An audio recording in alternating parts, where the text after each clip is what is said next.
Welcome everybody to the latest Tournament of Doom. I am your host, professional tournament organizer, professional illustrator, and Seattle Mariners fan in denial, Senior Doom, coming to you live from Seattle, Washington. And we are, as always, always getting judge calls right when I go live, because that's just the way it is. Oh, and no Jimothy emo? No, not yet. You know what? Actually, I could make one pretty quickly. Also, exclamation point Jimothy does work now, so try that. It should work. I'll bring up real quick because it was one of the judge calls that came up. And the way we handle disconnects and bugs is by round timer now. And after about 10 minutes into the round, we need both players to agree. And if both players agree, cool. We'll reset the game. We have penalties for it. But it's so far into the round. A lot of games develop to a point at that point.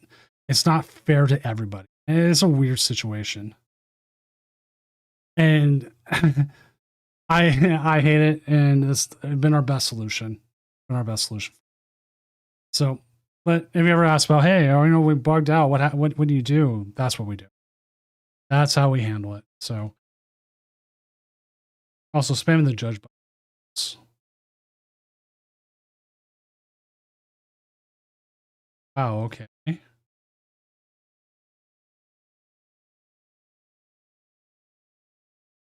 Am I a Rays fan? Yes, Rays are actually my second team.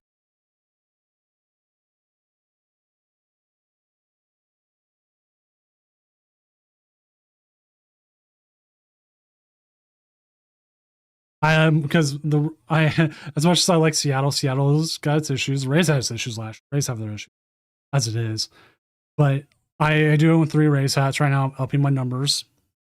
Got the City Connect. I've got a Father's Day hat from a few years ago.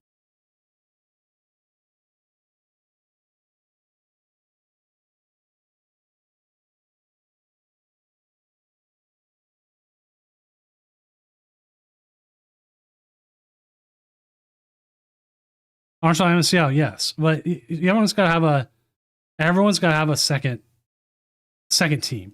You can't just 100% just have that one team. And plus, there's too many good hats out there. I mean, seriously, there is a lot of good hats.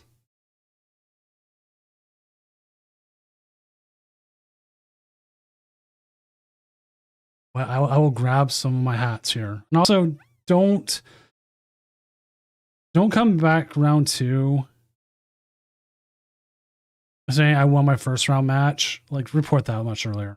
Here, let me grab some hats.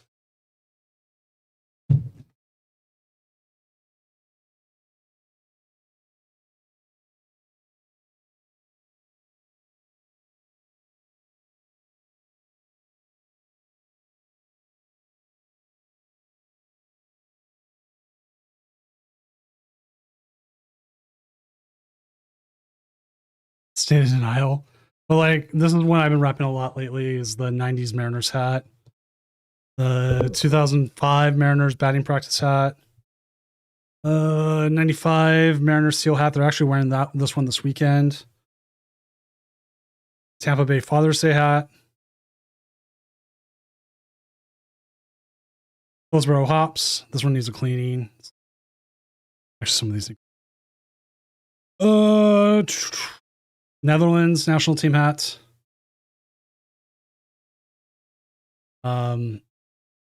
Here, the moon mammoths, the Lake Erie moon mammoths. Good John. Rocket City Trash Pandas, who I'm trying to get to sponsor a tournament. That'd be awesome. Mr. Boone, and then Staten Island Pizza Rats. Those are all just the ones I've been wearing lately. Out of like 30 hats, I do have quite a few. Oh, and this one, 70s Mariners.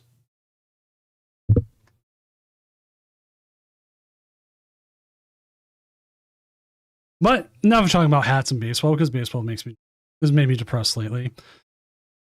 Even in that, like, I don't know why Boston went off. It went off. It's just what it is. I'm easily distractible. Also, drops are on for the stream again. exclusive drops that you can get here and a couple other places. We also have an update to the tournament stuff.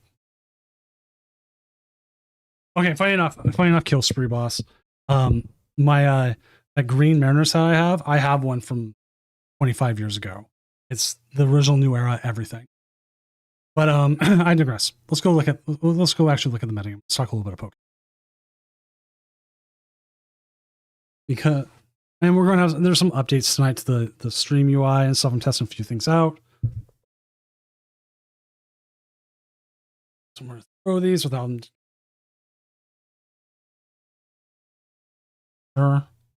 Well, yeah, the Rays are killing. The Rays are fine.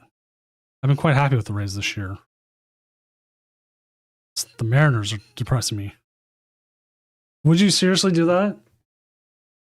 I would do that in a heartbeat. I'll trade you the Pizza Rat hat for the Matrix of Leadership. But again, I digress tonight. Our number one deck tonight is Other. I don't know what it's not picking up on Other. I think it's the Toucanon. So it's not picking it up. It's weird. But you know what? That is what it is.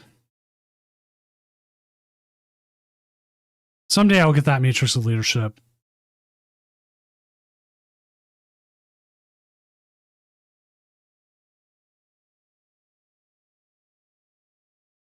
You know, Rosarina's been so good.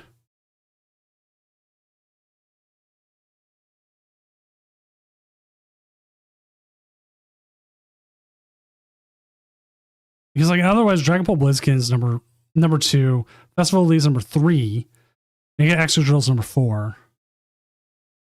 And you know what? Actually, regular Dragon Ball's way down there. Way down there. See, my boy though, with the Rays, my boy with the Rays is has been and will continue to always be Evan Longoria. He's the one that got me really to watch the Rays. Just like Haunter is one of my favorite Pokemon of all time. One of the ones that really got me into it. Unlike some Heat Miser who used to play a Ghastly deck when we played together, base set.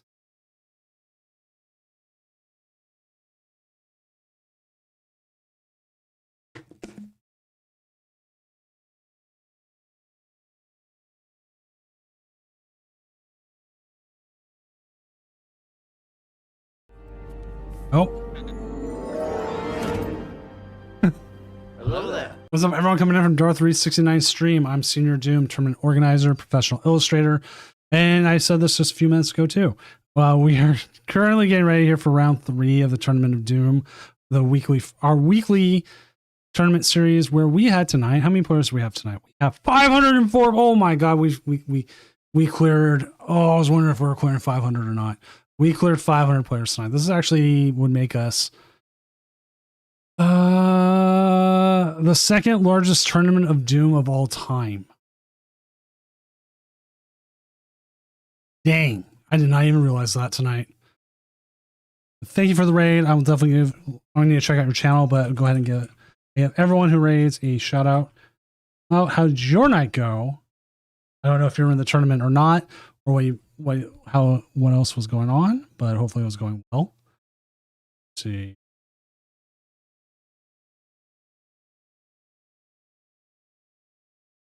Trading card, WWE. We're big wrestling fans in here. We'll always be big wrestling fans.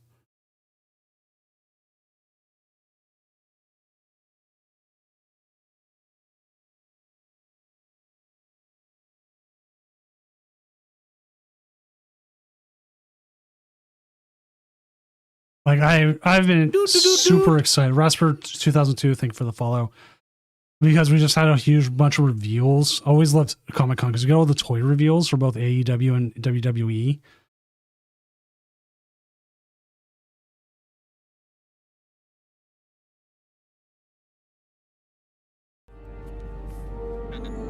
And then we got Cashman coming in.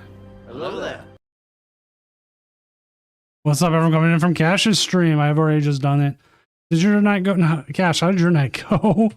Or did you not play tonight? Which also, I will say this to everyone, it's like 95% confirmed. I have everything set up for it. But I will be going to Worlds. So I will be seeing people at Worlds.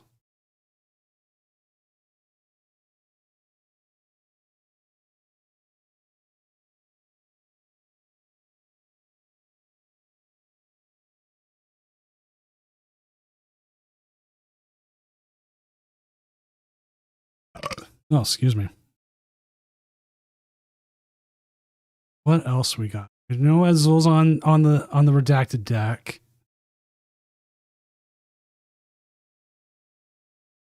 A couple Dragapult Blazikins up there.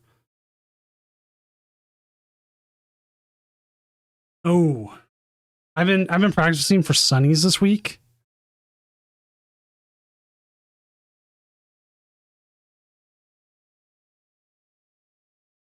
Or the Sunday. And I tried playing a game. I tried playing a game on my phone before the tournament started. And not even into turn 2. It like glitches stopped. Why 9 rounds instead of 10? Because I added a top 16 instead of going for a 10th round. Because people always like to say they make cut more so than the top 16 cut, then they do that.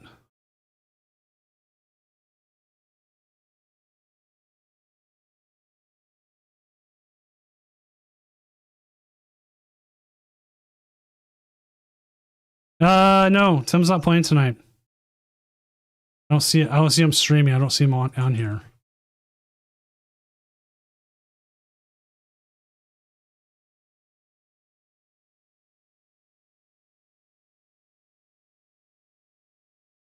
Because with so many players, like, look at this. Like, we haven't even just hit the pure loss records. So we get to like here.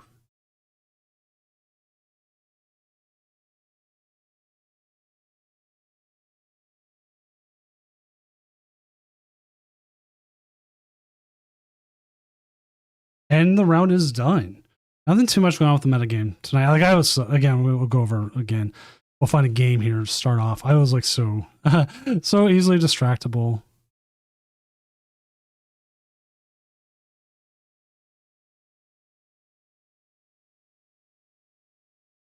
All right, so that means we are time with 6 minutes left. So let's go ahead and get the next going.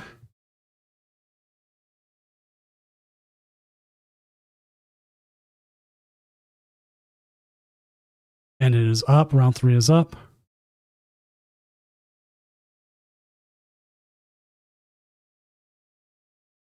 We'll get a game up. See who we've got. We do have Zephyr. We do have Rasper. I am not sure who Rasper is. So let's go ahead and find out what they're playing. And maybe they could be the one with the new. They're 2-0 with Zoroark going up against Dragapult Blaziken. I do want to see that. We will be going that matchup.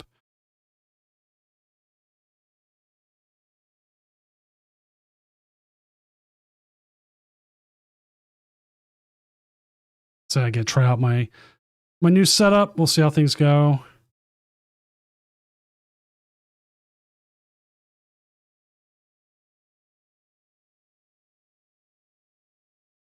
Like redid all the sprites. I redid like everything. Like this thing is massively new. Okay, it's somewhat massively new.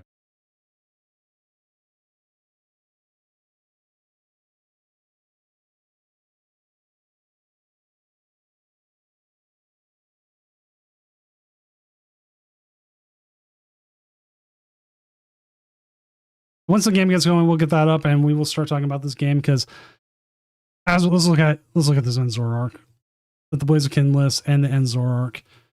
I've been seeing, depending on what the Zoroark here plays, and they do play the Rush Ramp. Powerful Rage is something the Dragapult player does need to look out for. They are playing the Chiyu, the Zero Underdesk, and the Rocket's Watchtower.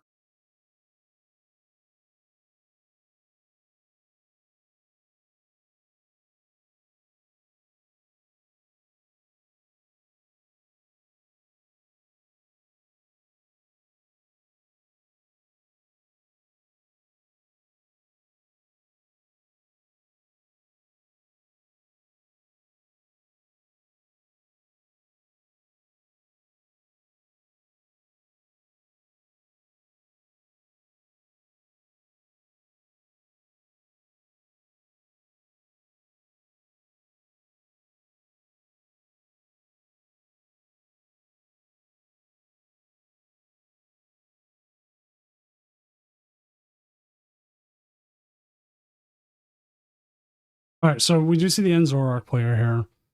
They're starting off. They do have the Ultra Ball. We're going to see the Darmanitan go to the discard. And then they're trying to decide what they want to do next. Is what discard with it? Is it the Enzorark? Is it the Petrarunt? Is it the Ends Castle? How many Ends Castles do they have in their list? Let's find out. They currently play 2. By getting rid of that, you are going to lose the Stadium War. They play 2, you play 2, you're giving it up. You do play 2 stretchers and 4 transformation tomes, so I almost wonder if it would have been better to put the Petrarunt into the discard, since you have ways of getting it back. Now, you don't have a way of getting back the Stadium. So we'll have to see. We don't know what their opponent's opening hand looks like. They could be item locked here. There's a lot of different things that can happen. So it's just a matter of figuring out what.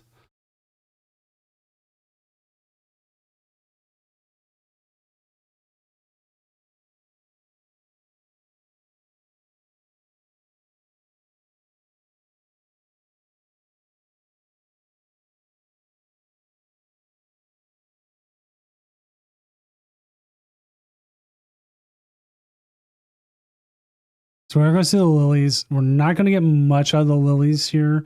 Their opponent did start the Shaman, so we may, at worst, what we're going to see is, I would assume we're going to see is they're going to try and get the do play, which currently they play 1. So if it is prized, that's it. We're not seeing it.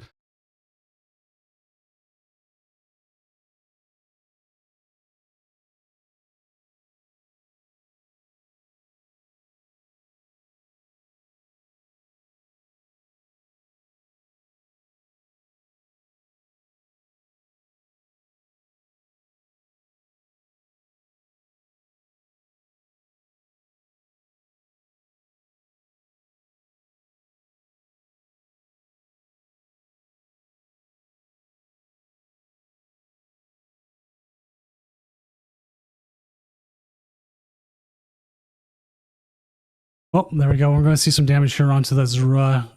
20 damage to start. See, okay, there is that. We're going to see the Petrarunt come down. Lily's into... Ooh. Not a good hand there. Do have access to another Lily's next turn.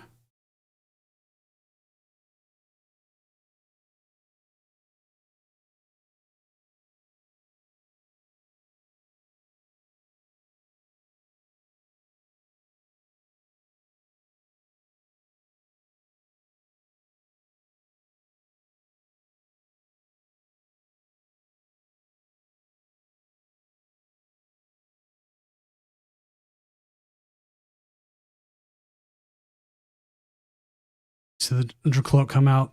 Probably the most overpowered card currently in standard. I mean, you can make a case that Dragapult's the problem. No, I think its second evolution is the problem.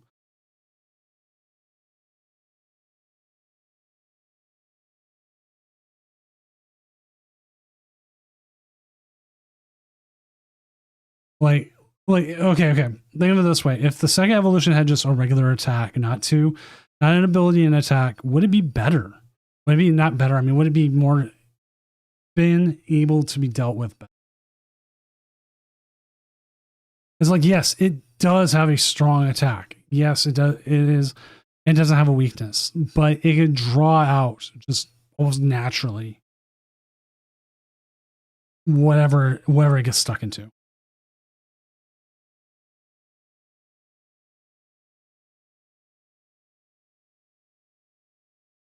Hey, day two for Worlds is 5-2-1. We're only playing 8 rounds day 1, 5-2-1.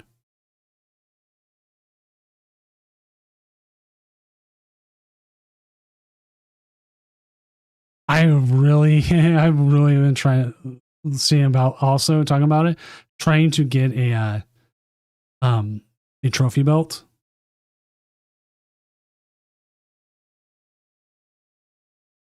Like, I've wanted one so bad.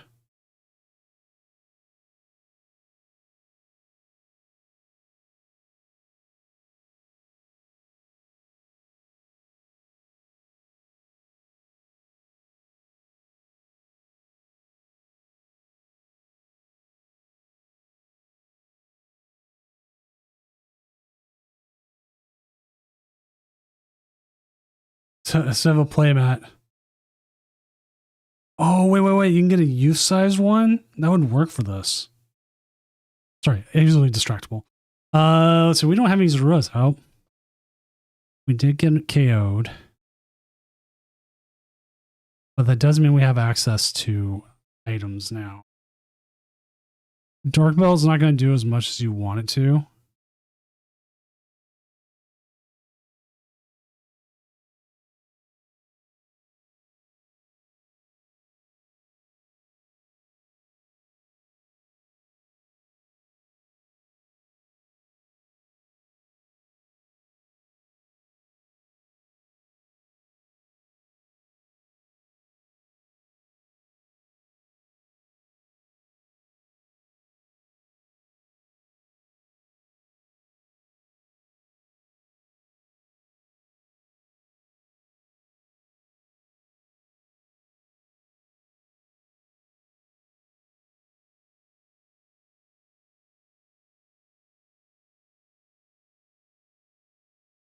Well, we do see the clutch come into play. Good move there. You know what? Bring up that shaman. Take the damage. You're like, okay, you know what? I know you played 0 switches. I can even double check. Like, did they play a switch? Nope, not a single switch. So that shaman's there at least for a few turns. And that's hopefully going to give the Zoroark player time to rebuild. Are in kind of a rough spot.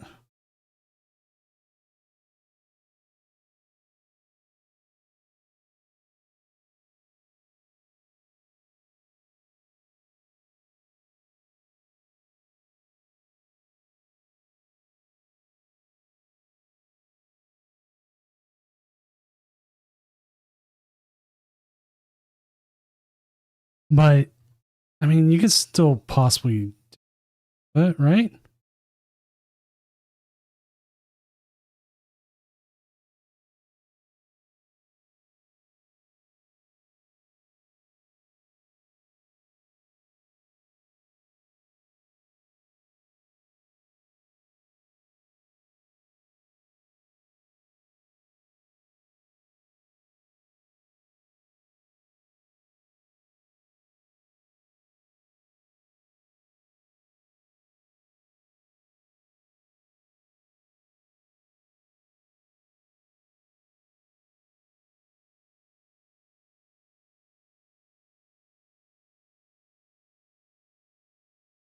There's no reason to use the Dark Bell. You want to save that for like when they're attacking with a Dragapult.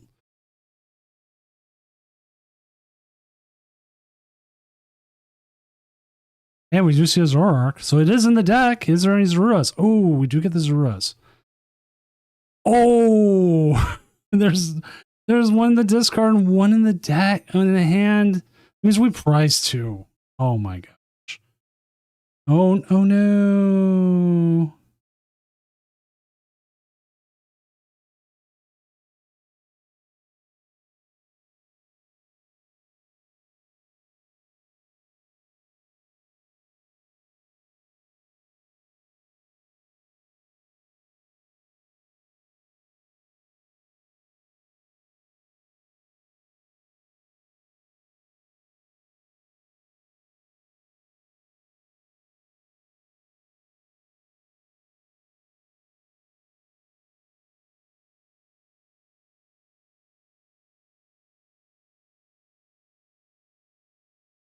So we got 2 of them set up. We do have the secret box, the Black Belt's training, a Zoroark, and the Dragapult keeps setting up. Okay, one of the biggest things the Dragapult's going to have an issue with, they're going to run into, is they cannot damage the Zoroark with 200 damage, knowing that Reshiram is out there. So they have to play around it. They need to get the damage onto the Zoroarks without attacking something like the Meowth or the Petront.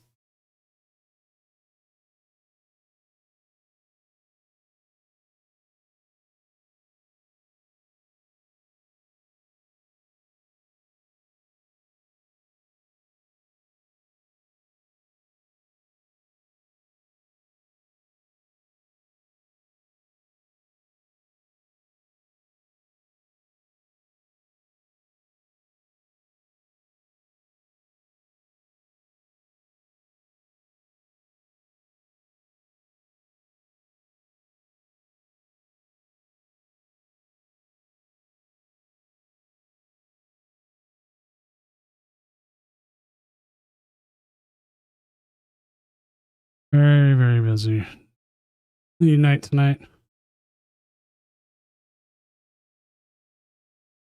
Now,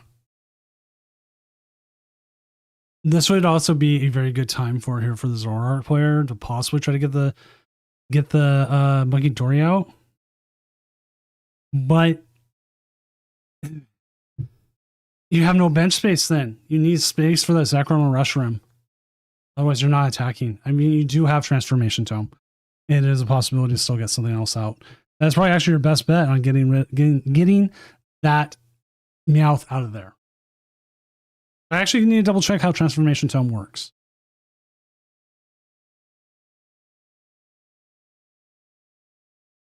I may be reading it wrong. Choose a basic Pokemon in Discord pile, switch it with one of your basic Pokemon in play. There's no other things other than come with. But yes, you could get that Meowth out of the out of play.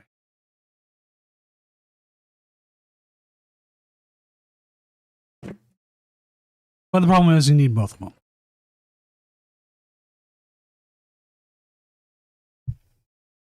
Down a lot of lilies.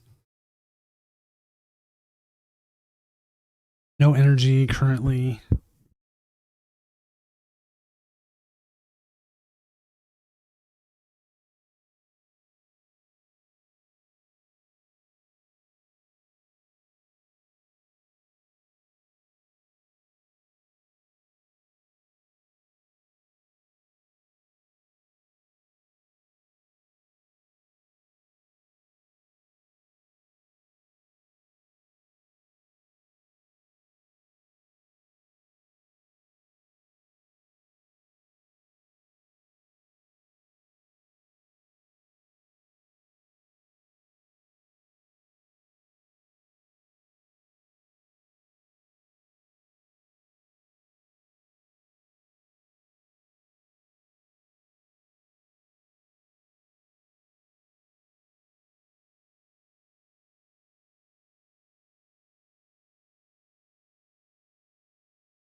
Do see a little bit more damage here getting ticked onto the Yveltal. Hey, there's Cyrano. Cyrano's not horrible, not great. We do have an option possibly to get this Darumaka on active. Oh, there is a Transformation Tome.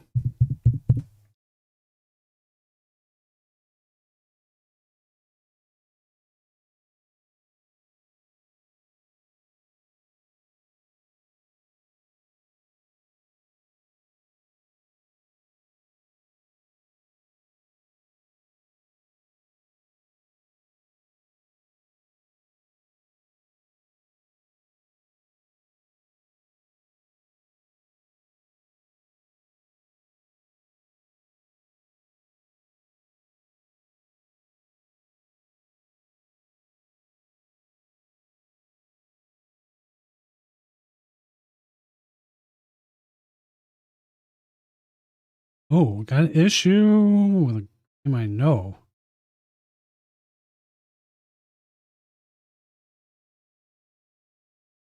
All right, so like this Zoroark's been slow in the sense that it's just not finding everything.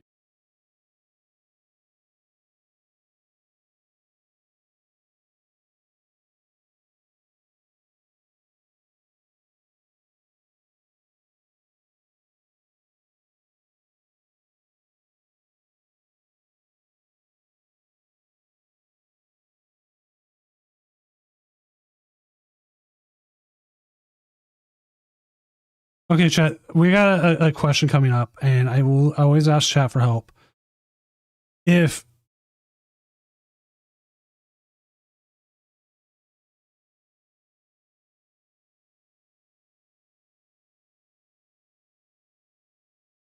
oh my god, ah,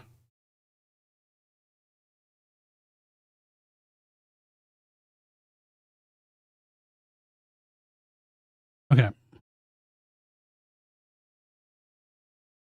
Any task cards?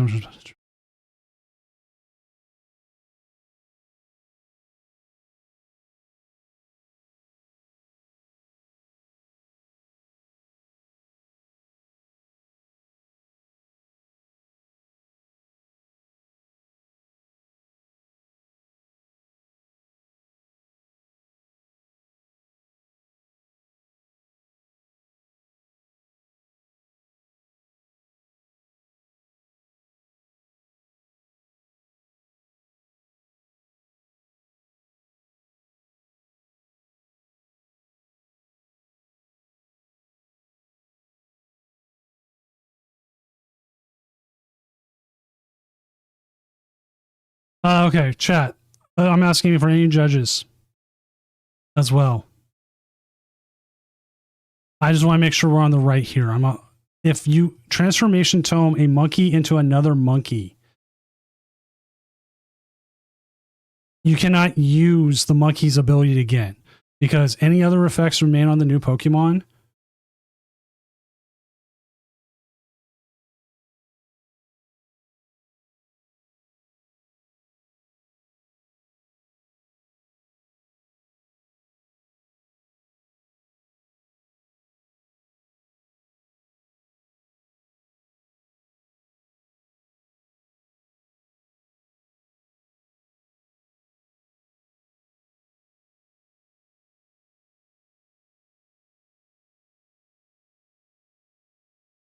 Okay, so we are correct.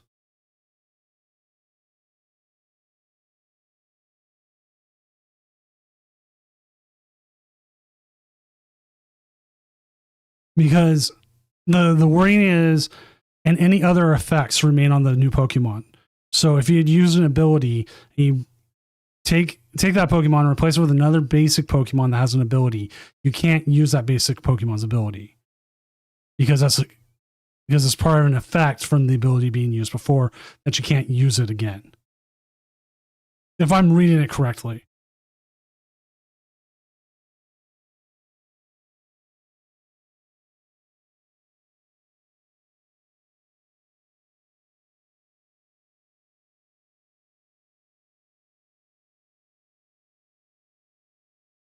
Right, Arson? That's what we're trying to figure out.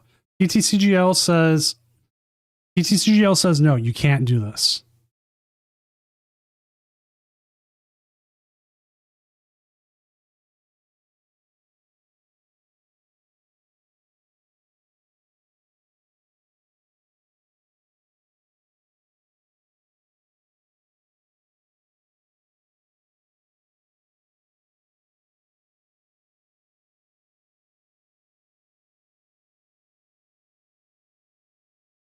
Okay, just make sure that's what we're having an issue with.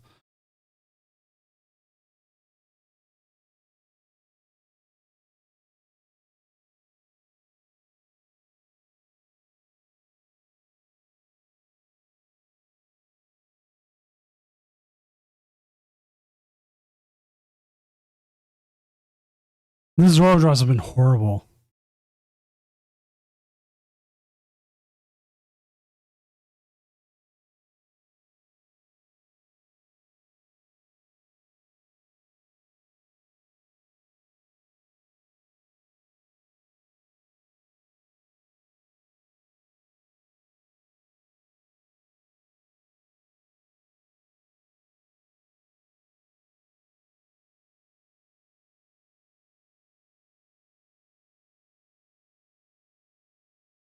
Um,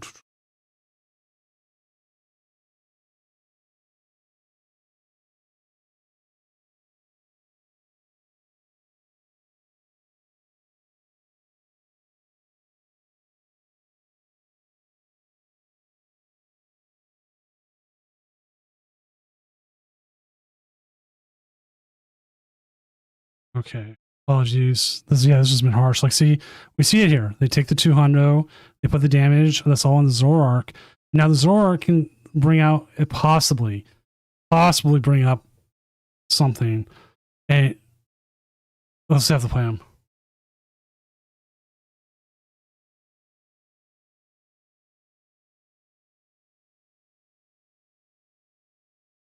Like for me here, I would ends PP up onto the Zoroark. Attach 1 energy to the Petrarunt. Okay, but you still need a little bit more. Oh.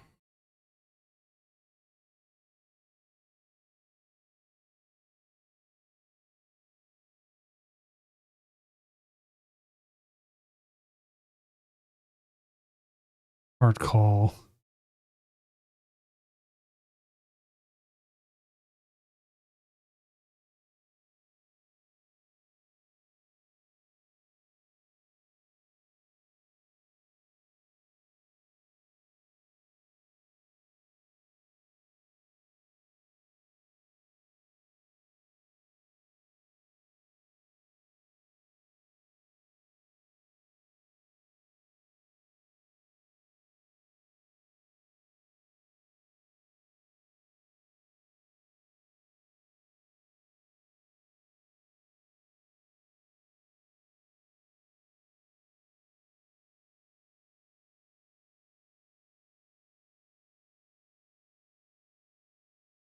Oh man, there's so many ways. Like they just drew so bad to start. It sucked. But I mean, that happens sometimes.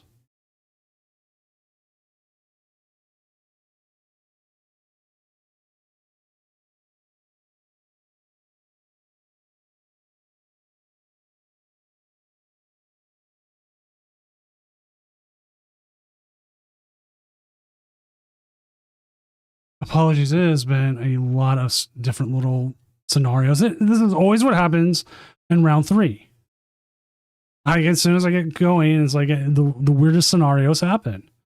But you know what? That's just what it is. It's just how it is. Rasper, I have no idea. It was like you had the worst possible luck you could have. Like, it's not a favorable matchup for you, but it's not a horrible matchup.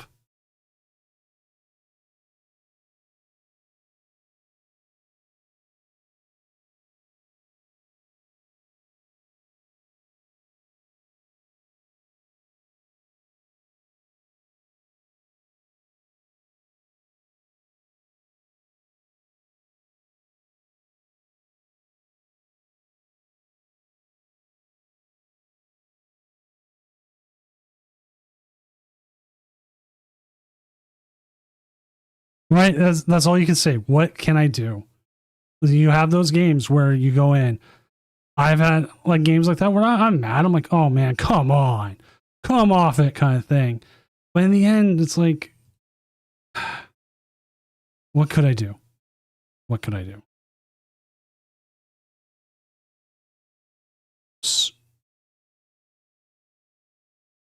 There's so many other things.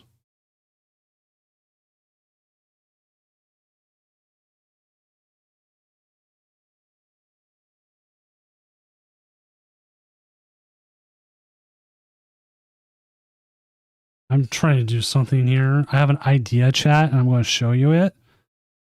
But I'm doing a little bit of work for it. So let's go update our deck list, our standings, and see where everyone's at. Update standings as we are currently waiting on 7 matches. We currently have Nick Young, number 1, 3-0 with the festival lead. We have an Abernathy, number 2 with the Meganium Ogre, the Ogrepon Meganium Hydrapple. Gugu FR, I'm going to make an Excadrot number 3. Dan the AC Man, number 4 with Lucario Hariyama. Gumi Zumi and One Eye, 5 and 6 with the festival leads. Arcane XXO with Dragon Bolt Blaziken at number 7, and Azul GG with the deck that shall not be named at number 8. And we do have a top 16 tonight. So anything you do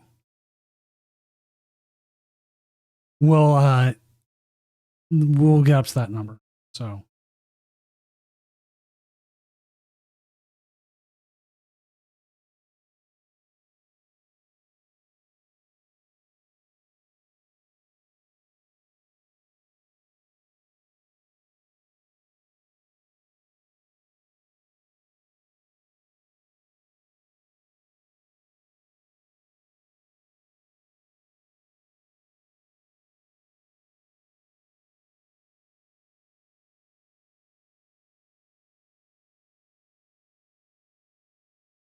like, okay, KFC for breakfast. Okay, anyway, that's a good name. That is a good name. I've had KFC for breakfast. It is not something I would recommend. It's something you should never be doing. Don't do it ever. Not a good idea.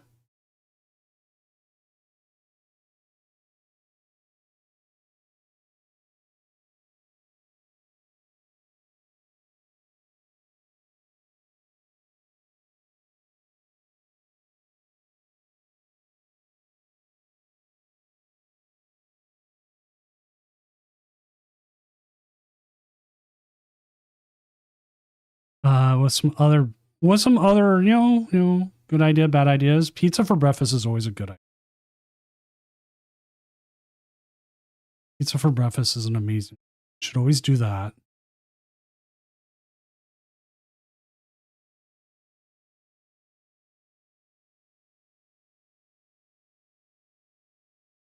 And make a mean chicken biscuit. Oh, you know what? I've never had like their breakfast. Wendy's breakfast used to be number 1 for me. Wendy's has fallen off pretty damn hard. It sucks, but it's the truth. Wendy's in general has fallen off pretty damn hard.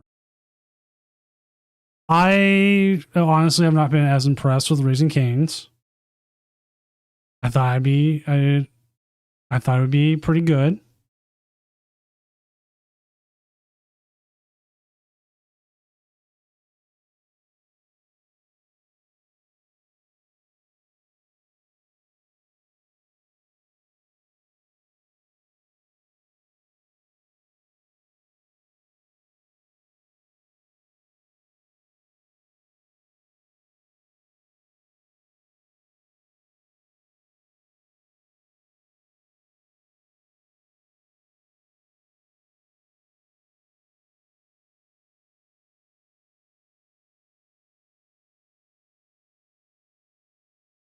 Dude, I'm going to show you something here. This is why you got to do Doom Worlds now.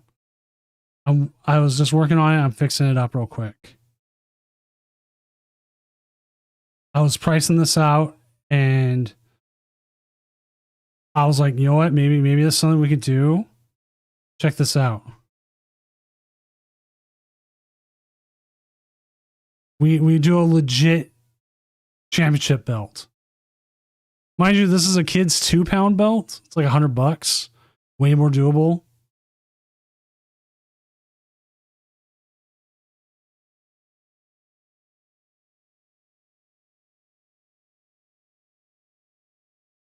Like, you know, weighing out box is one thing.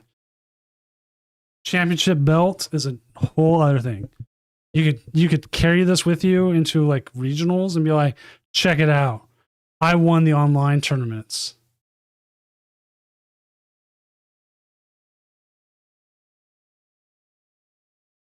Like I was looking at it, right? I'm gonna save this. I'm gonna put this out there so I have. Oh, I got $5 off too. What? And so like, well, there's other things we could do to it too. We could give it like the white color. It's got like some like weird camo color. Like, I mean, it could be a lot of different things. Black is the classic. Like we could get more complex. So this is what I was looking at. But round's done. Let's get our game up.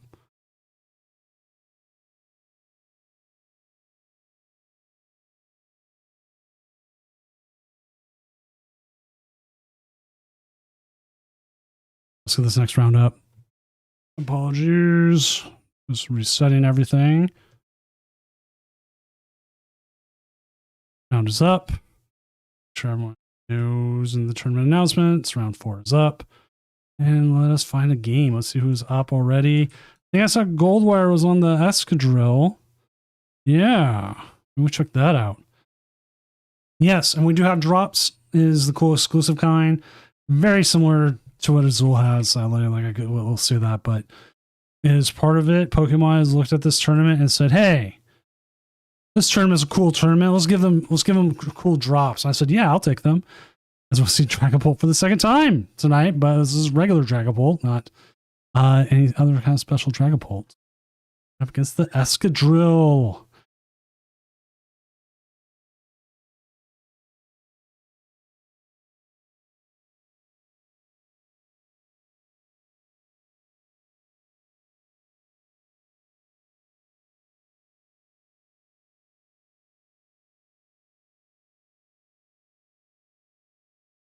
All right.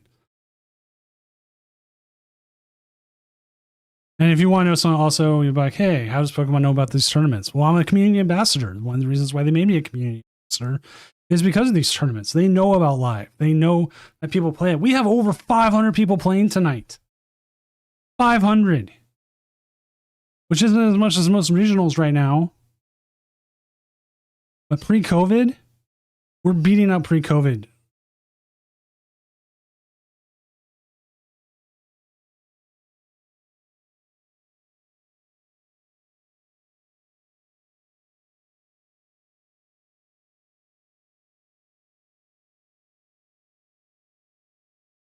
At least some of the pre-COVIDs. We did have like, let's see, right before COVID, The last regional had 640 players. We are almost to that point.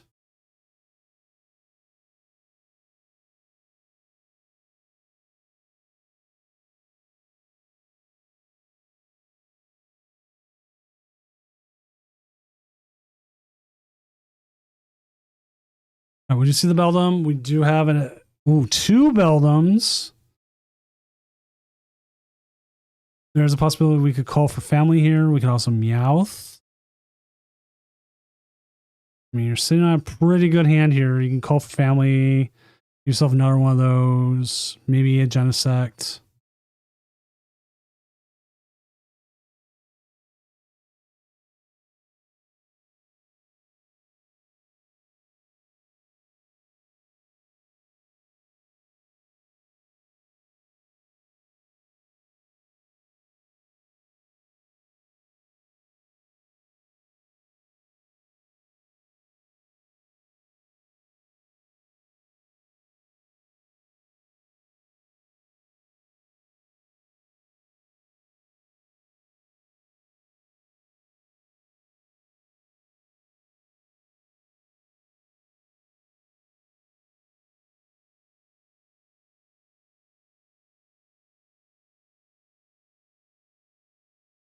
All right.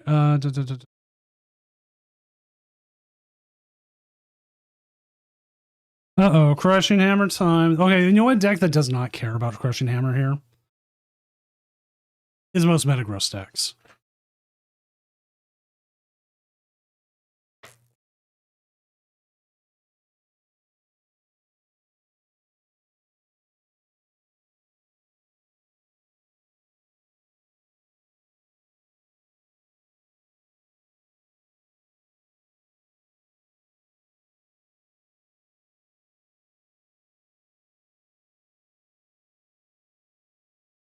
All right, here's something I've noticed. I've been keeping track.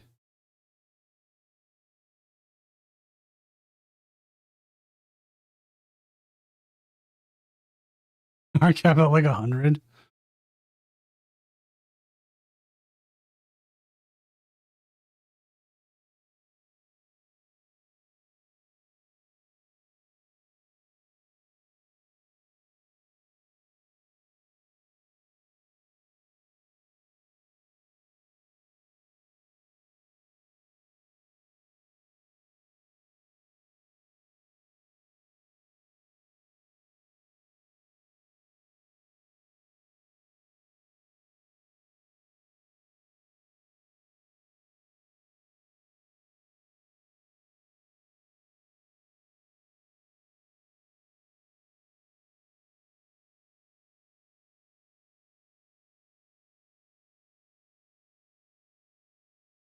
Okay. There's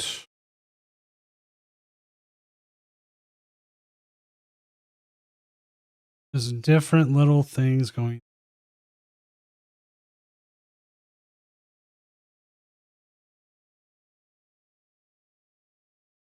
For Judge.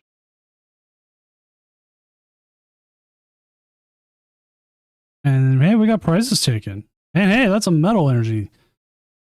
This is actually one of the things Mega Drillbur has going. They do need to watch out for that Chi-Yu though.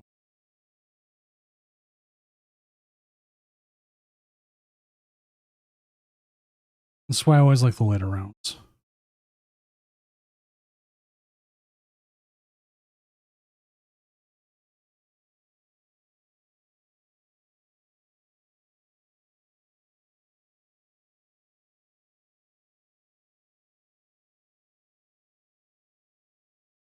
Now, we know Dragon Ball can hit into this. I mean, like, we all know. We all see it coming.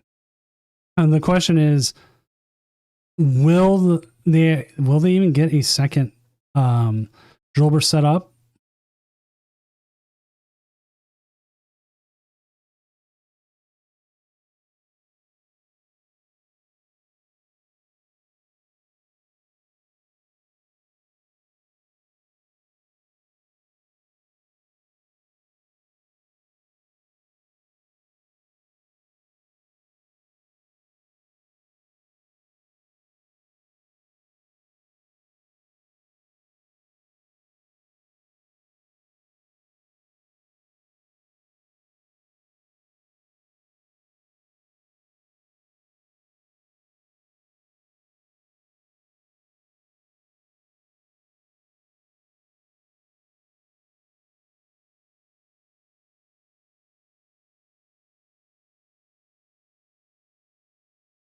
All right.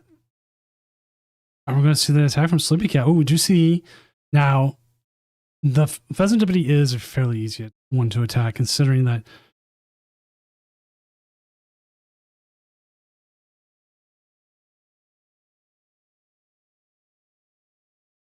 it could also, well, you know what? No, we only hit 200.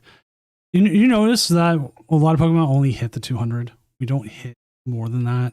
Like Pokemon has gone out of their way to make sure they are making these new attackers not able to just straight KO. What we do see though is the Metagross could takes a bit of energy, takes a bit of play, but it can be done.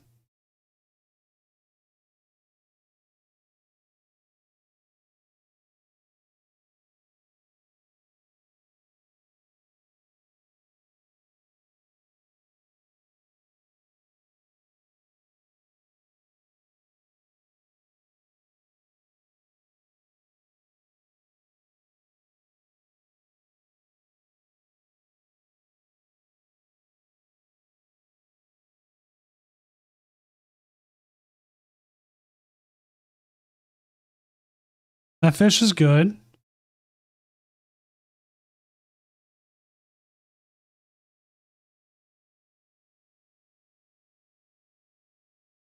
Like the fish is starting to see more play. They know they need like a fire attack.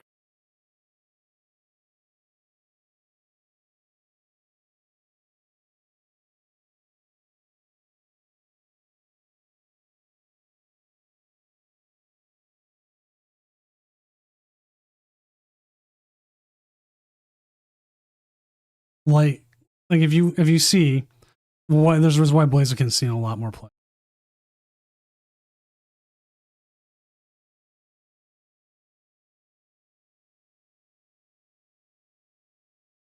I mean, I'm even playing it lately.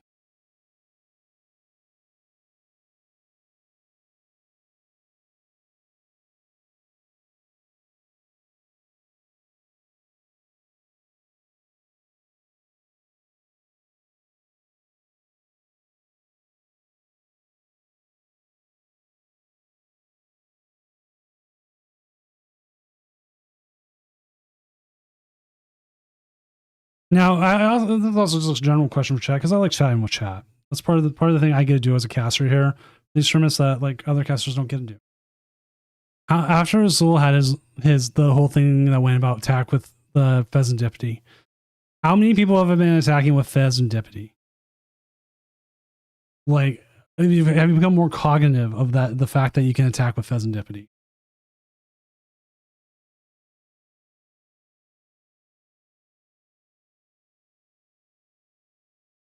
Oh, we do see the stall.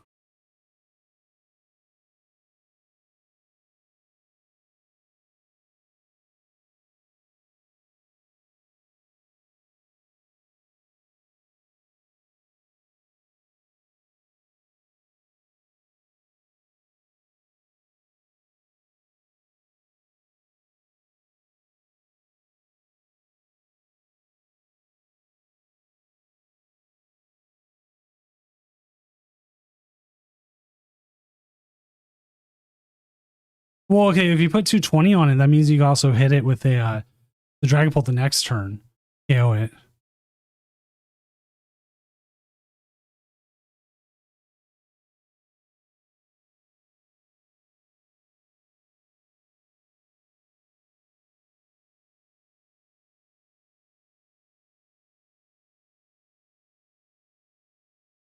I mean, it's a good attacker in general. I've been playing, like I said, I've been playing Pult Blaziken. A lot of Pult Blaziken.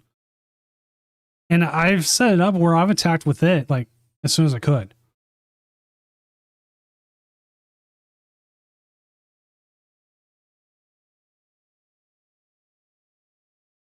That is a weird one, Noodle. Let me I'll report it to the ambassador program and see if they have an answer for that.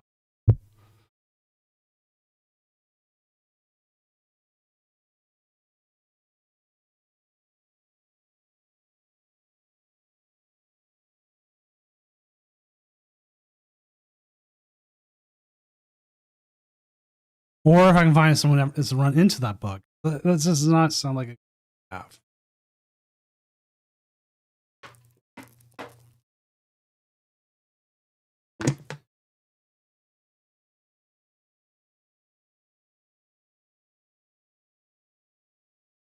Because like Mr. Darth Bean can say it too, and some other players. I'm like crafting rich, so like I don't notice if I'm not getting crafting stuff. Ooh, that's gonna hurt. The biggest issue we're gonna see here with this Dragapult, even if it gets set up here, is that it can only take five prizes this turn. It doesn't have a way of taking 6.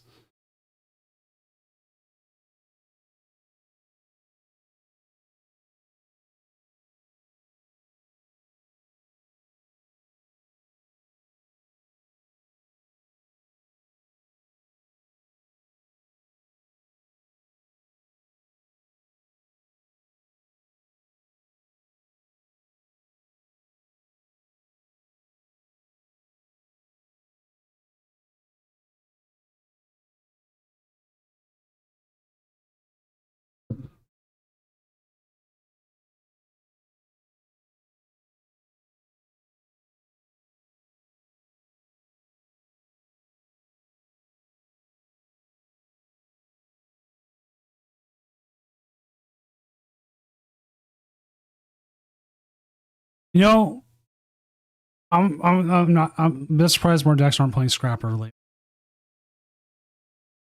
Like I was playing a Kangaskhan deck recently that played Scrapper.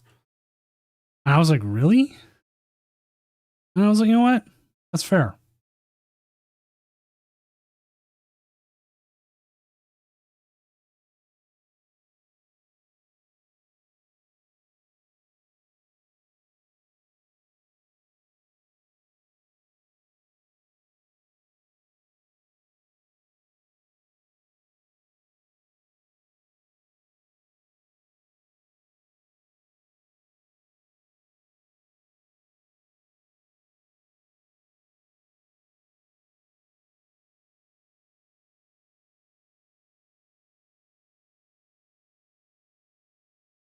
Like, I feel, as I've been playing, I feel Mega Escadrille plays into like straight Dragapult better than most decks do, but they're playing because Dragapult Blaziken's a thing. It's so much harder. And then on top of that, the Zoroark's just trying to put Blaziken into their deck.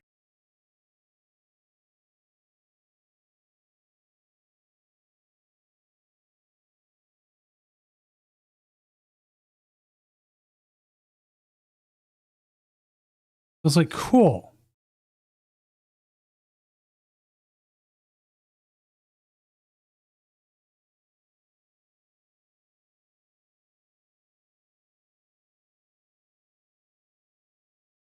Which I don't know how many people have seen the Zoroark Blaziken. I don't even know if there's any in the tournament tonight.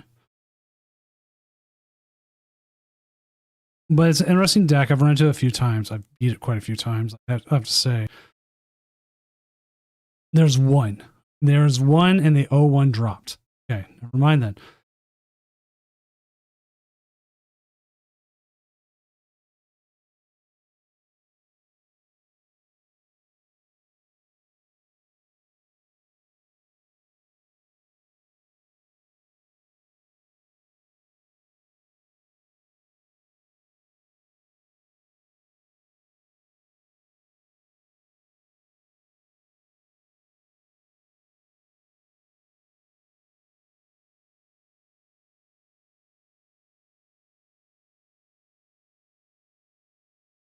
And the game is over. I'm sorry, I got caught up with something real quick, but the game is over there. Let's go see if any of our other tables are still going.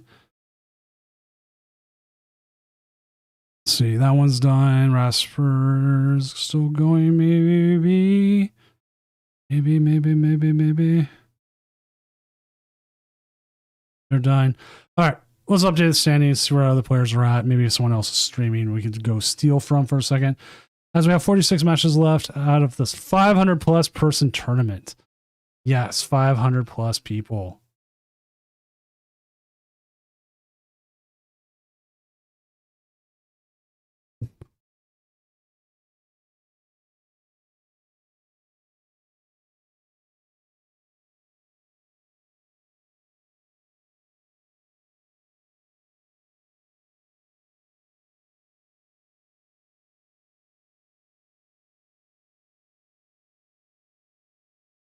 Like, okay, you know what it is? Like, looking at it. Oh, Rasper did win. Is the Zul's game still going? Check it out. It feels like to me like you're trying to set up stuff like Monkey Dory much quicker. Is that enough? Oh, does Festival Lead just lose here?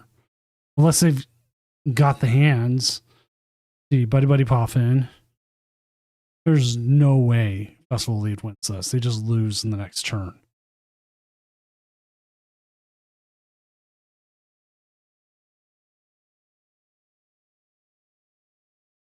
At some point, it has to.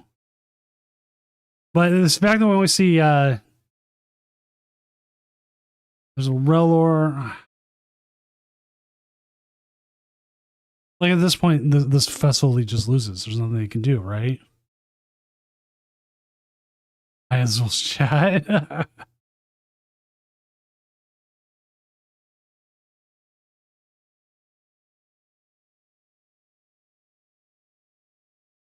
There's the ping. Azul just wins. Boom. 4-0.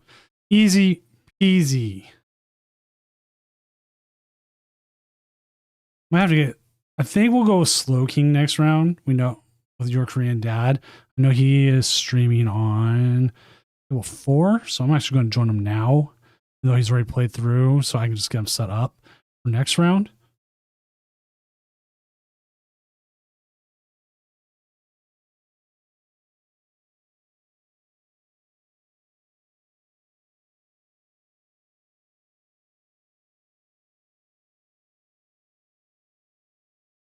Whoever they end up playing against, but let's go ahead and update our standings.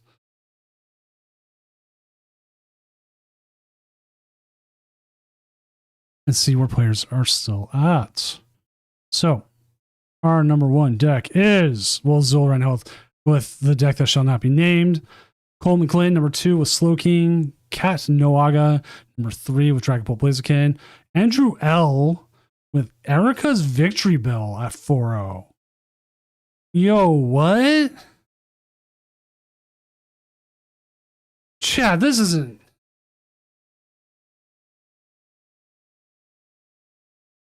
This isn't real, is it? Like, what have they beat? What did they beat? Okay, let's see what they beat. Marnie's Grimmsnarl, funny enough. Slow King. Okay. Russell. Ogre Pond, Clefairy.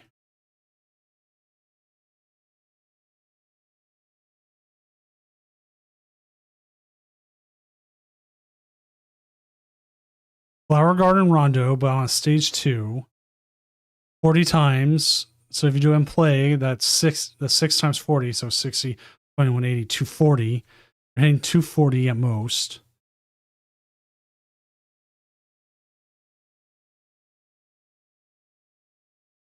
Tangula's finding them.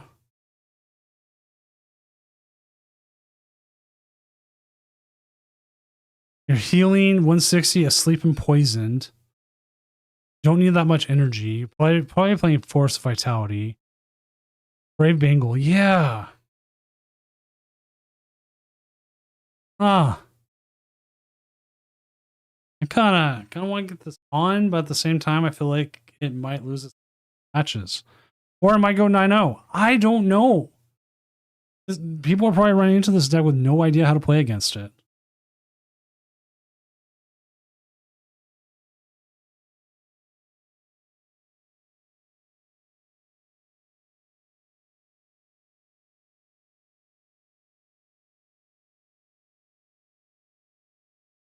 And they got the Shaman. So I don't know.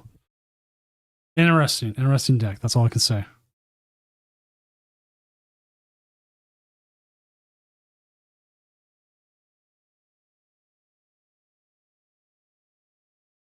Boop, boop, boop. Closing out things. That's currently 4-0. And then we have Nick Young with Festival Lead. Gugu FR. We make an Excadrill. One Eye with Festival Lead. Turn Signal with the Grimmsnarl Frostlass. The GOAT 12109 with Dragonbolt Blaziken. Diego Dakai with Fraud alert, hide and sneak, or Delmise, this is calling itself right here. Cows Mayhem with the Dragon Ball Dun Dun Sparse, a couple more Grimmsnarl Frostlass, Alakazam Dun Dun Sparse, Space Cake King with Festival Lead, and Matt Eats Pie with Cynthia's Garchomp. Definitely kind of signing up here with a lot of Marnie's Grimmsnarl tonight. I mean, there was quite a few players, 20 players with it tonight. I don't know how many of them were just people copying Azul's list. Maybe they were, maybe they weren't. I don't know.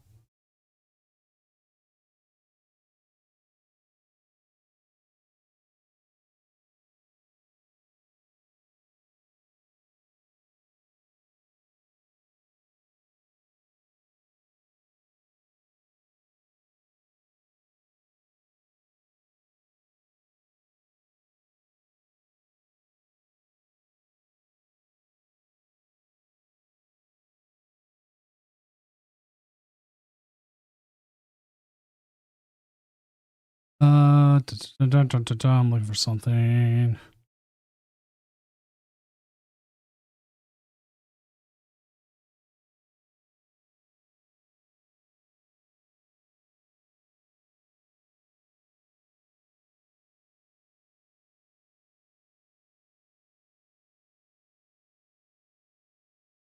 Bump, bump, bump.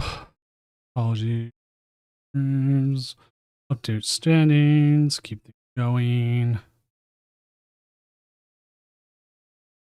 Anything else up here? Like that Erica's is so weird. Nothing to. We do have a Terapagos Noctowl, currently 3-1. Let's look at that. Still surviving, still out there. Running the Togekiss with the Toucanon. Okay. So this is the thing. Toucanon is like out there. We don't fully know. It hasn't given a full type yet. It's there. It's out there. We're like, okay, cool. Limitless is like, I don't know what to classify this yet. Yeah, it has. Will it classify as something at some point? Yes. But is that time right now? No.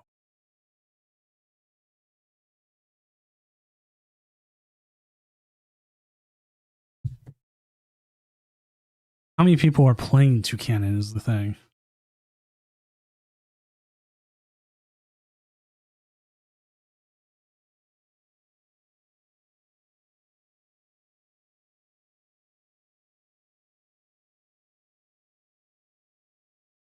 Oh, it is nasty. Like here's something like, you know, a card's going to be kind of nasty or might have a use if they give it an Illustrator rare.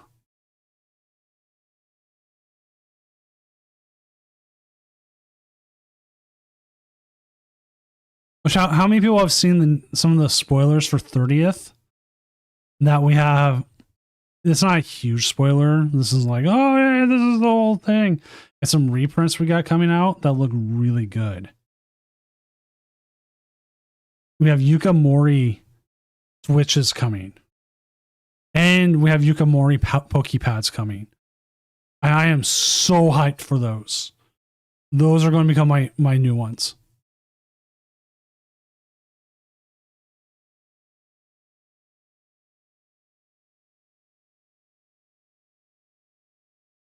What is up with that? Why is my browser being weird on my end?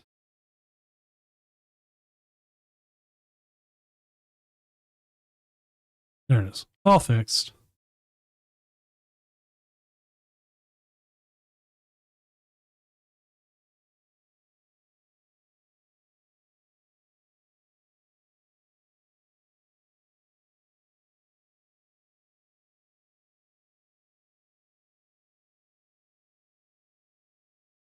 Dude, the PAL pads are going to be so good. They used to give me Illustrator here. I don't know why it's not giving me Illustrator. Oh, it was there. I just can't read chat.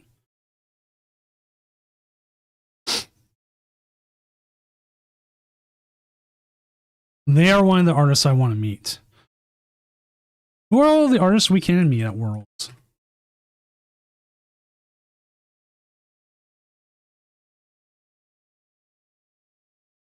Or not so much meat. It's not so much a meet and greet.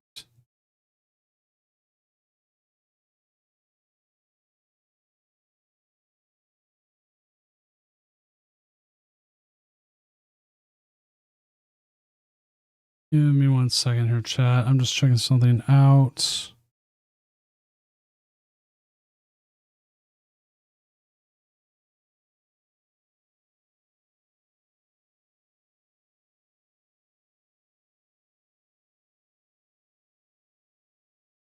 That's something weird going on with one of my sources. So just checking it out, seeing what's going on real quick. Sure it was correct. It is. So let's get the next round up. End round. Thankfully, we are going pretty fast tonight.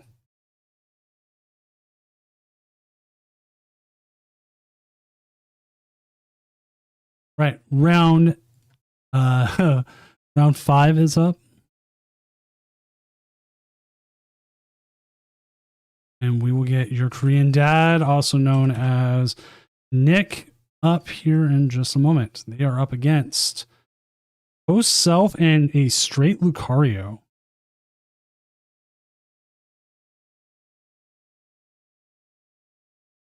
Which, funny enough, I don't think I had to redo. I redid all the graphics for the stream recently, last like couple days. I don't think I have one for just straight Mega Lucario. I think I don't have one. It's going to get regular Mega Lucario for now. But I don't think it has any Hariyamas in it. No, it doesn't. But that's why we'll open up Photoshop next real quick. I also realized I don't have an other.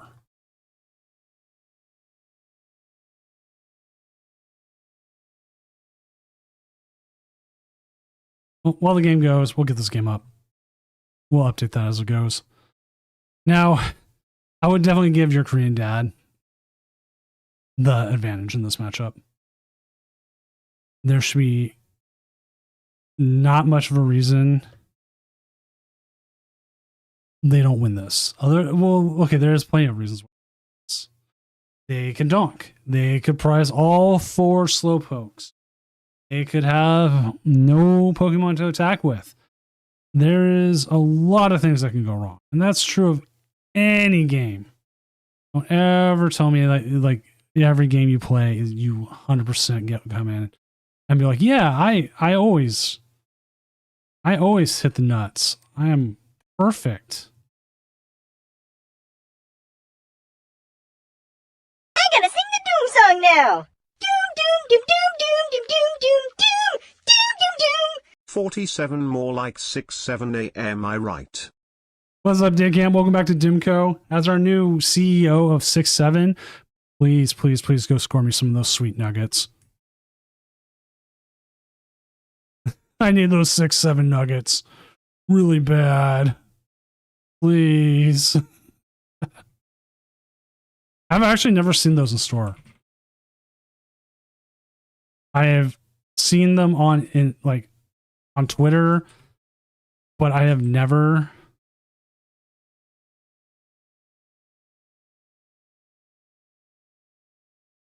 seen them in a store.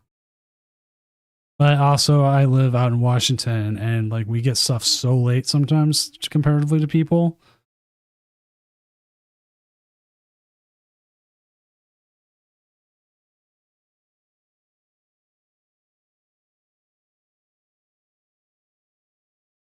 Like I was complaining about this in general, that like outside of like Pokemon stuff, like certain toys or other things are like hard to get a hold of, you just don't get.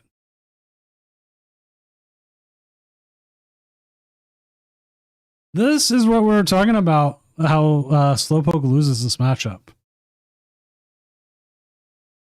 Part of me feels like it should have been, it could have been attached to the Clefairy.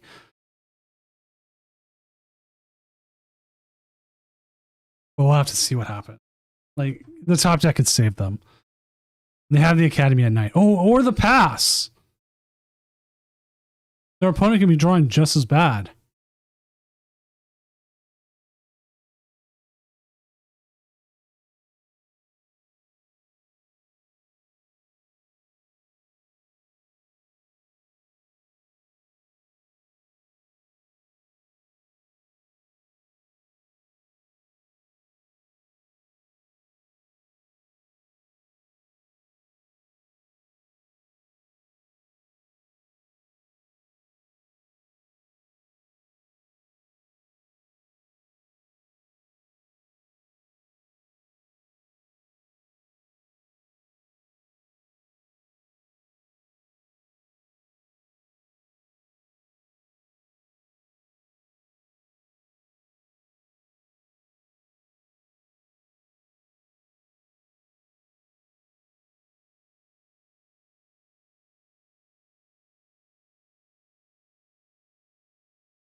Oh, wow.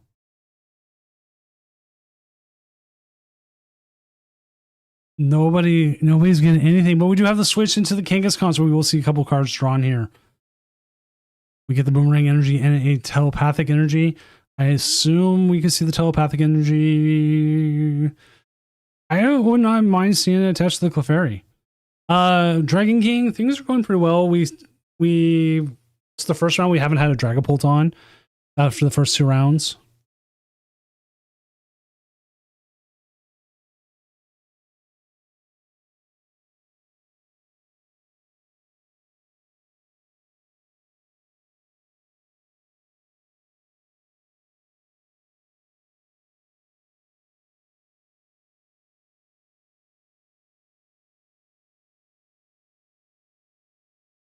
You see the Smoochum. We're going to see a couple more cards get drawn here.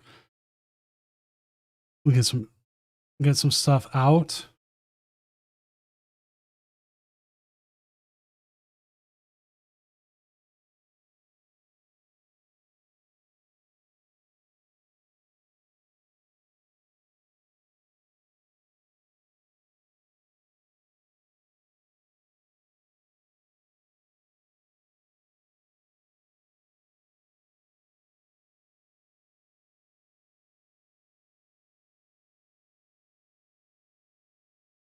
See a couple thumbs up there.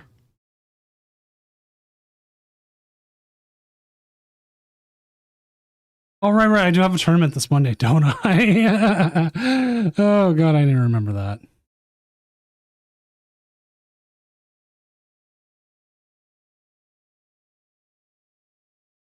Trying to make sure I got the challenges scheduled.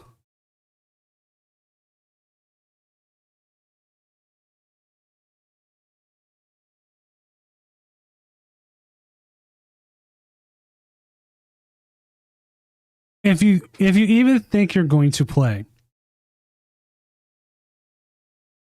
you need to sign up now.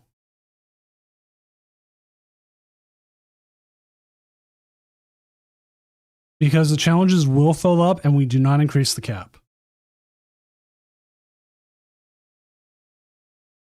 I would love to see not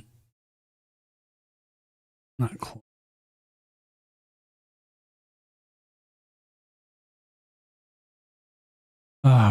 Post self's hand right now, because that has got to be bad.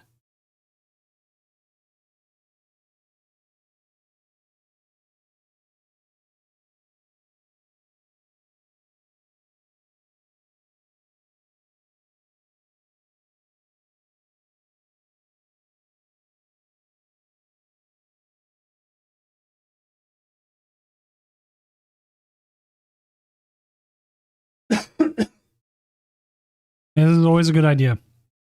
Is that people come in and go like, I meant to play all week. We have a 4-0 drop as well, which, I mean, it's fine at this point, but always interested to see someone go 4-0. But you know what? Practice is practice. You get some practice in, you call it good.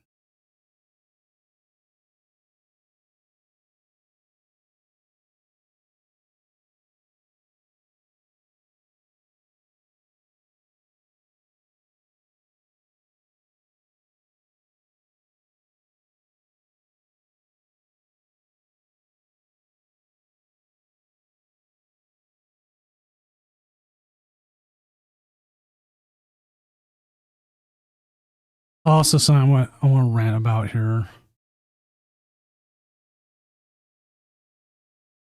After this game, and it's something I might try and do myself. Something I noticed with Worlds on their website, and I don't think a lot of people have seen this. Or at least it's something they might have seen and not realized it.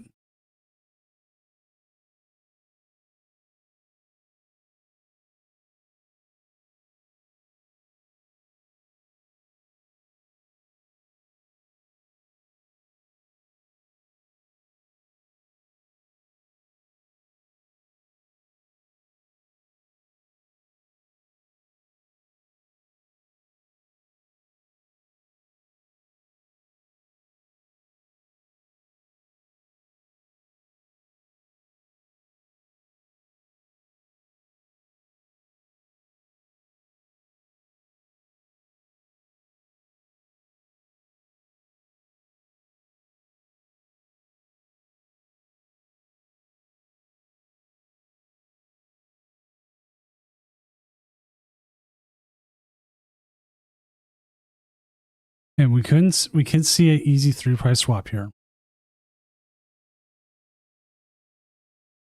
As we're still looking for any sort of slow king.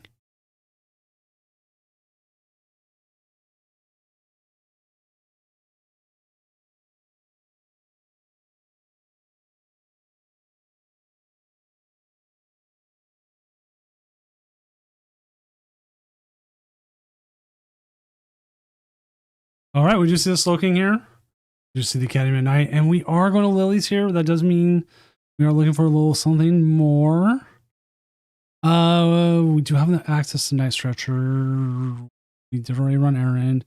We are going to see the return of Smoochum here with a Delightful Kiss. You can see a couple what our last energy is, and it will go on to the Slowpoke with the Boomerang energy.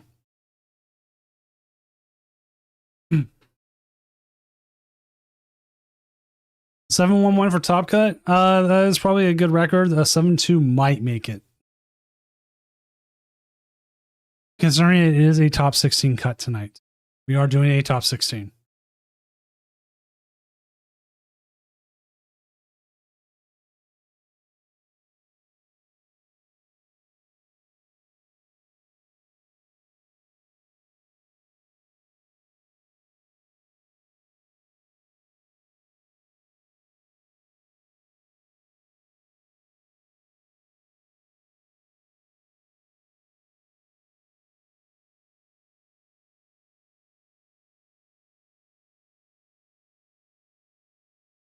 All right, we got a couple of Lucarios now. Like the biggest thing they've got to be watching out for is this Slow King is setting up. They've got to be able to take 3. Like they can KO. They can KO the Kangaskhan, right? Boom, KO'd. That's 3 prizes. You can KO the Clefairy. Boom, that's 2 prizes. How are you getting to 6 when they can just go KO GG? Like at this point, I don't know why you're not attacking with the Soul Rock, other than the fact that other than the fact that you can't.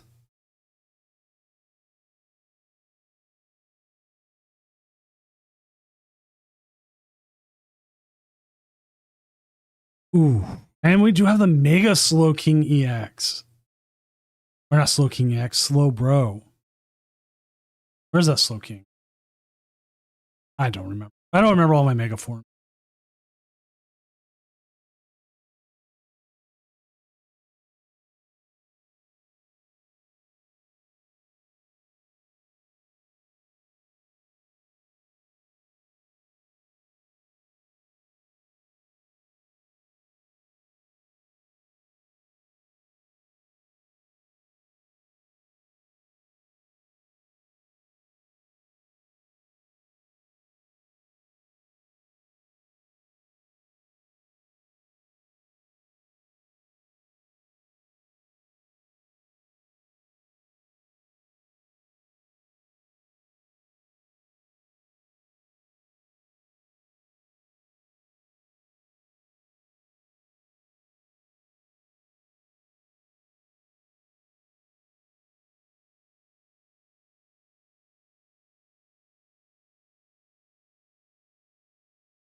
All right.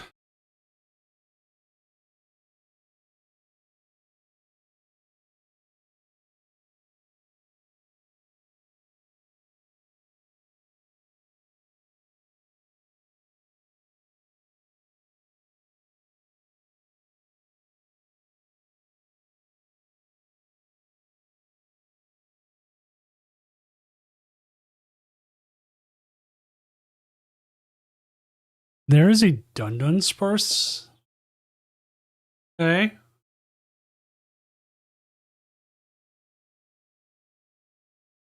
I could dig that, I guess. Dun Spurs EX is a card.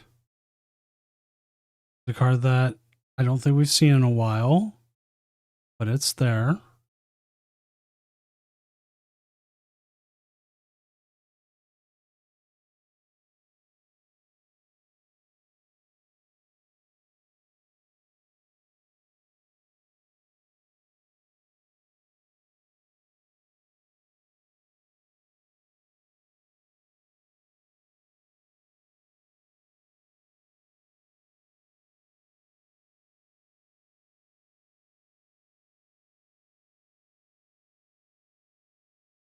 Yes, possible 7-2 cut as well. We did have 7-2 make cut last week. It depends on how things go on.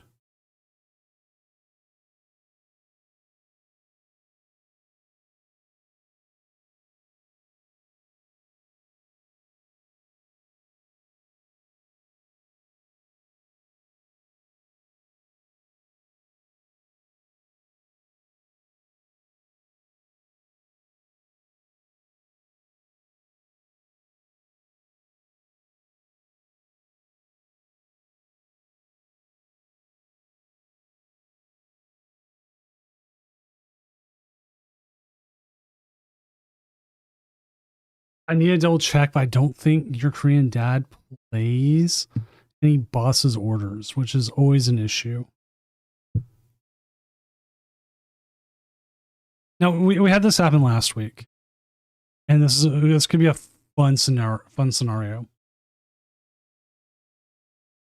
0 boss's order. We had an opponent play the Annihilate, right? And they both KO'd. Both take their last prizes. What the ruling is, and this is good to know for any players who might have this come up, is because their opponent lost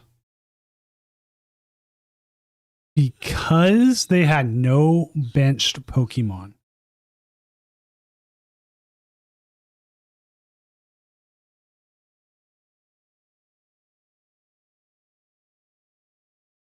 That is the ruling, and that's how it works.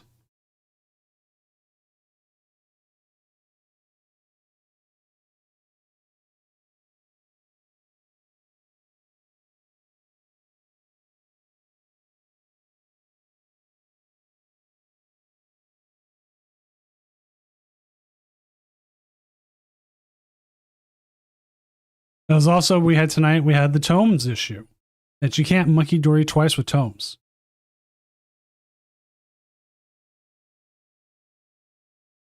All right.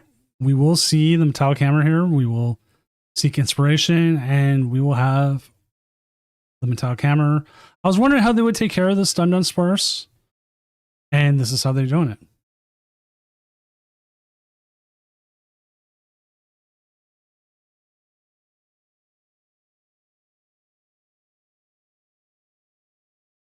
Yeah, it was a cool one to read about. Like finding out these different wing cons and how things work and everything. It's been great.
Okay, keeping eyes on everything as we will see Clefairy here come in 360.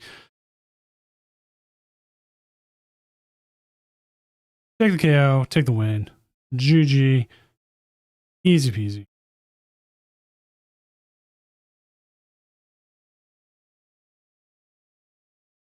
Checking if anybody else is still playing. No Brasper is done. Table 5 Quinn is done. Actually, we're pretty close here. We're at 15 people left. Standings will update here as Azul is currently 5-0. Everyone's watching. Everyone watches for that's all there. I won't lie. When Azul is playing in the tournament, the numbers go up, but also this is the time of year when numbers go up in general.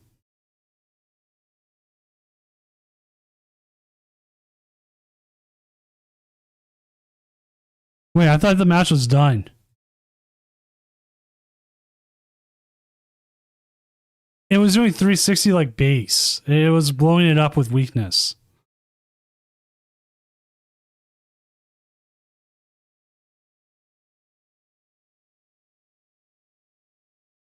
He was using the Clefairy to do it.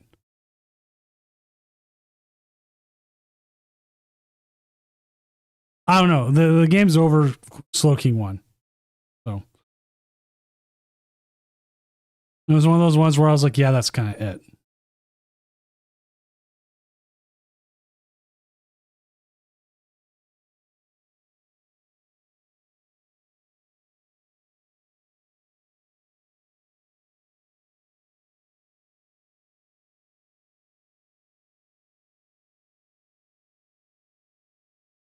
I'm bad at math, people. Just let me be. Don't make me cry. You're making the caster cry. Okay, no, no.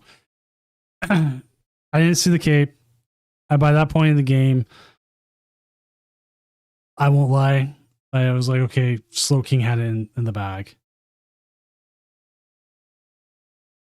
And they did. That's who ended up winning.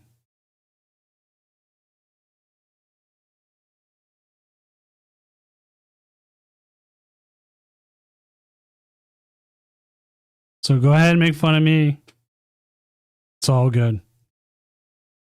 I know one of my weaknesses is sometimes I will check out on a game when I think it's over. And we've had it happen with the casters in general. And something like I'm trying to make sure I was trying to be better at. It's like you think the game's over, you check out.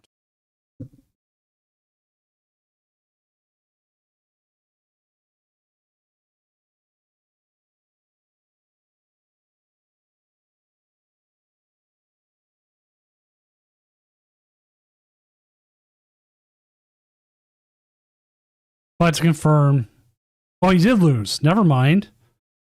See, you were right. I thought they won because I looked. I thought they won. I was wrong. So you know what? That's what happens. That's what it is. You check out and you're like, okay, that game's over. Realize what happened, and that is a fault of mine, and I will say that. I think one of the biggest things that's not just because I talked to chat the whole time. One of my biggest things I need to work on as like a caster kind of thing is being distracted, and I can easily get distracted because looking at my screen right now, I have about 6 different three to 4 different things up. I have art projects on my desk that I'm working on. I have a cat purring by my feet, and I have ADHD. Probably, I take medication for it. So, and it's something I'm doing with the people we have come on CoCast, and I want people to also talk about like what makes a good caster, what makes a fun thing to watch, right?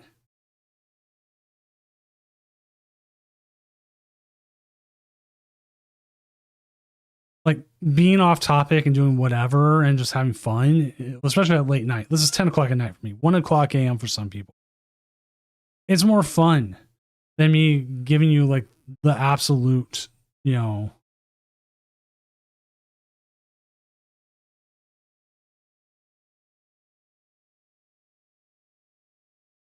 breakdowns of everything, because the majority of people who come in and watch this know what they're talking about. Like, I mean, chat, you were really correcting me on the 360 base, like it had the cape and everything. You knew.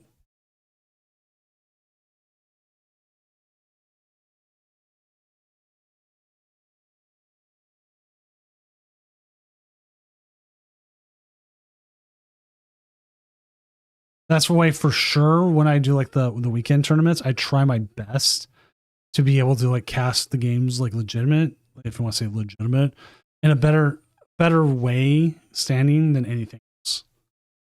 I know I'm not a great play-by-play person, and I'm more of that story commentary person. Like, one of the things I've been watching is the San Francisco Giants broadcasters. My God, those two guys just enjoy baseball. The Giants suck this year, and there's no saying they're not. But they come in every time like they're excited to watch it, and that's what I would love. That's what I would want. Again, to rant for the week about this. Let's get the next round going.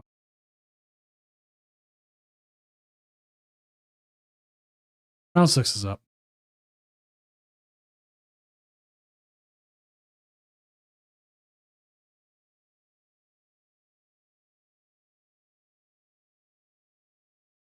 Yeah, and I think they had the boss.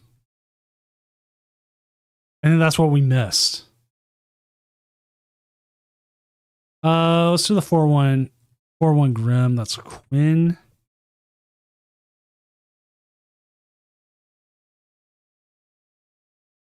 Like, okay, the Giants, Kuiper, and I'm forgetting his the other name.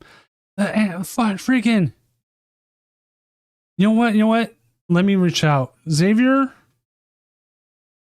No, Xavier's gonna lose this. I don't want that. I don't want that. I'm sorry. That one's a harsh one. We'll go with Quinn here with Marty's Grim Snarl. Find out who they're playing.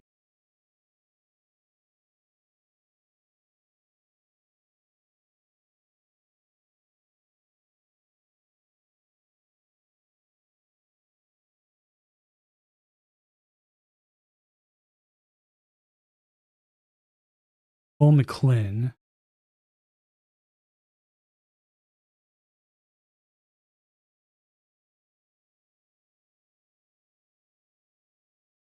All right, this is Slow King versus Marnie's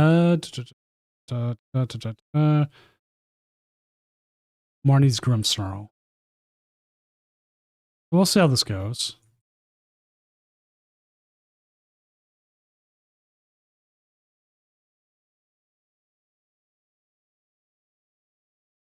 Like, you can tell what broadcasters like really care, which ones might get frustrated with their team, which ones don't care. Like, if you want to watch the worst absolute broadcasters right now, you go and you watch the athletics broadcasters right now. They absolutely don't care. They do not want to be. They're not even angry at the team. There's no emotions to it. Like, I know some people don't like Aaron Goldsmith with the Mariners because he's been rightfully calling them out. He's not glazing the Mariners.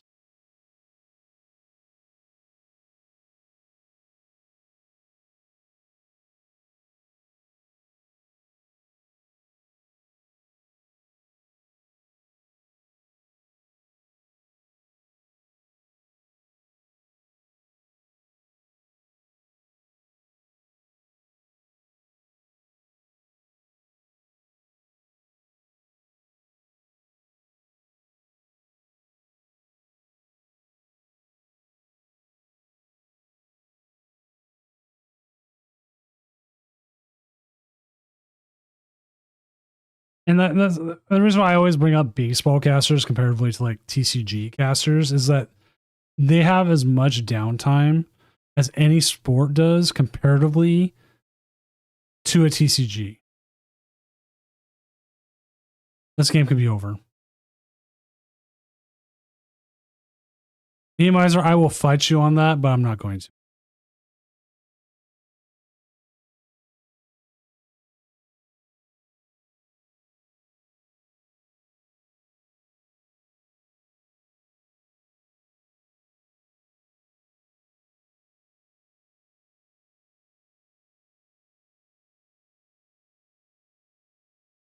If there was a sports broadcaster I'd like to be like, is Bob Iger, which you might know him from the movie Major League.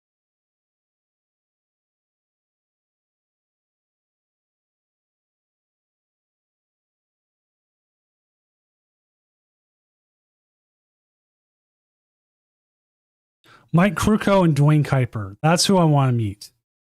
And you might know them because they were the announcers at MVP Baseball 2005.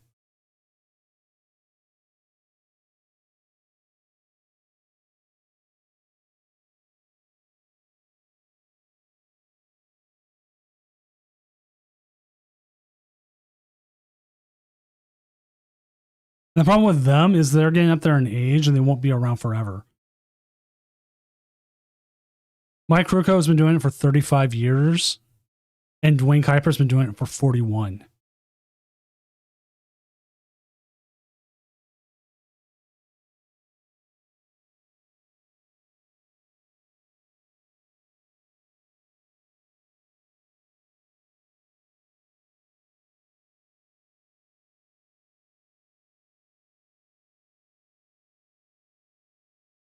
Well, they're not all the way dead yet, are they?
Switch off 6 is a lot to ask for.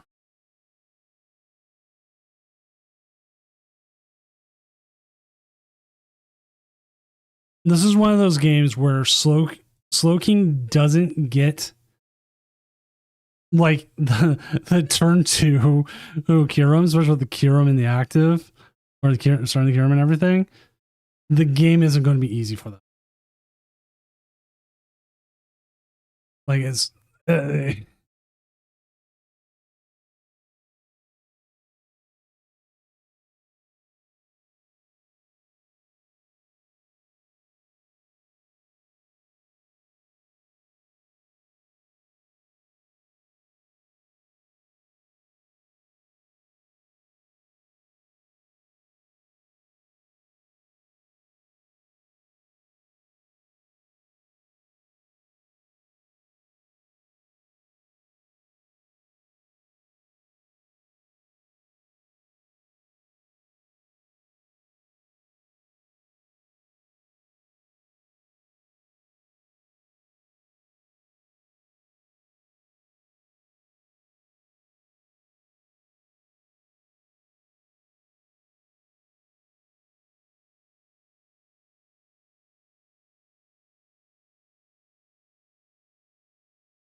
All right, apologies. Is dealing with something. We do lose the Grimmsnarl.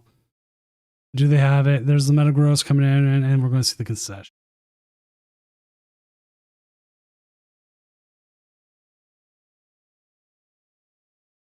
All right. I will get another game on. We do have a couple other people.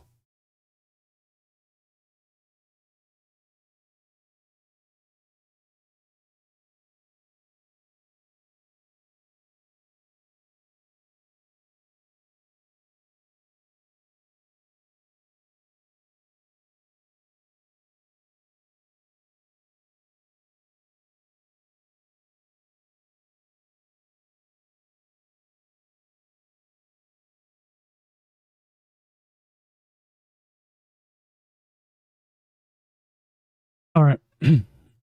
Let's see. Let's see how Nate Kursky's game is going. Get that up for everyone.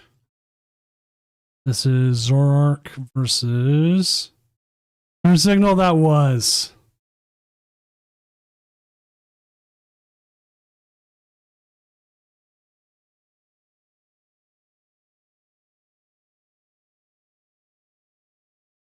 This is Nate Kursky, who is 4-1 with Zoroark, and they are up against. Well, it's the rematch of our first round here. Where we got Zoroark going up against Blaziken Dragapult. Let me go ahead and update the names here. And we'll catch up where we are. Like, your game went so weird. Like, I turned around. I dealt with the judge call, which I'll talk about the judge call here in a second. Turn around, and all of a sudden, you got a Marnie's Grimmsnarl out there, but, like, things don't look too good. I was like, what's going on here? All right. So we do have a Zoroark set up here. They have been hitting with the Badoo. We don't have anything on the bench right now, which is never good. And we can't attack. But the Dragapult doesn't seem like it's in that great of a spot either, considering that everything they hit it with, the Monkey Dory's just going to put back out there. If somehow they can find a second Monkey Dory here, as they do top deck the Zoroark. There is a world where we do not see the KO, actually. We will not see a KO on that Dracloak. Too little. We do have the Zekrom now, and we do have access to. Hey, turn signal, 712 cut can happen. I'll keep the standings updated so you can see what your resistance and stuff is, because that will always help.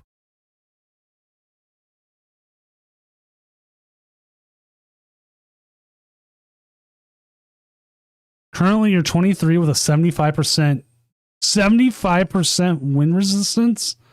Yeah, you have to win 3, top 16 cut. You have a pretty good chance there, to be honest, with that kind of win resistance.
All right, this is a question for everyone. How do you take your prizes? I usually go up the left row, down the right row.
This is just so weird.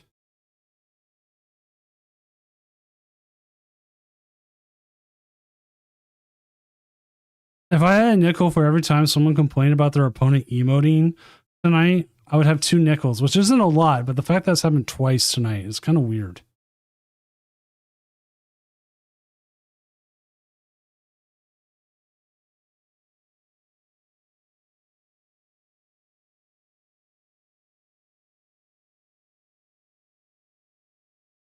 Oh, in person, I go, yeah, I just go bottom. I start on the right, left, right, left, right, left. And the funny thing is I'm left-handed, so all my prizes are on my right side.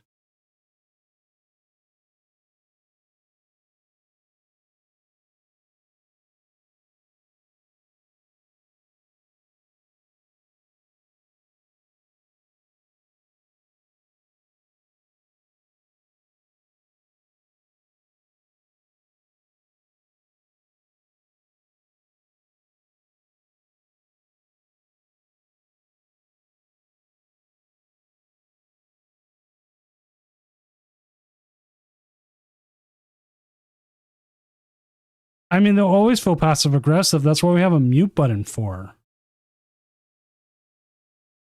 What I've asked for is like the mute button to be on all the time.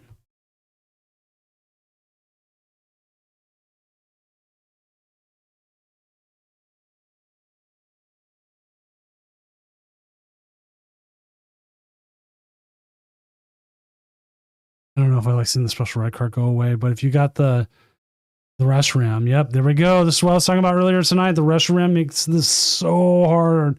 Like, you've got to be careful where you're putting all that damage if you're the Dragapult player. Like, I mean, the biggest issue is they got the Monkey Dory. They still hit the stuff.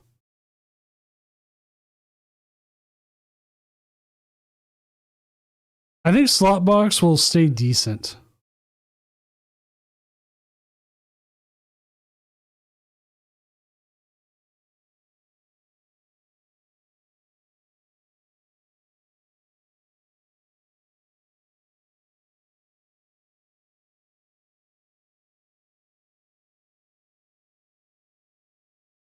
Like, the Reshiram is the biggest issue the Dragapult's going to have. And now that the fact they don't even have their Blaziken, they went for the damage. Zoroark should win this. I do think Zoroark is probably one of the biggest issues for a Dragapult player. And if the Dragapult player doesn't know how to play against it, they will lose.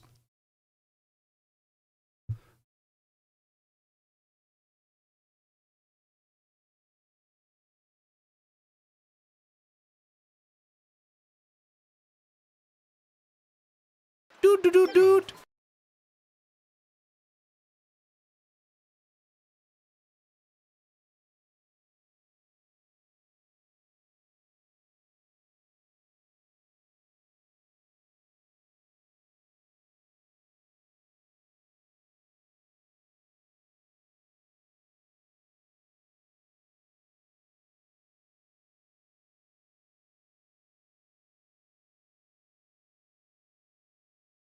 What's up, Logan? Yes, there is. I also Snacks V1 thing for the follow.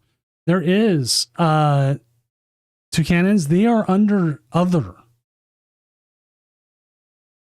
I mean, 2 can Zams. Actually, I don't know. But most of the 2 cans have been appearing under other tonight. One's winning wise, I don't know. It does not look like there's any Alakazams up that high. There's Trey T, who is playing Hoot, who is playing Toucanon with the Dusknoir and a Ogre, Stone Ogerpon. Oh yeah, no, this matchup's hard for Chicken Polt. It's because you have to play it correctly.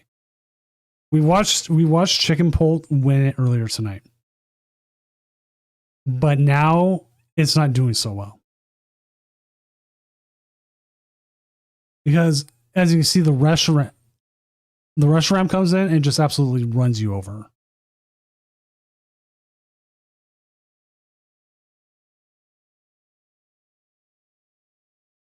See, Alakazam Dun Sparse. It's Ray is playing. Yeah, it's Ray. There's currently a 5-0 Fruit Loops. So it's Ray is the player you want to look at. How did it win? The Zoroark drew very poorly.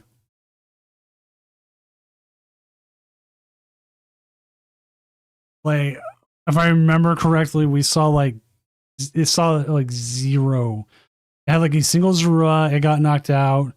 Then like they got another one, and then they just didn't have it. It just wasn't there.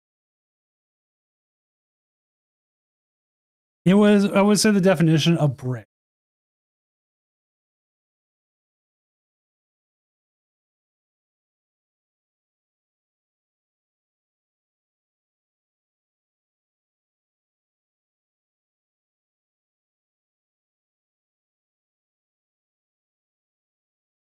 Well, I'll bring up its Rays list here after this game. I'll update the standings as well, see where they're at. Currently on 81 of 97 matches.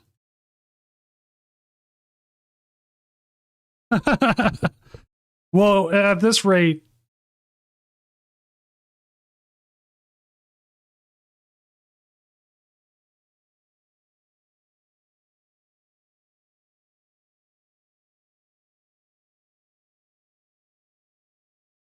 we're never getting the Sonics back. No, we're going to the Sonics back.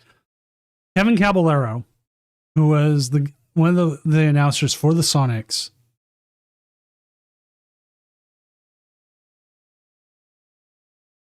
or Kevin Calabro, say it, how you say it, just parted ways with the Trailblazers.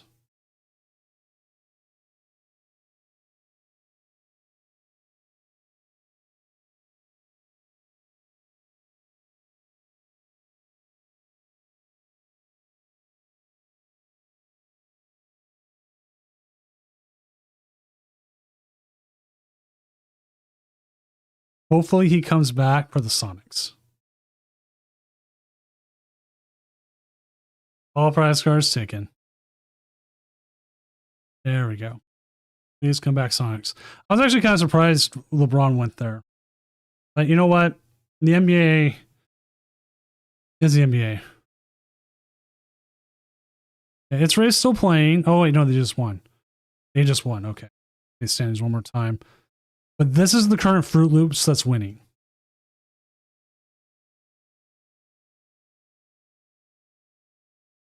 All right, you want to know the weird thing is, actually, and I know the Mariners aren't doing anything right now, the entire AL sucks.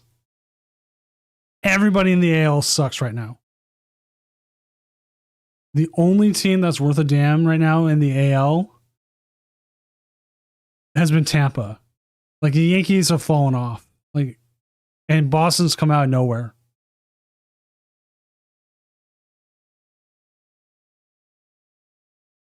But as it is, if you look at like the wild card, that's every year.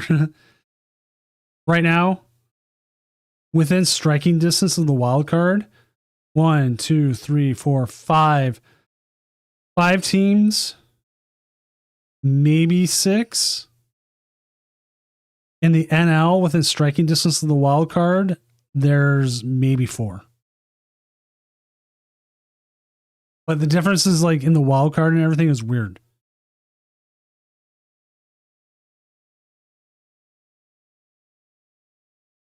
Like right now, the Mariners are 2.5 games out of the wild card at 51 and 53.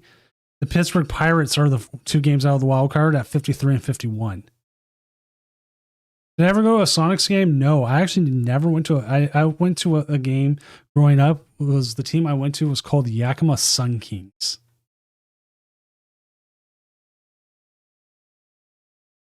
And I'll show you their logo. Their logo was cool back in the day. So I never got a chance to go to them. I only ever went to Mariners games.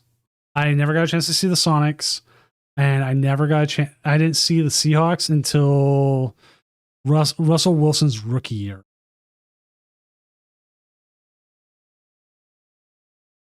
I want to say it was his rookie year. You might remember when we went.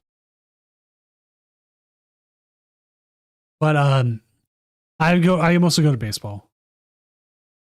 Like, and Logan, like, I don't know what is up with the Blue Jays. Like, you guys have like completely fallen off too.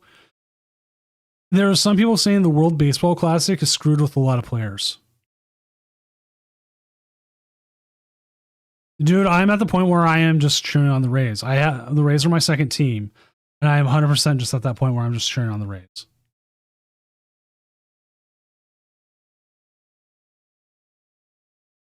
I've seen the Trailblazers play.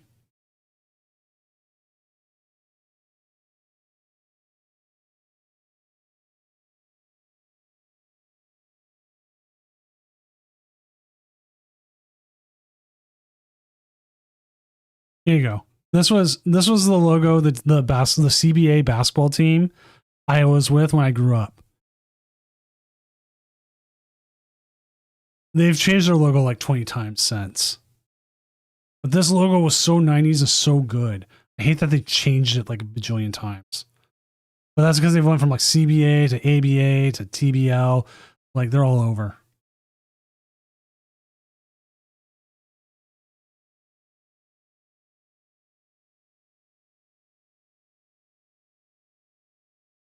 And then and my minor league team was the Yakima Bears.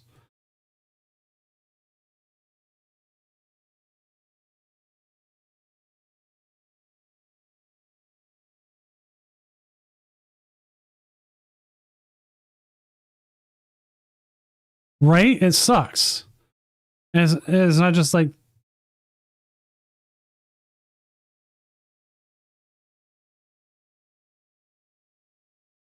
it's thrown players off. Tarek Skubal is like yo, he's doing fine, but like he honestly was like did the right thing. This was the minor league team I grew up on, the Yakima Bears. Love this logo.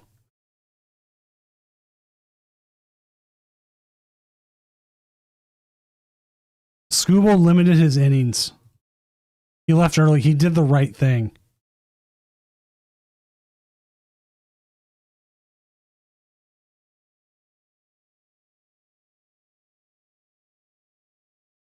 There's a lot of players who it seemed like got injured because of it.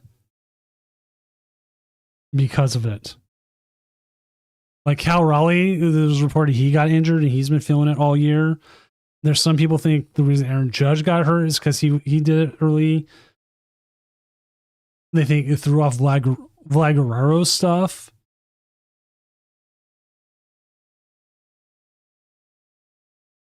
Yeah, Skubal got hurt early in the season too.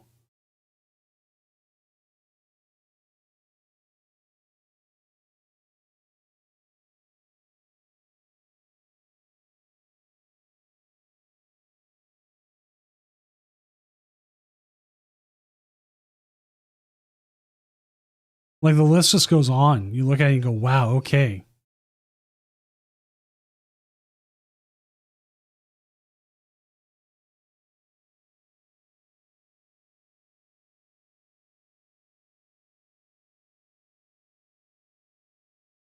I think like the one team that's not having issues with their players is like Team Mexico.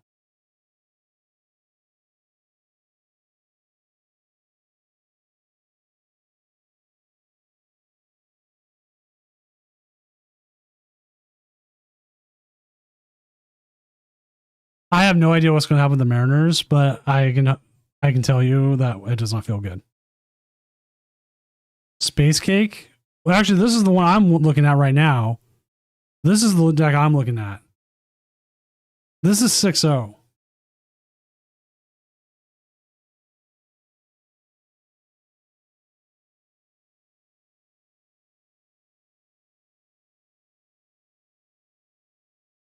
Like I was going to see and put it on, but then I saw who they played against. Xavier. Xavier's a great player. Watched him plenty of times. He was up at his Enzor arc. That's just not helping.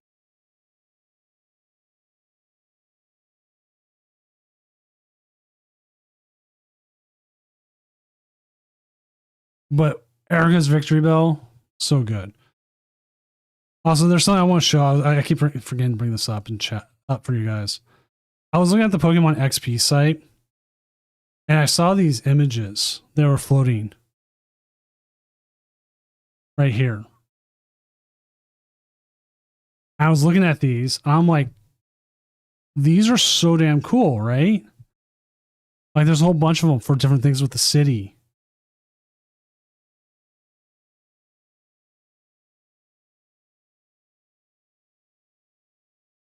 And I'm like, part of me seeing that, I'm like, man, I hope they do this for like one for every regional.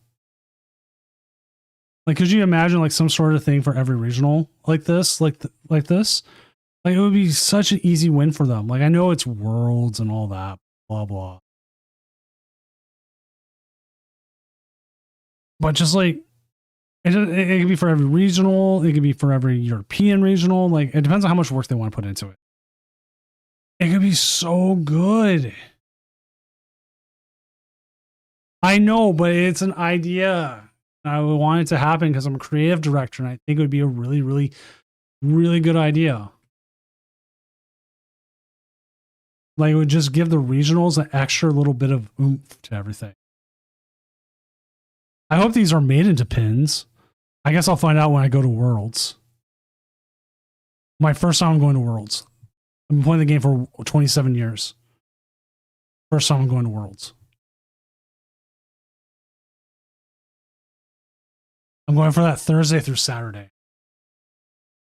I'm not saying Sunday because I don't have an arena pass, and I would rather just be home.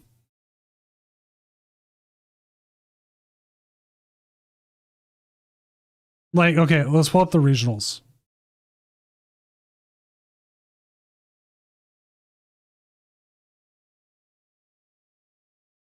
Like, different landmarks for every city, right?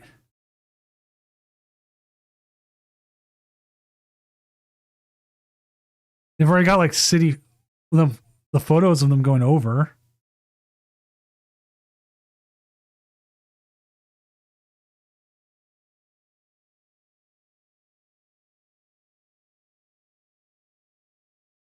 Like, okay.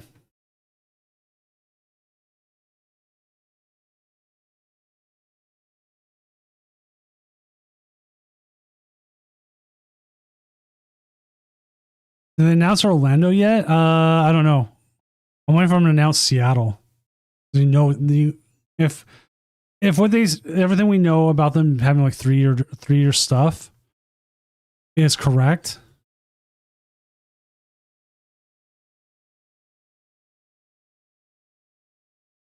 then we will have certain ones will be coming back. So imagine every single one of them's on a 3 year thing. Let's see, Rasper is up against Zoroark versus Festival Lead. Yeah, we'll move on from that. Nate is up against. We just had him on, but we'll still see Azul. You know what? I want to watch this from the other side. We're gonna watch this.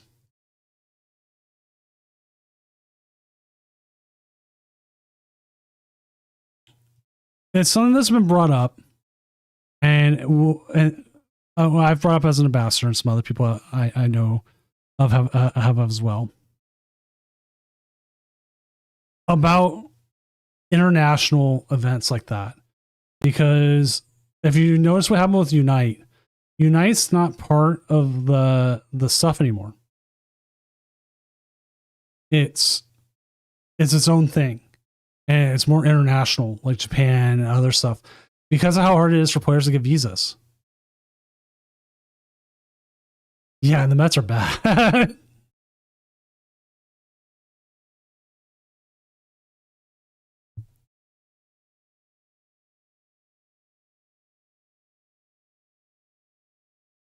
What you see is we'll start the Badoo and the Buddy Buddy Poffin. So we're gonna have a little bit. Have a nice free retreater.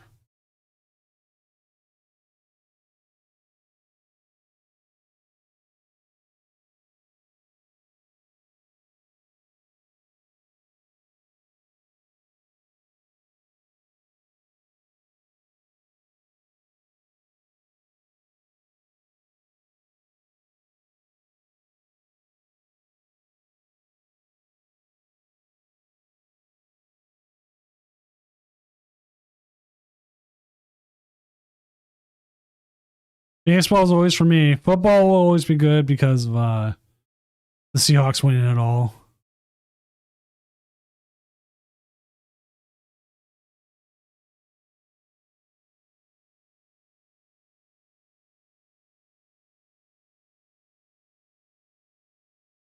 Well, he has got a good setup going.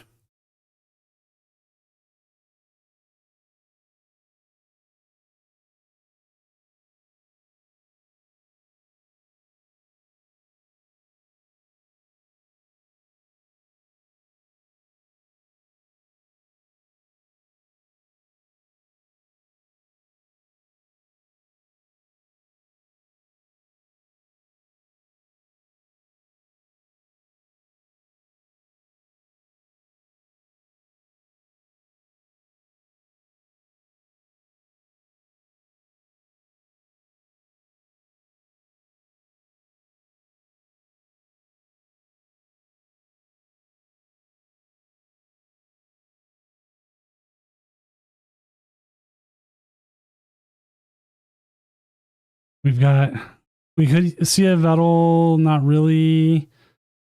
Oh man, this does not look good.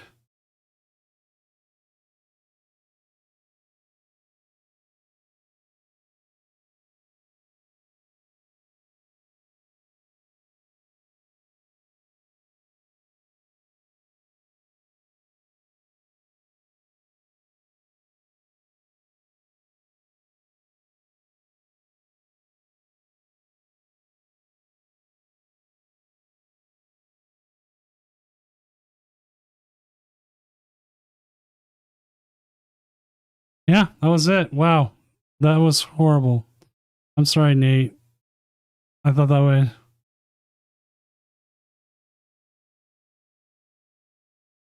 I guess we're gonna go to Rasper's game because it was the only other one. It's like you draw a matchup that you could play, you could do well. I'm like at this point, I almost feel like Rasper has like a better chance. That was just. I am sorry, Nate.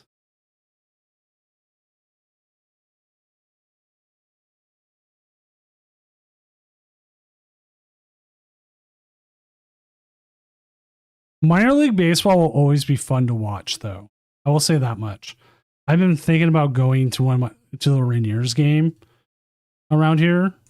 I think it could be a good game to go to, or go to our other minor league team around here.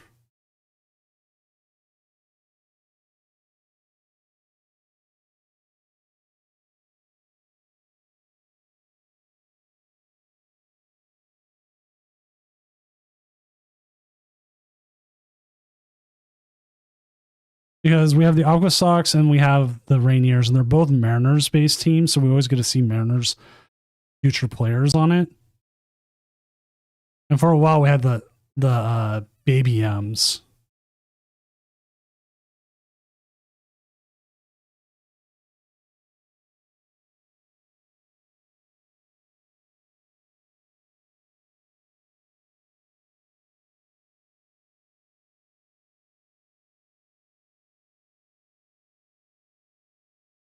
Wait, shouldn't that have poisoned them?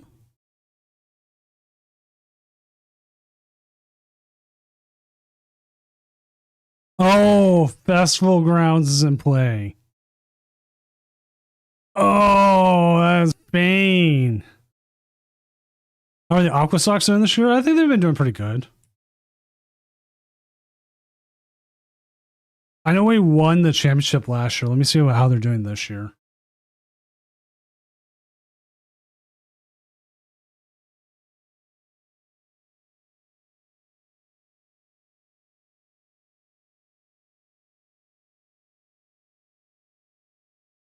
I think they play the Harbor Cats here.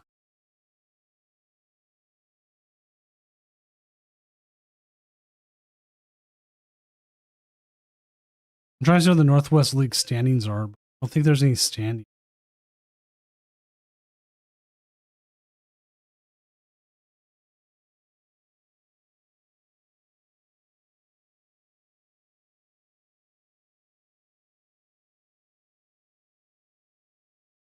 Currently Everett is 16-12 in the second half. In the first half, they were 33-33.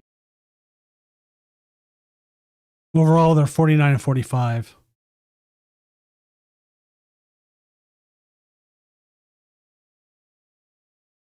They're 8 games back of Eugene, which I want to. There's a Eugene hat I want to get. Honestly, I want to get all the Northwest League hats at some point.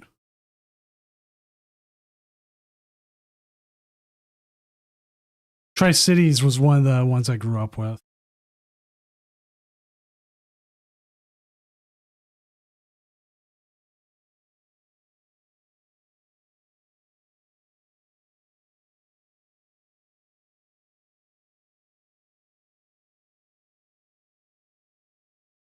Yeah, the one time Festival Elite actually works is when you don't want it.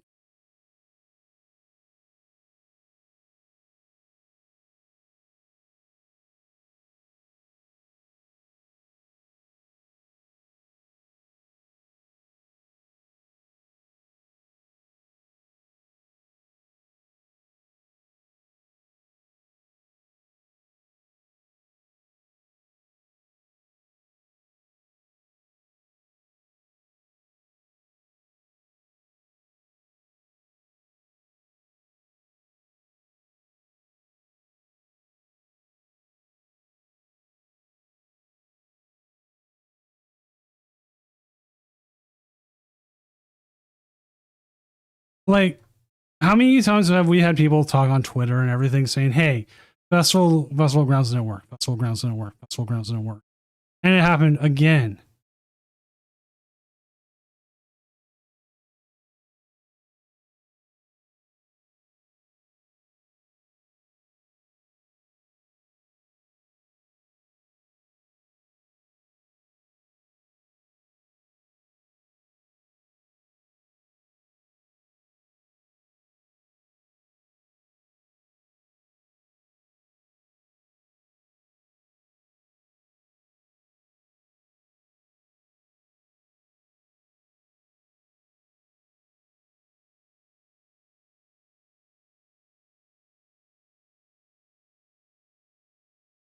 You know, the tonight's moving pretty decently.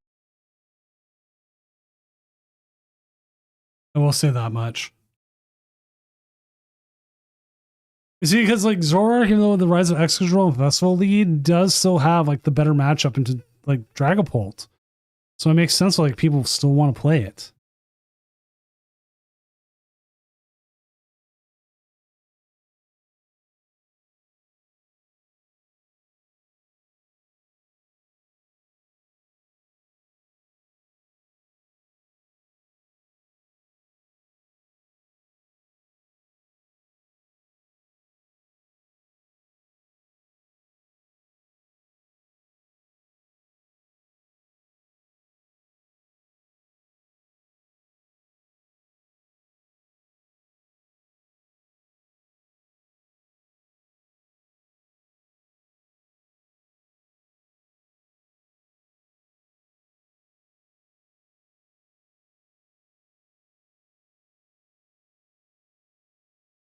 Worlds, I don't know. I don't know what to expect for Worlds.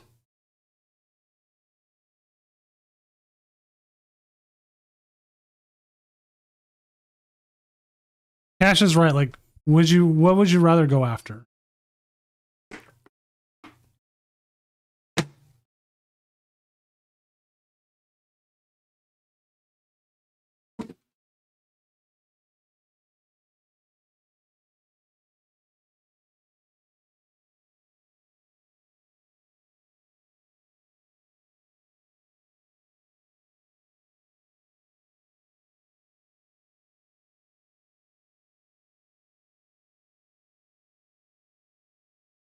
It's like I don't see a way here for Rasper to win.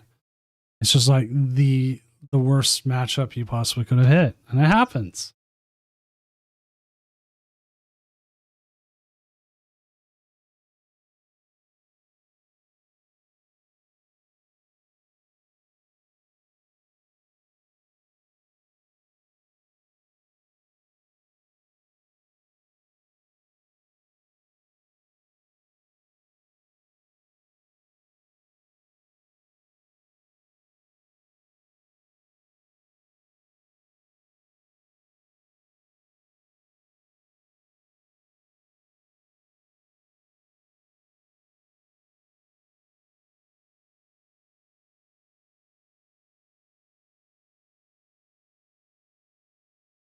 Put a Grookey there.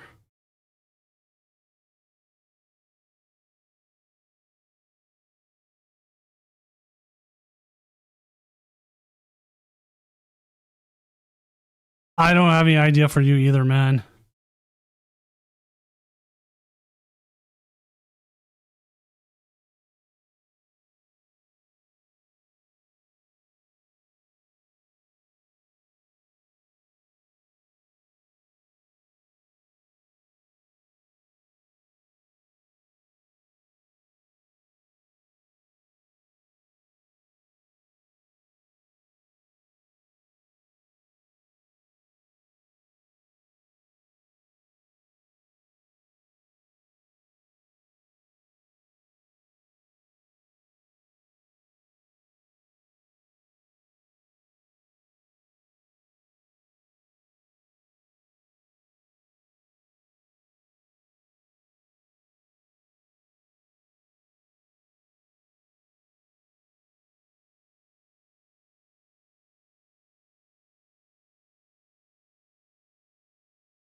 I don't think Sneak is good.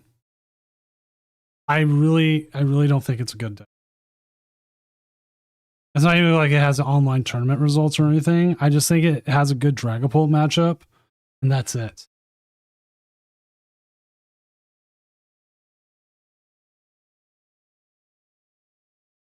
Like if you just have anything else, you just win.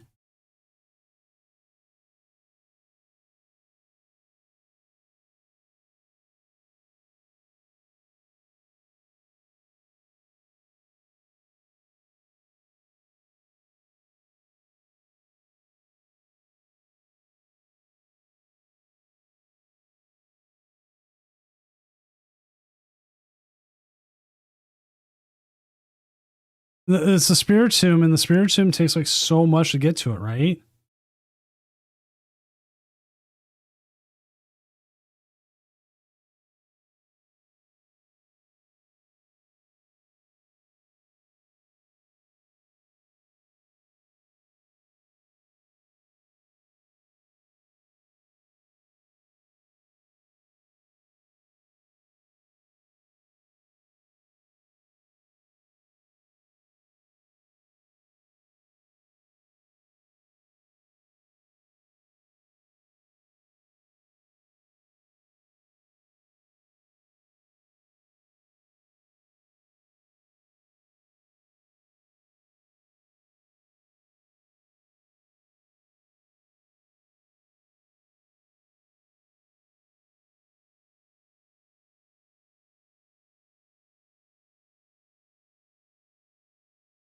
Yeah, Leah's just bad for the Zoro here.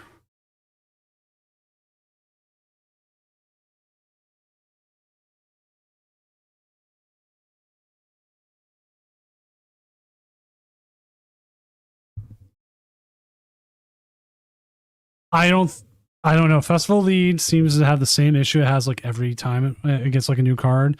Seems like it's great. It's not.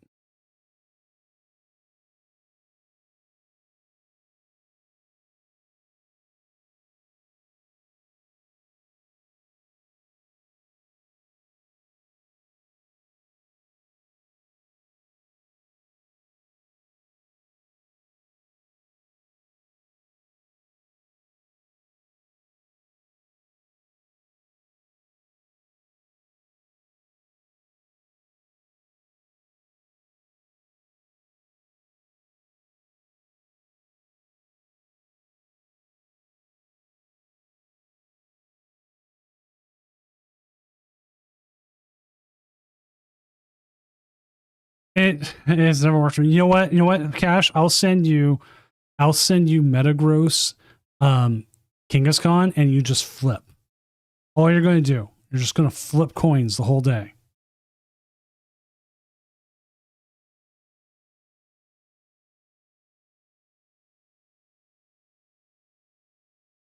There's nothing else you're going to do. You're just going to set up and flip some coins. And go, that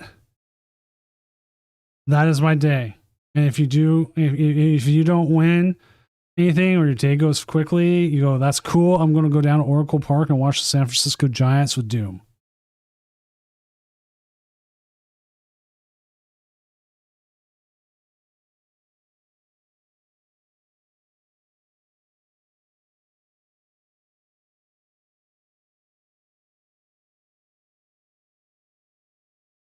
Or we don't watch the San Francisco Giants. We go and walk around all the Pokemon XP stuff.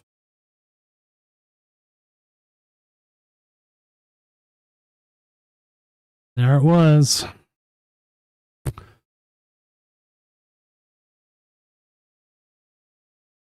I was going to update our standings here. Okay, that was a game where, like, oh, I want to make day 2. Okay. That was a game where I was like, okay, you know what? It is what it is. Oh, look! Erica's Victory Bell did lose to Zoroark, though.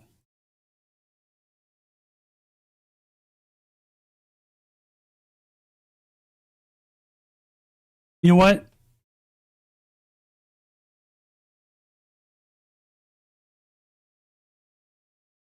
What you do is you go with me on that Thursday night, and we'll go find a theater, and we'll go see Ghosts Too Big to Rig.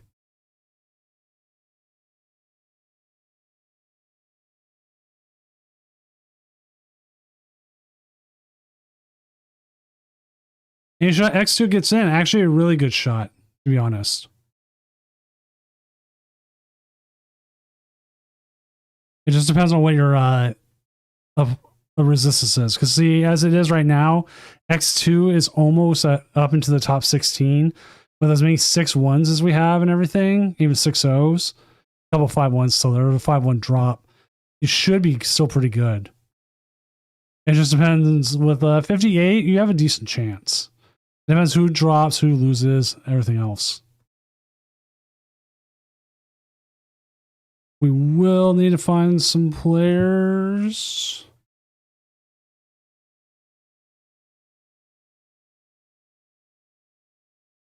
For the next round. Slayer's still going. They finished. We are getting close to finishing out the round.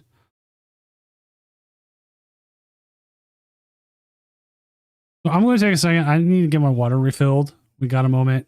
I will be right back. Have some lo-fi music while.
All right, chat, I'm back.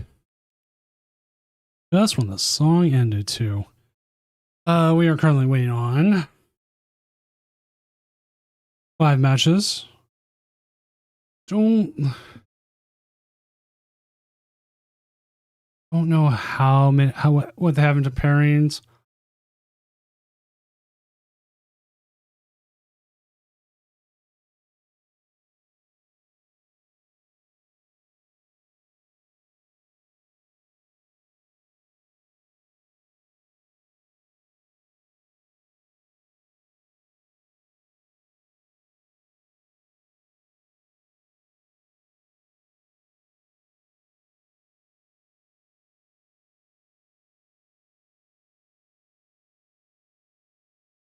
I mean, you don't have to drop cash. You could have kept playing it out. Which reminds me, I gotta go through and there's more people who have essentially qualified for Doom Worlds Day 2. And then go through and put them in. I don't think anybody in top with over 200 points is getting knocked out.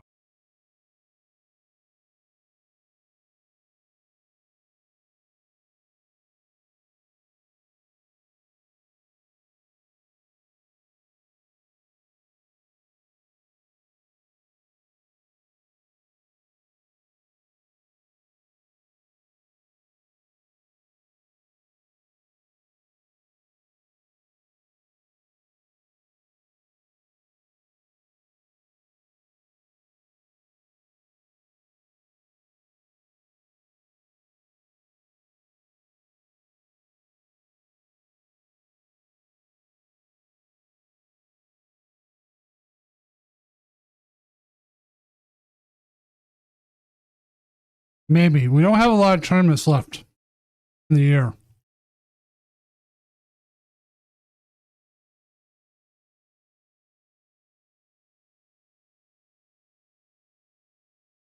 Like, we have 1 challenge left and then 2 more Fridays. And even then, the August 7th one is the last chance qualifier for whoever does win it. It's automatic Day 2.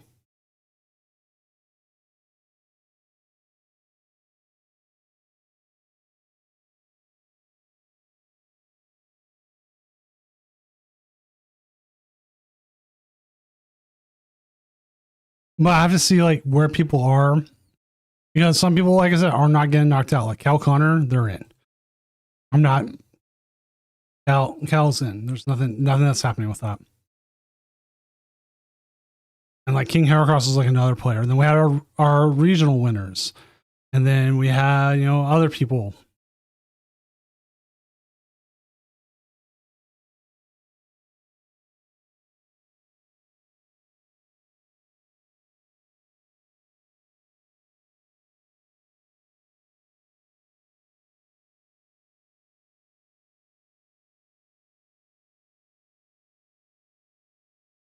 Yeah, I still want to go to Japan. And at some point I will.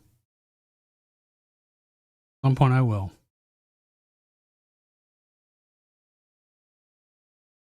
I am going to Vegas though. I am prepping for Vegas. Everyone I've talked to about Vegas says that will probably be the time that is the cheapest.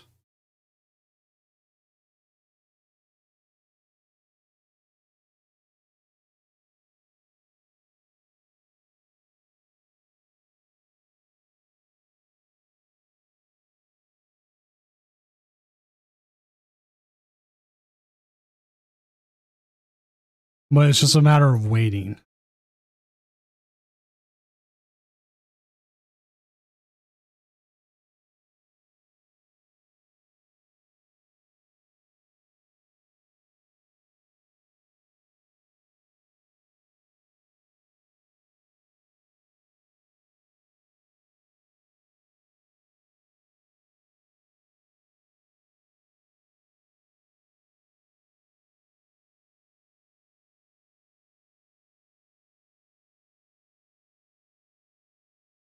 Dude, if there wasn't info on there that I didn't want people to see and like try to set up, I would show what people respond to with every single one. But there's info on there. Like I'll look at some of them. Tonight was about Jimothy.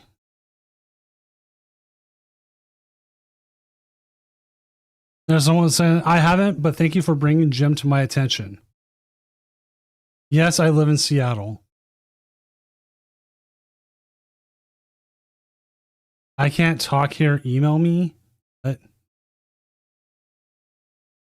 I do know about the raccoon. He's buddy coded.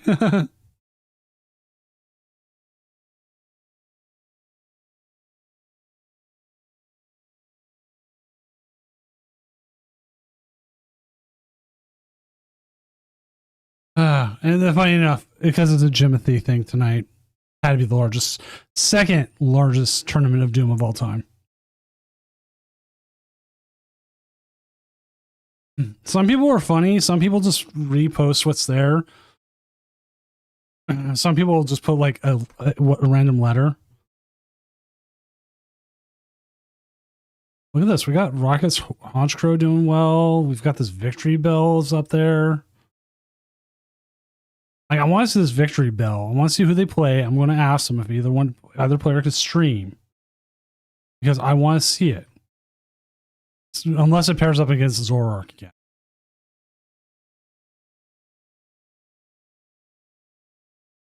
And like the whole thing was the whole start of asking questions was 100% just a joke.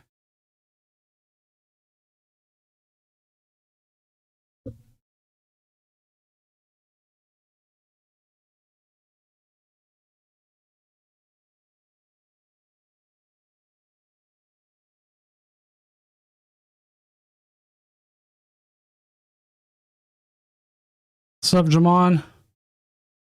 All right, looks like we are done with the round. Let's go ahead and move on to round 8.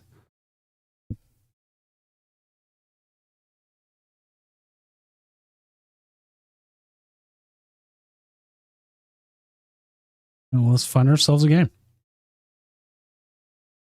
All right. Let us see who Andrew paired into. Pablo Y.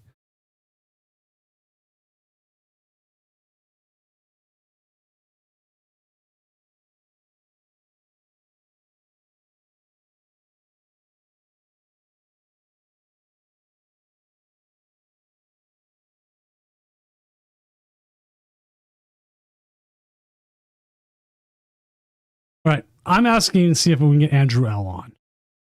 I want to see this deck. I'm looking at other people who are there. If you are up there, I would 100% love to get you on. I will ask Xavier as a possibility. I don't remember.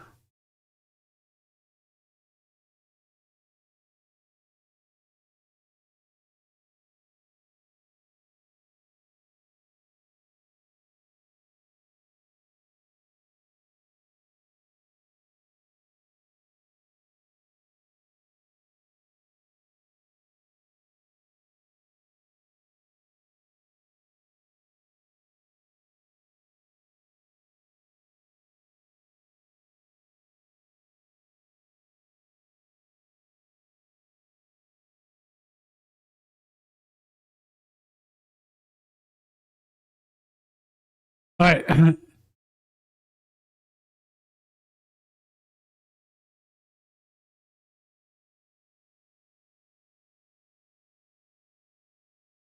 All right, so Pablo Y says they can, so we'll see Pablo Y with their Alakazam going up against this Erica's Victory Bell.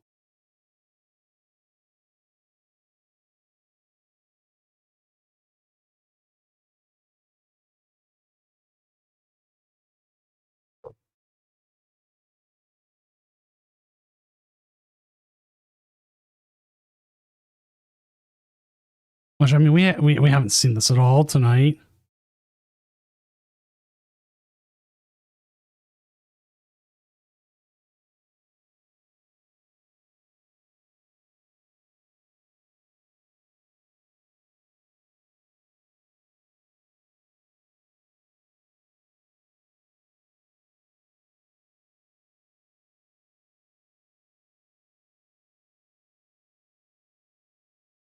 504 players tonight. We do have Xavier's game as a backup if it comes up.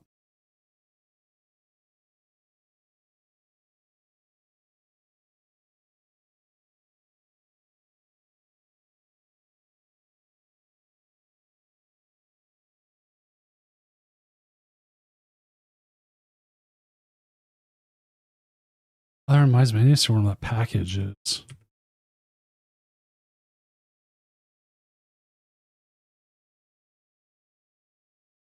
Looks like we're getting set up here. Oh, then I never announced round 8 was up. There we go. Oopsie doodle.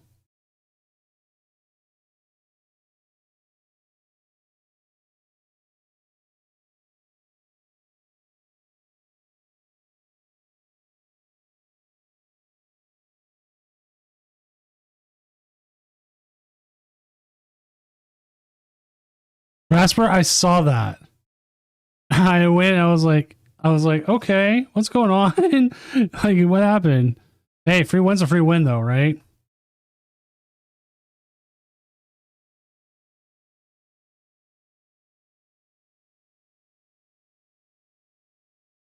If it helps you out.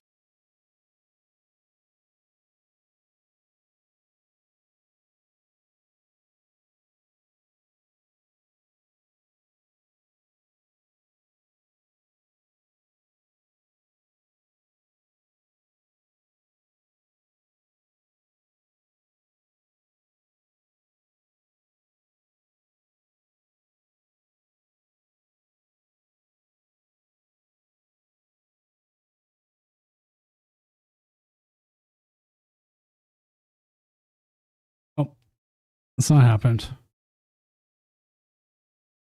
I will. Oh, wait, there.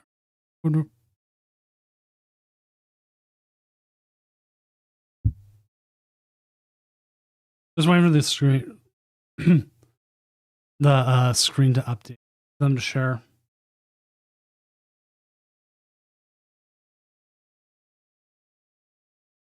God, yeah, festival leads all over the place.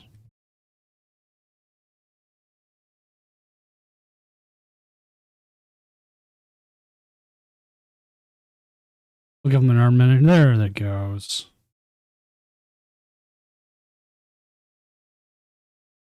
Oh, this actually looks like it's on a tablet.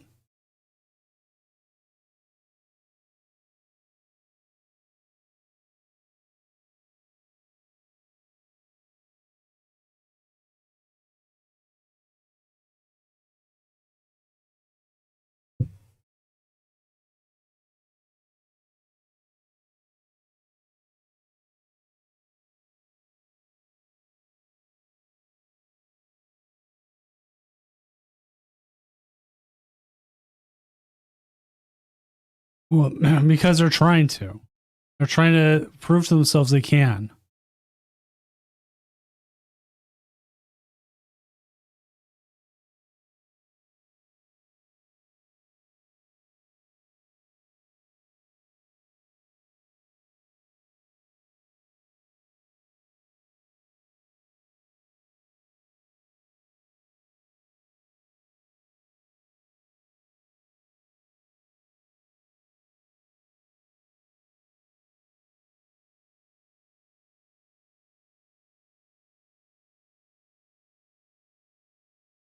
I mean, if it's a free tournament where you only have so much, you don't need to do too much. You just set it up.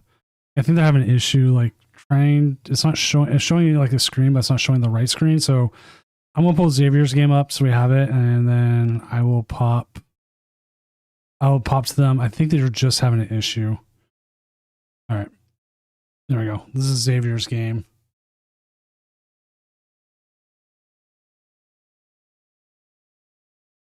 So I wanted to get that game up. I apologize. So we'll have Xavier Kerr and their game up again with Zoroark versus Hide and Sneak. The first time we've had Hide and Sneak on all night. We've had so many Zoroark decks tonight.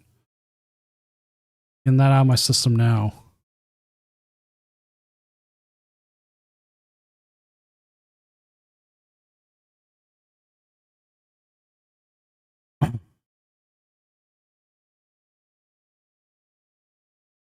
like he has it kind of working, but it's not working, and I needed to get a game up.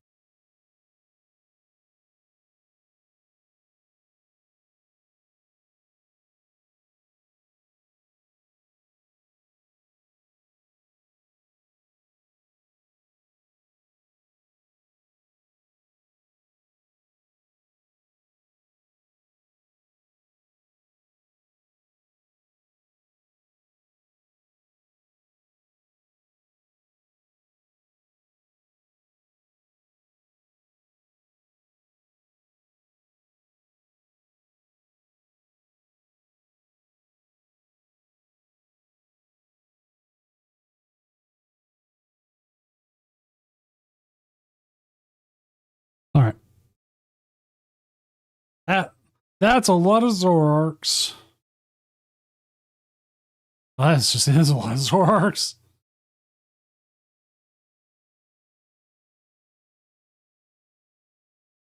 Yeah, Muggy Dory's kind of in this matchup, isn't it? There's not much Mucky Dory's going to do. Can't move damage onto like.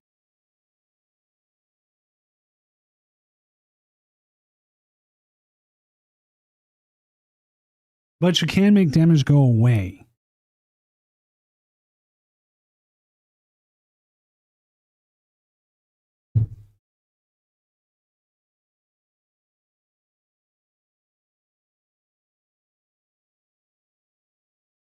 I'll also keep standings updated for anybody who is looking into making cut because they're very, very many decks trying to find.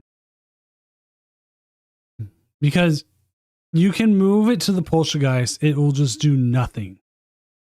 It will just disappear.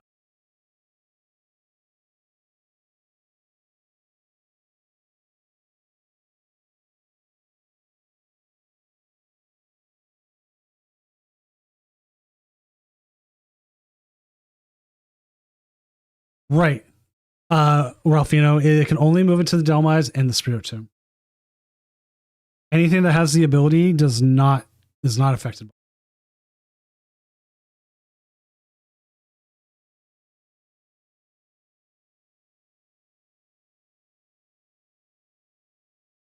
So have I, Ralph. I've started playing Dragapult Blaziken against it because the Blaziken doesn't get O-code by anything really in the deck.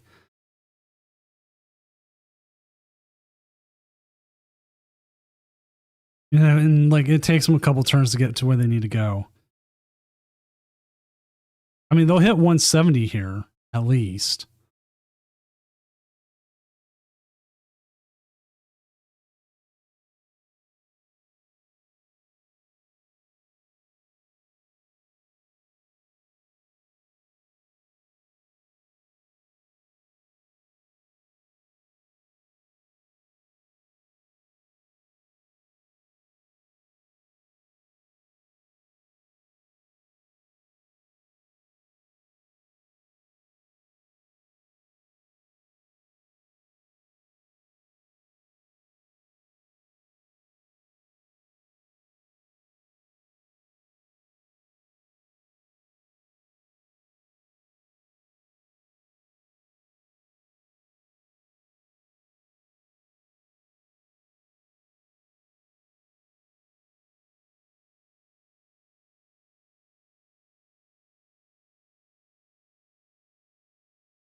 All right.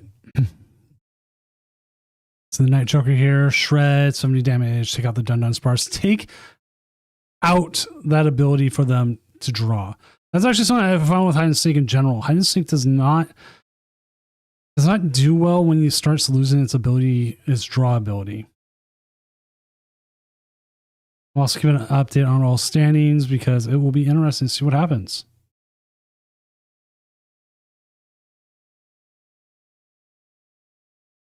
Yes.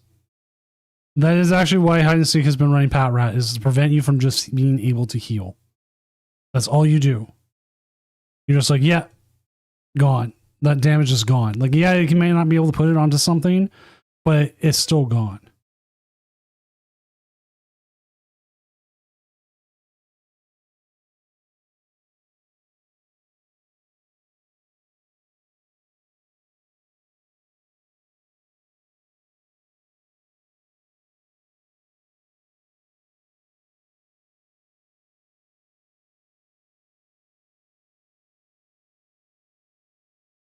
I pressed the wrong button. I am pressing all sorts of buttons. I am sorry. Also, Ralph, thank you for the as we do watch the Zoroark get knocked out there. I was trying to press a button on the table thing here because I've been sitting here tonight as I've done some refinements to the whole tournament stream thing.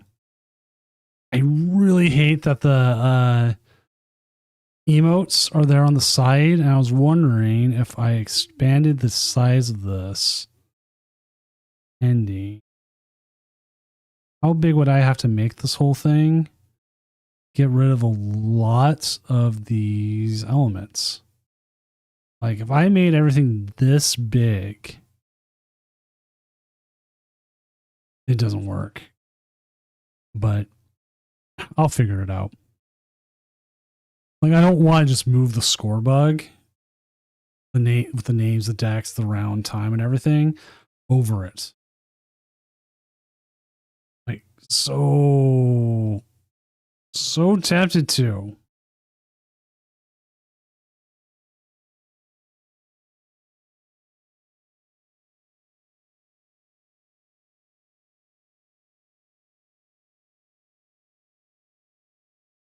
I could also just make that a, oh, you know what? That is actually what I could do. You know what? I'll do that.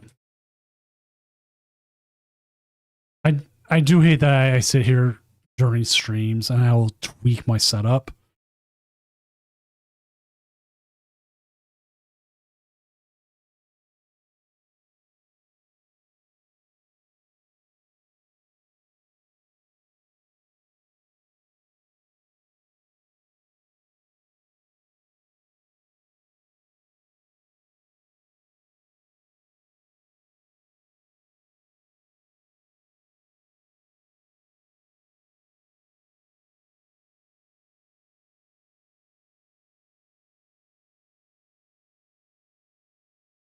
Because I'm also working with some extensions that will add some cool things to the stream, but I haven't figured out exactly how I want to work them into the stream yet.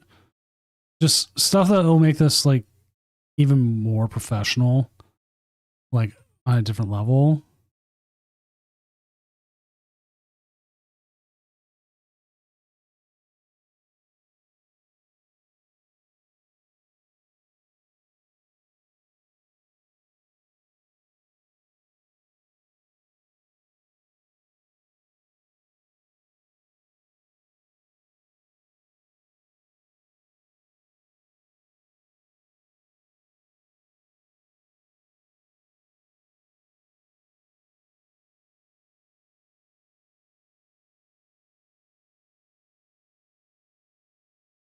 But that's just me always tweaking with everything.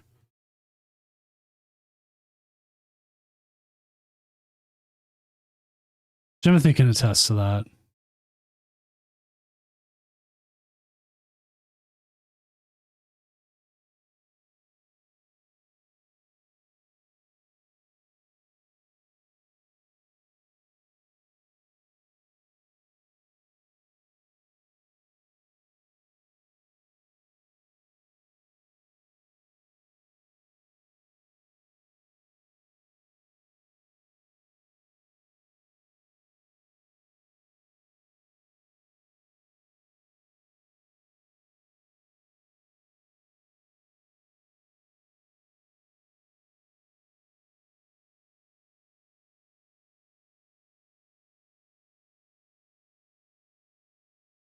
I will also say one of the biggest failures that I think that the Limitless platform has right now.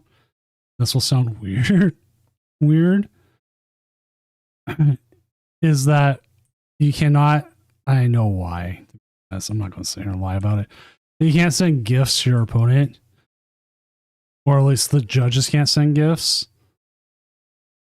because there's so many times I want to do a ruling, and it's one of those rulings where it's that everyone gets one kind of ruling.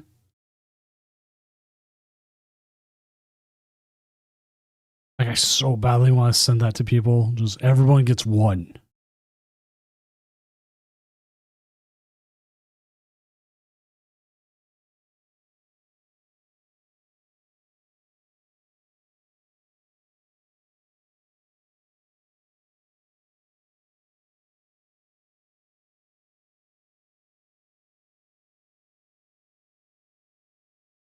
All right, let's see if that does what I wanted to do.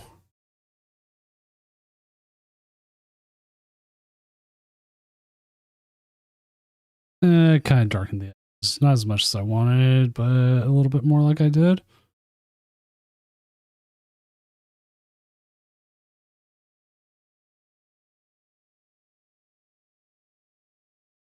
It made that area a little bit.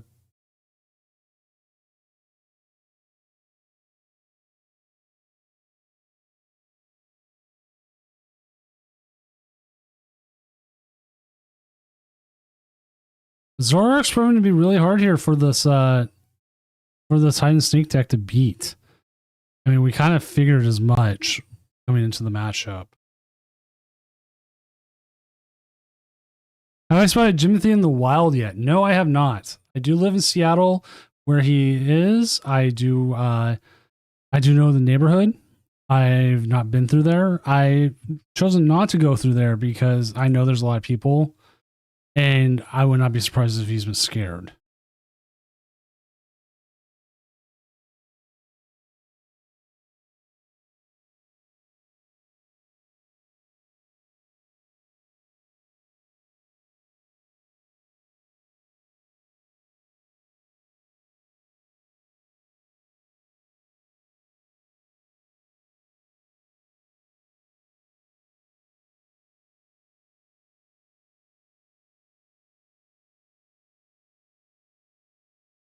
Now, the funny thing is, I do have a family of raccoons that don't live too far from my house.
They do need the one prize. How?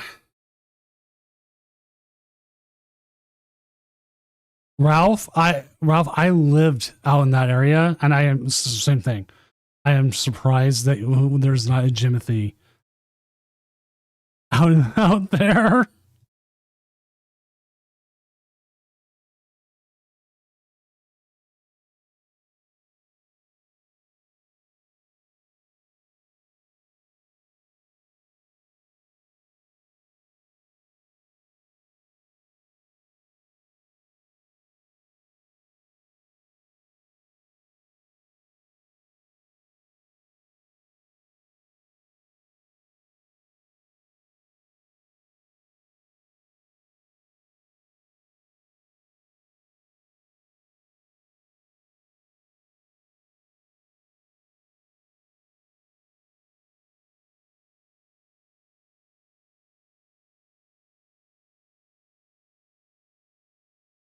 without. Yeah. Well, okay. No, we got boss's orders. Doesn't matter.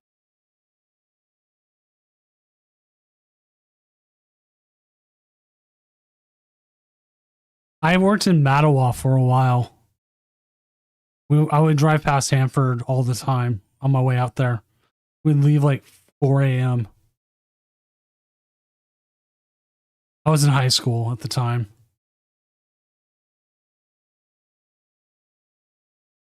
Well, that was one of the last matches. So as it stands right now, I think Andrew L. and Pablo's the last match. Let me see if that ever got fixed. No, it's still showing the same thing. Okay.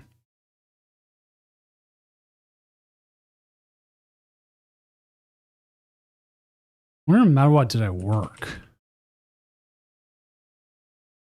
I was on a farm.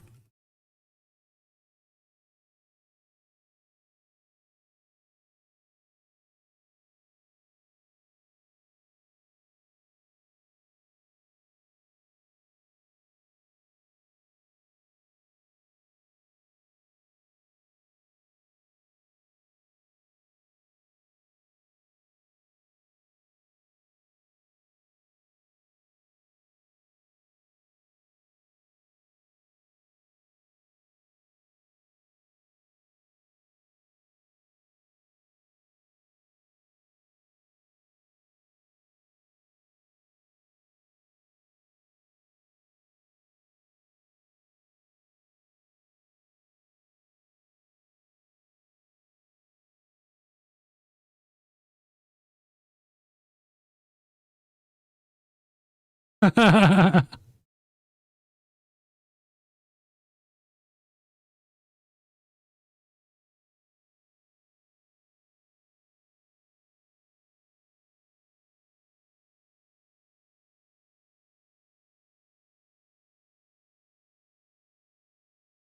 up, it's Dragon Moon. Here, I'll show you about where I worked in Mattawa. So I worked in this area, general area, as I remember taking 243 to get there, crossing the Vernita Bridge. Because then you had obviously the historical stuff and the Hanford Reach and Hanford itself everywhere out here. Like we would take, oh, how did we get there? We didn't come up through Tri-Cities. We would take 241 up, across the 24, across the bridge there, and up 243.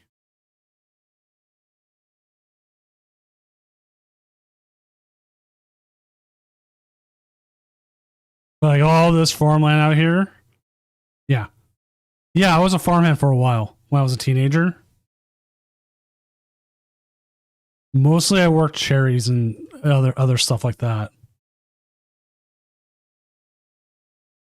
A lot of cherry trees.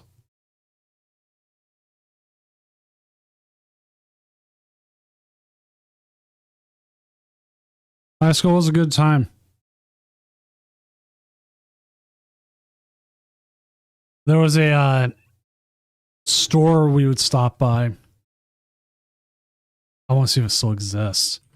Who would have like chimichangas already set, like a whole bunch of burritos and chimichangas all set like at 4 a.m.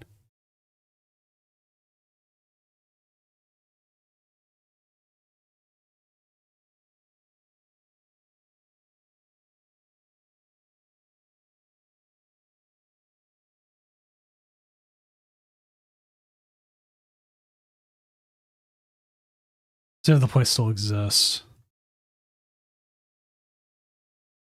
It does not. It is gone.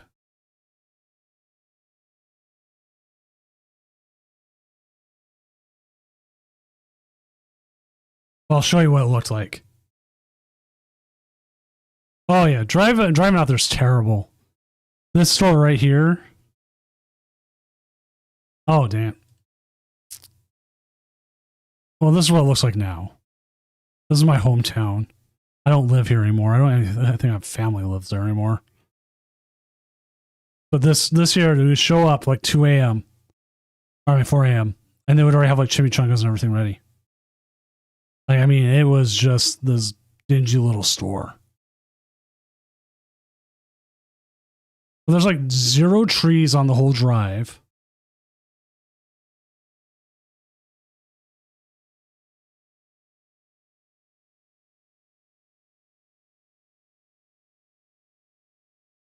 Okay, Ralph, if you've been out there, have you been to Gravity Hill?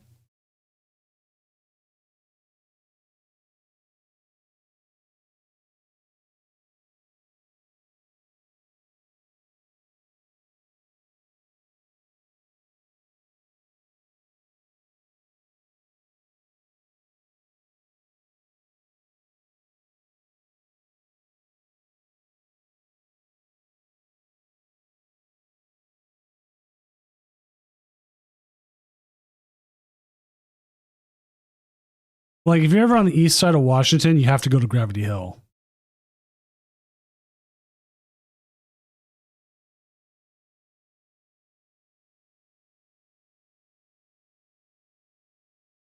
It's a weird perspective trick, but it's amazing because of how weird it is. I'll link to it here in chats.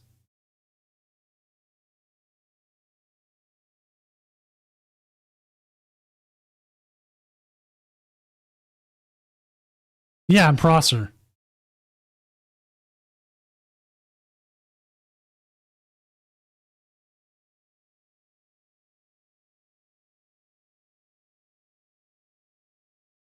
It's a completely a visual thing.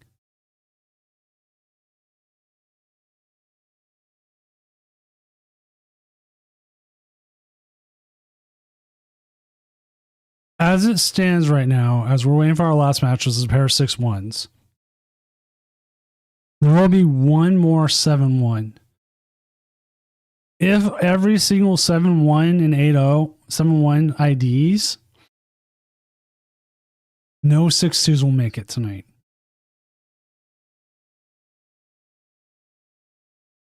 There can be a clean cut. Doesn't mean there will be. Yes. I visit them all the time. Right? Have you ever been to the Church of Godzilla in Zilla?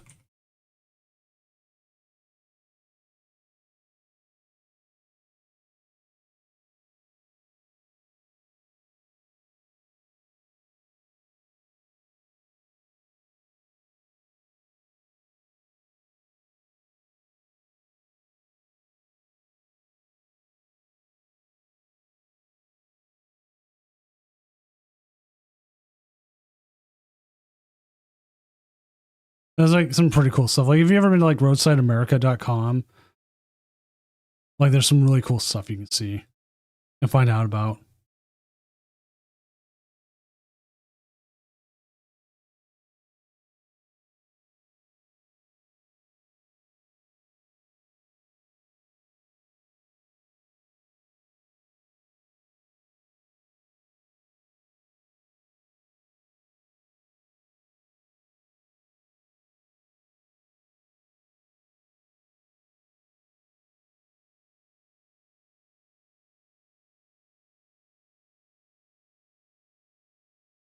Oh, you're from Zilla, actually? Wow, okay. I'm from Grandview. That's where I grew up from. I live in Seattle now. I'm obviously not around there, but yeah.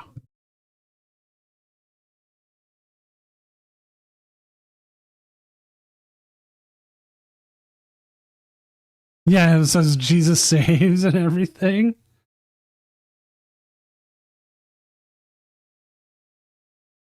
I need to pull it up. I'll pull up the map. Everyone else probably in chat's going, this is a Pokemon stream? As I'm sitting here, like, doing everything but. Oh, it looks like I finally finished. Where is that lake? There was a pond or something by there. There was a flood one year. It completely, like, enveloped the whole thing. It was weird. But hey, round finish. Let's go ahead and update standings, and we'll see where everything is as we get ready for the next one.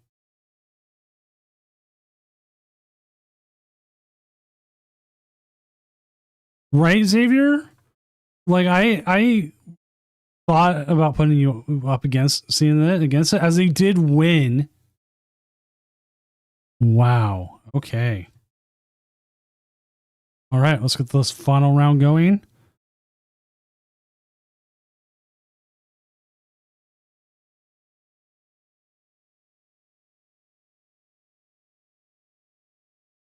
All right, round 9 is up. Let's get it going. Let's find ourselves a game.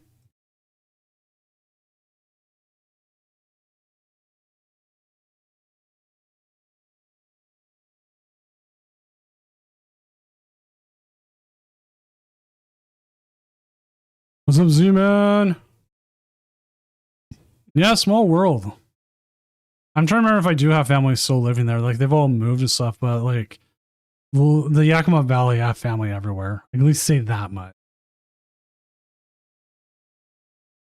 We need to find a game. I mean, like, 6-2 is not out of it.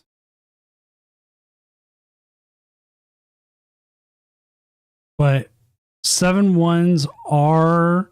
Okay, you know what? 6-2 can get in. There is a 6-2 right there.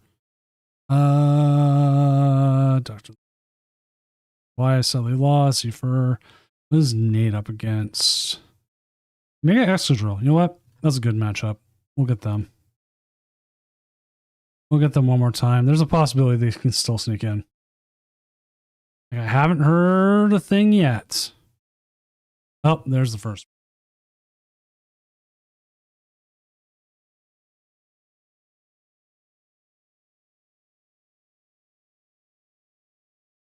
That's if they even want to play it out. I mean, some people do, some people don't. All up to it is.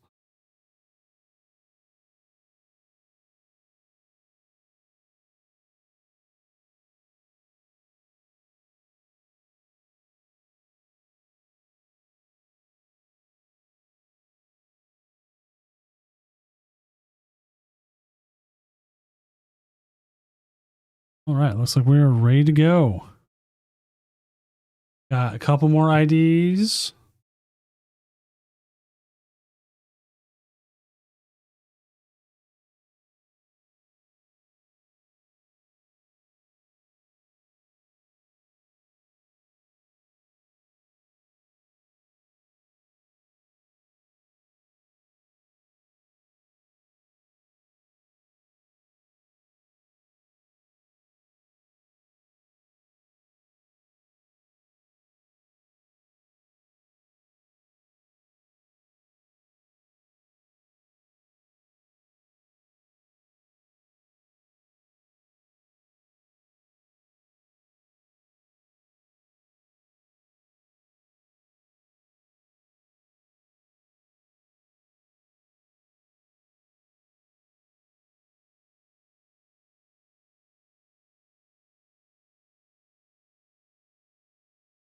All right, getting a lot of IDs.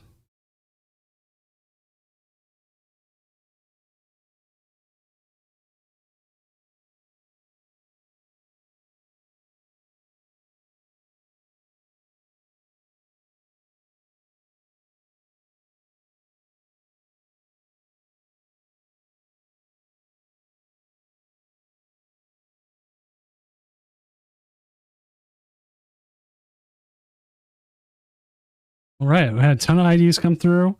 That's all there as we got this game going. There is a couple people I think still playing.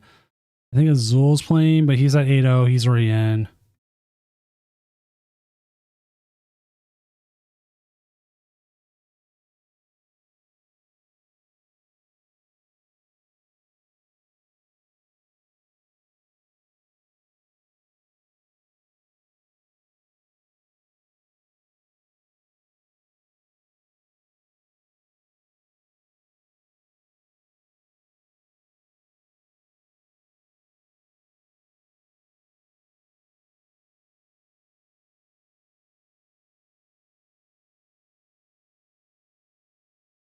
So many.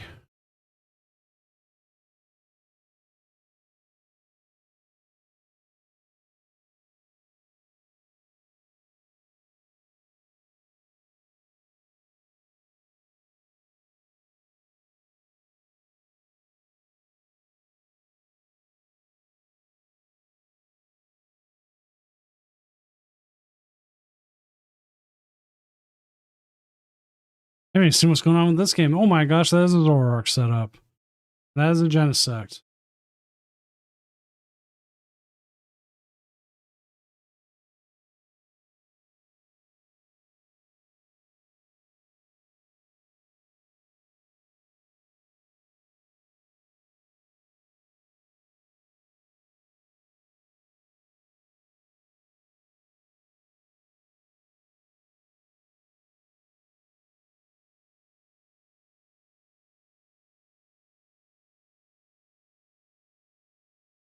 Oh, that's right. I still need to claim my drops.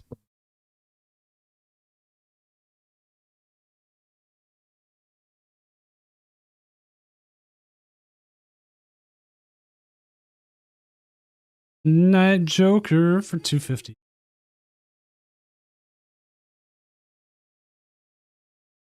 I'll do that later. Actually, how do I...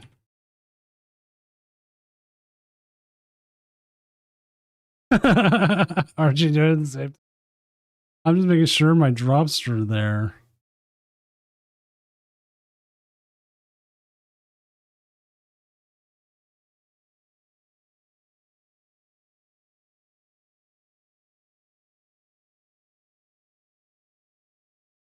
The thing is, yeah, Zul's up against 8-0. His match doesn't matter if they play or not. They're playing for positioning.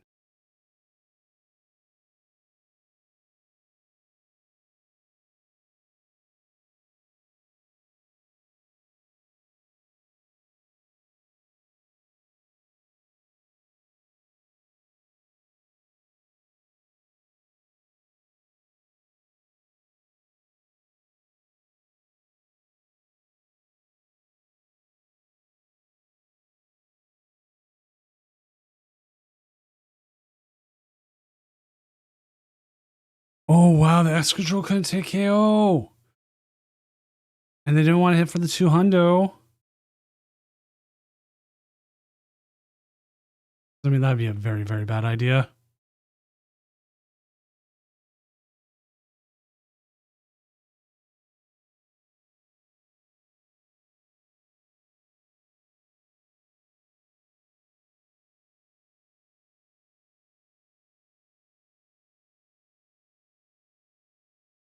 Yes, I should really, really get my code redemptions.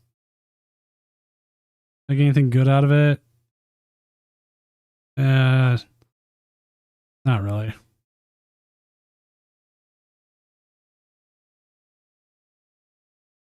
Reminds me. Yeah, I have a bunch that are expired that I did redeem. It's just expired.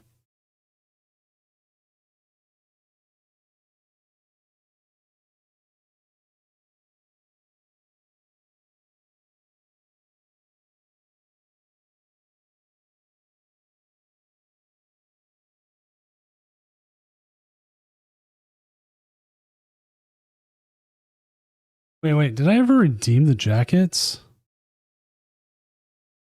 Dang it, now I gotta go look. I wouldn't be sad if I didn't redeem those jackets.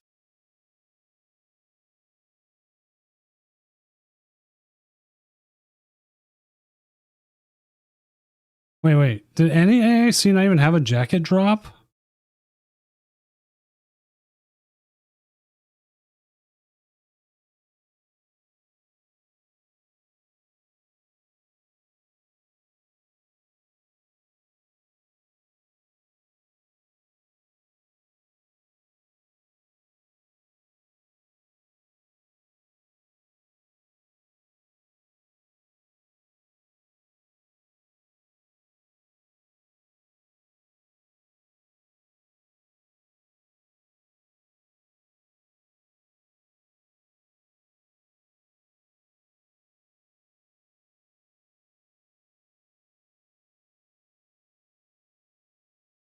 Oh, I did. Okay.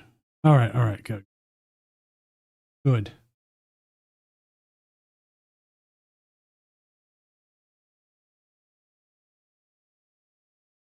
I say that all the time.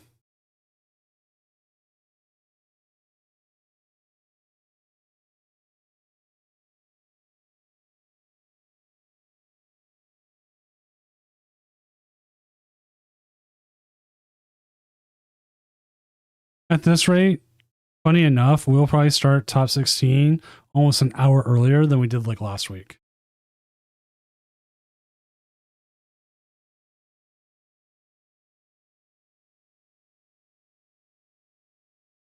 I mean, they're sitting on gamer.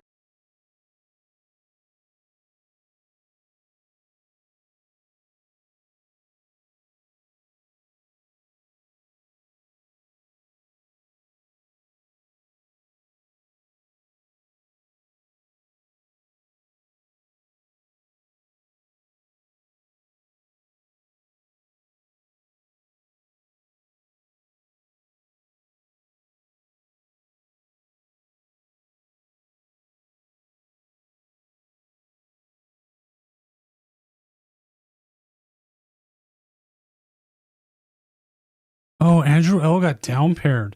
Also, Xavier, remember how they lost to the Zoroark? They didn't lose to the Zoroark. They didn't show up. They missed the round.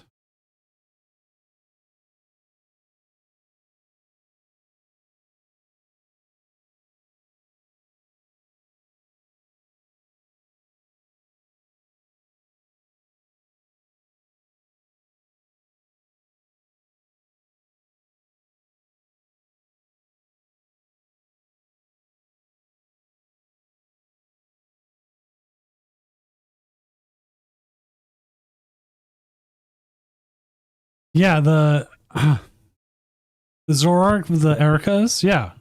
Because I was looking through all the players who had missed for the tournament, and their name popped up.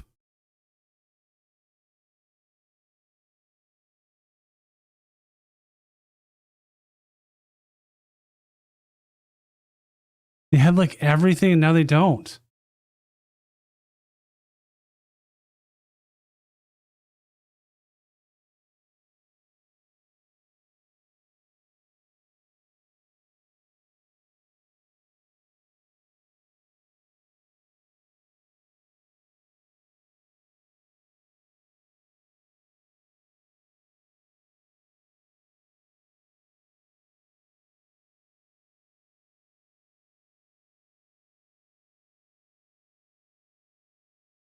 And the thing is, they got down paired too, so they couldn't just ID in.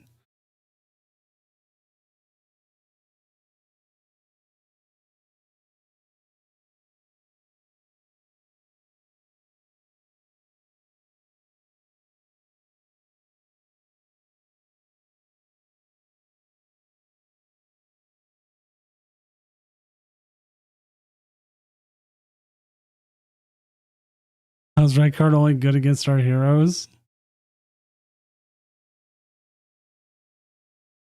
Because red card is just as big of a liar as Iono and all its predecessors.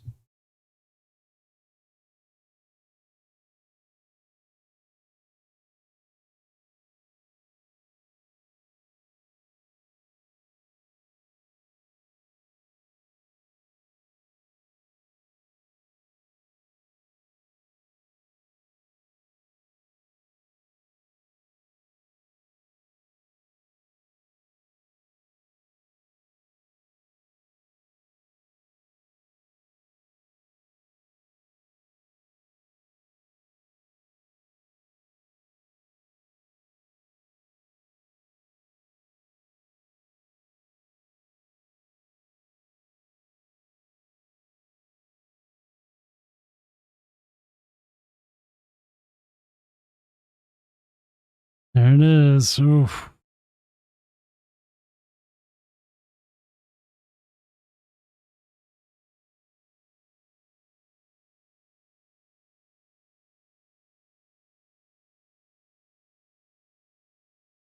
Update standings. Make sure everything is kosher on the other side. Phases. Top 16. 4 rounds. Okay. That's with timer.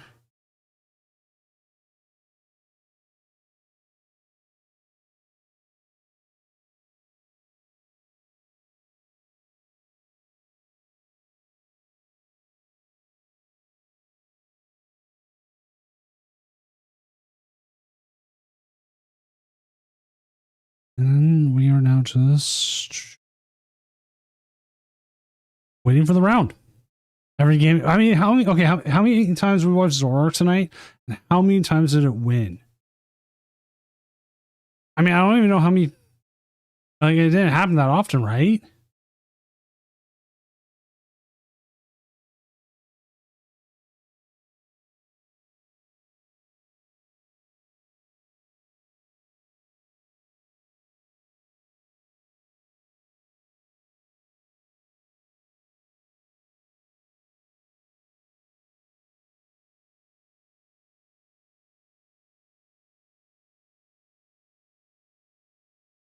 All right, let's go ahead. Make sure we're updating everything. 13 matches left. I think Azul's game's still going on. Let's check it out.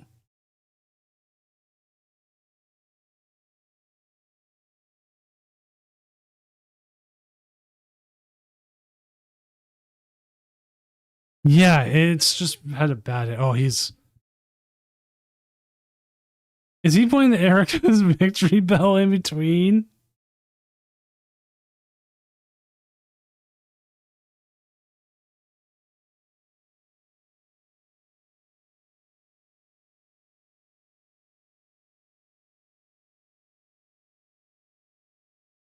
Like, is it legit or is it not?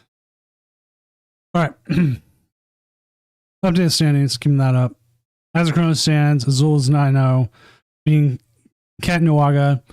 So Azul will play whoever is number 16, which currently is Lolo's 270508. So they will be playing against Dragapult, possibly dodging Andrew L. Maybe Andrew L has a really high win rate. And they get knocked to the 7-2s.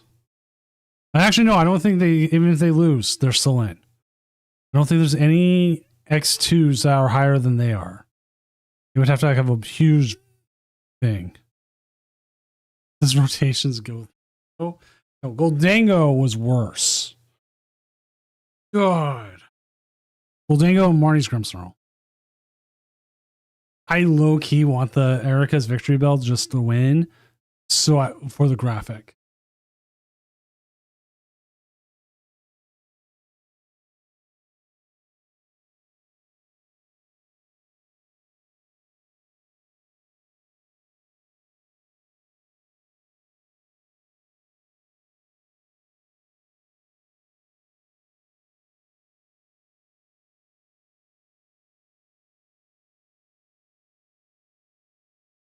Because this was last week's graphic.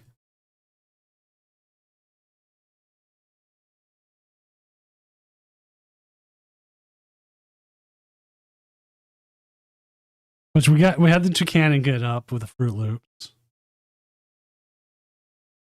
We had a hide and sneak up there.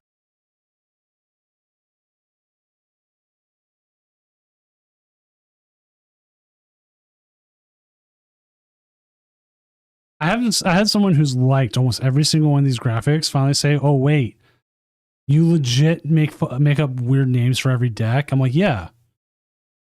And especially works even better because it's like 2:33 a.m. when I do it.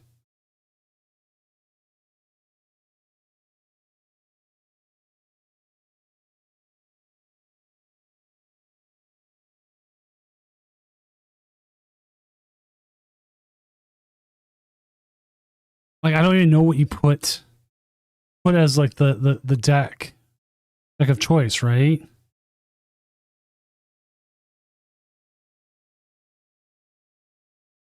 All right, we're down to 5 matches. Let's see what those 5 matches left are.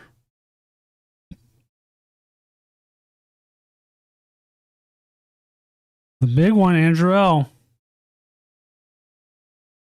Actually, I'll be right back for just a second while I have a moment.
All right, I'm back. I never chat.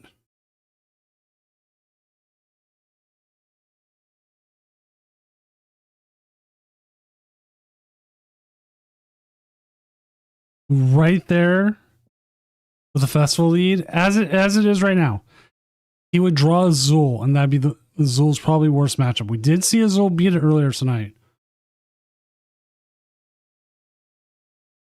Like, I think everyone they played against has played, so their percentage should not be going up or down. Lolo behind them. Looks like everyone they played has played. So we might be set there. Andrew is playing against Rodell. Rodell is way further down there. If Space Cake is able to stream, I would this side I would play it. Because right now, as it is, Azul would play Space Cake, Andrew would play Cat Noaga, Brixton, I think is how you say it, would play Justice Dad.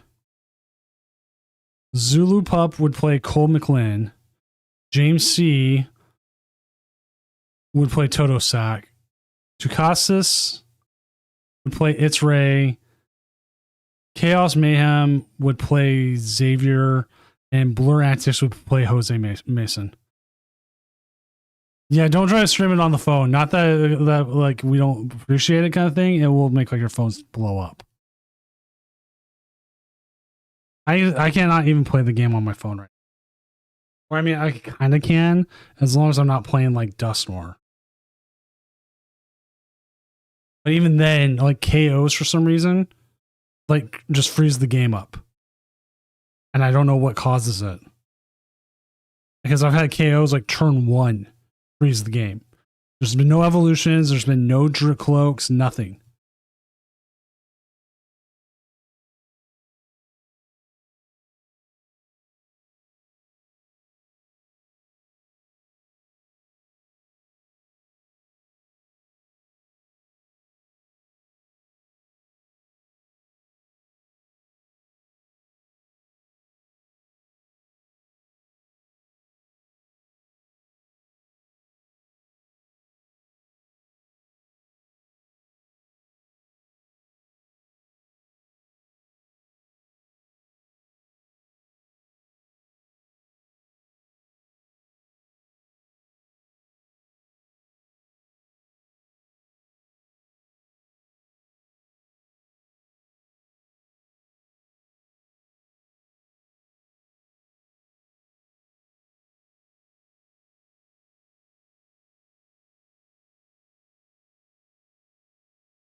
Again, just waiting.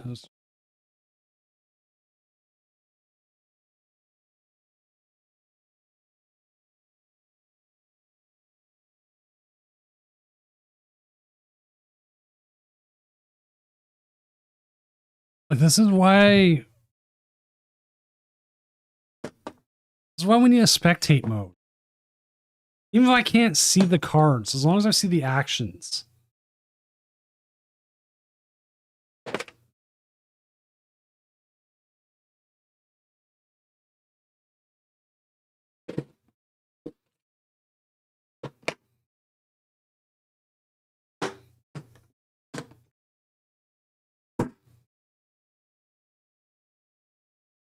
Like I was, I saw one of the champion streamers, and they're like, "Oh yeah, we got the whole thing. Like we can just go spectate." I'm like, "Really?" I'm like, "Yeah, we never have a problem trying to get the finals up." I'm like, "Really?" All right, we're down to one last match. Updated standings. It looks like Space Cake King will be in.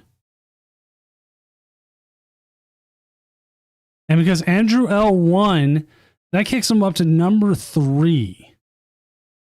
So they will be playing, looks like Toto Sack. So they will be playing against Alakazam Dundun Sparse. Space Cake King will get Azul. Chattanooga will get Justice Dad in the mirror. Funny enough, Zulu Pup will get. Well, actually, you know what? I'm sorry. Zulu Pup gets Andrew L. Totosek and the Alakazam gets the Zoroark. What is the last matchup?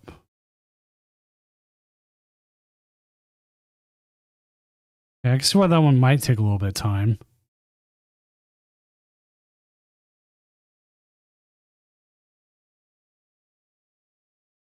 As I say that, it finishes up. Okay, so let's go ahead and end round. End round. Set up next phase. Confirm. Okay. Here you go. Here's your bracket. Top 16 bracket. There you go. We have Azul versus Space K King, Grimmsnarl versus Festival Lead, Chaos Mayhem versus Blur Antics with Dragapult Dunsparce versus Dragapult Blaziken, Brexton versus Totosek, and Zoroark versus Alakazam. Cole McLean with Slow King up against Tucasis and their Festival Lead. Katanoga and Justice Dad, both with Blaziken Dragapults. It's Ray with Fruit Loops going up against Jose Mason in the Festival Lead. Andrew L with Erica's Victory Bell going up against Zulu Pup in the Slow King. And James C with the Rockets Honchkrow going up against Xavier Kerr and the End Zoroark. Next round is up. Let's go.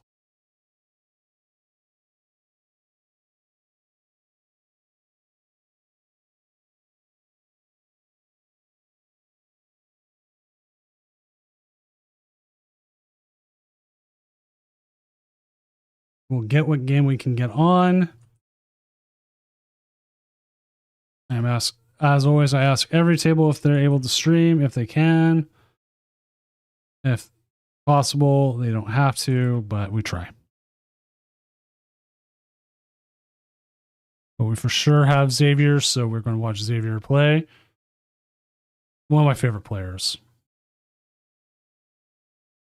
They are against Rockets Honchkrow, which I think is an interesting matchup. I'm not actually sure how this matchup will go. I feel like maybe I'm cursing End Zoroark here.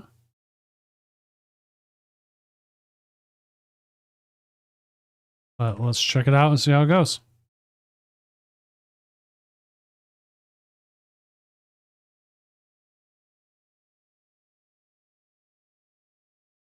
And as always, whoever is the higher seed goes first. So in this matchup specifically, because Xavier is the lower seed, they will go second. So if you ever have a question about it, that is how. Yeah, I have no idea how this will go.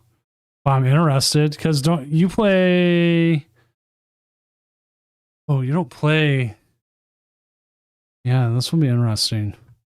But you hit clutch. I guess we'll have to watch.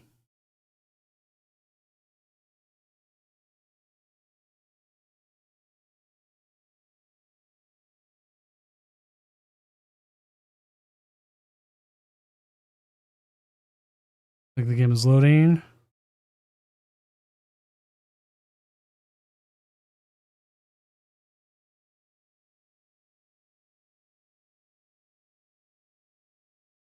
Ooh, okay, so yeah, clutch isn't a thing then.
I had to go generate a whole new link because like I have only a bajillion of them.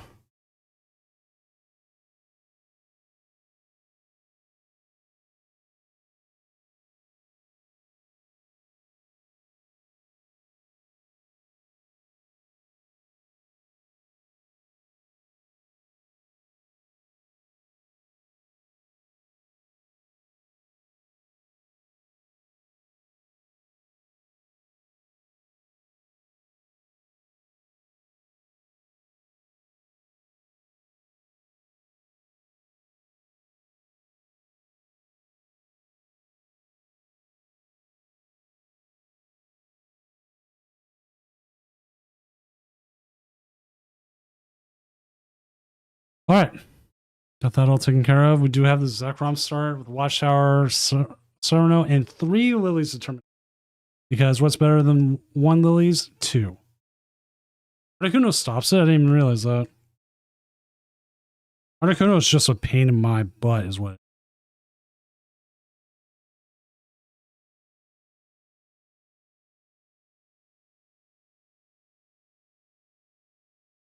Every deck I play is like, Articuno, here I come. Oh no, Articuno, here you don't come.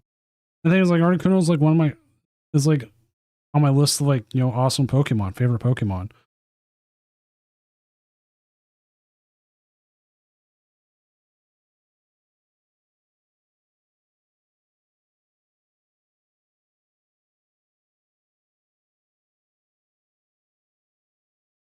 He's an OG Doom teamer.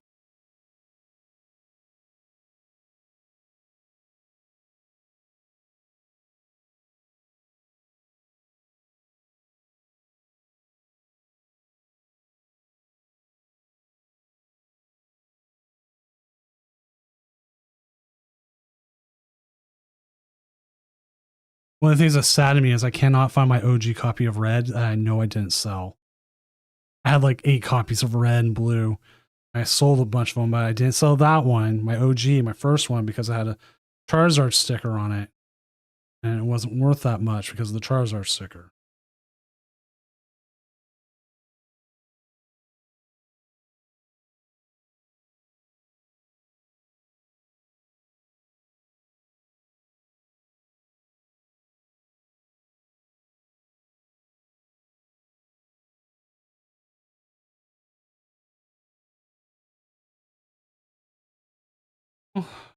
They're down 1 prize right now.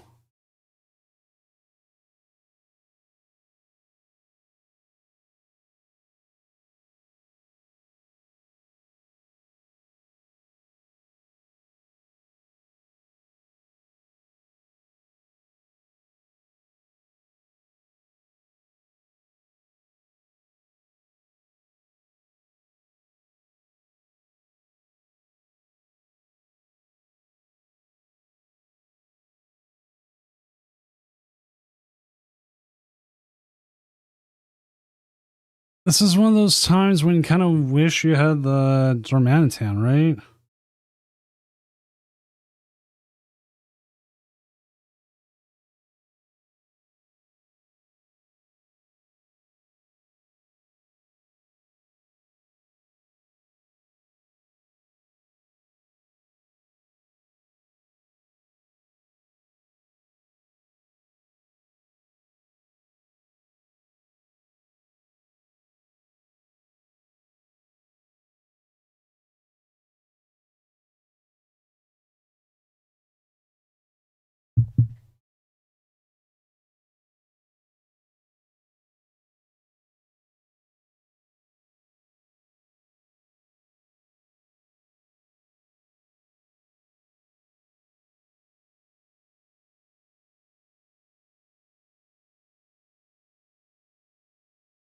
Right.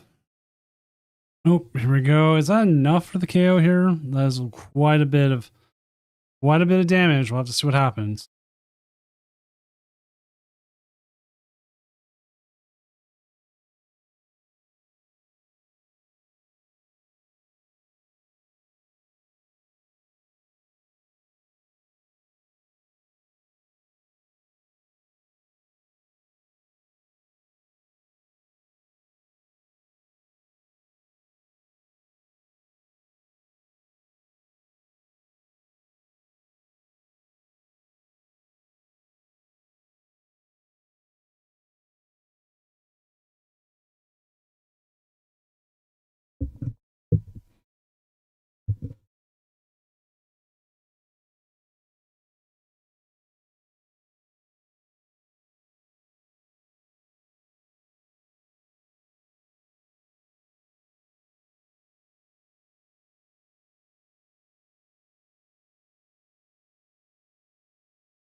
All right.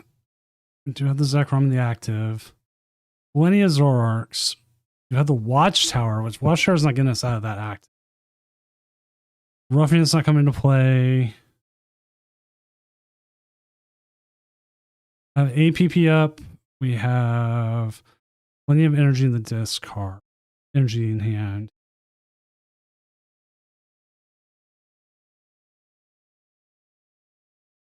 And let's check this out. James versus Xavier's.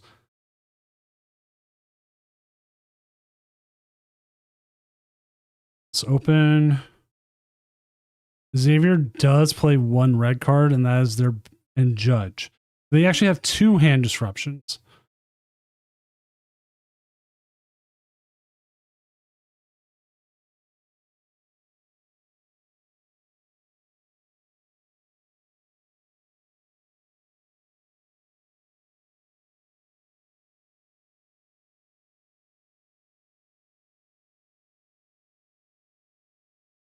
Do need to get that out of the active.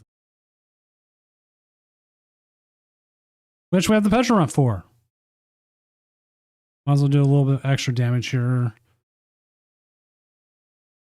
How much are you doing with Shred? You're doing 70 plus the poison damage.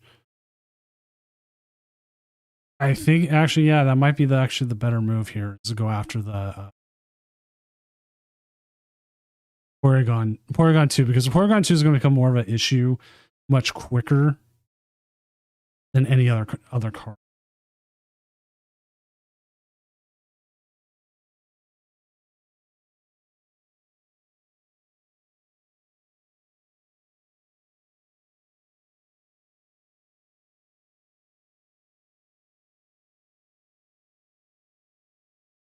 Articuno is in the active. We do know they play multiple Giovanni, so they could be going after. Well, I mean, they could just be going after any of the 2 prizes on the bottom.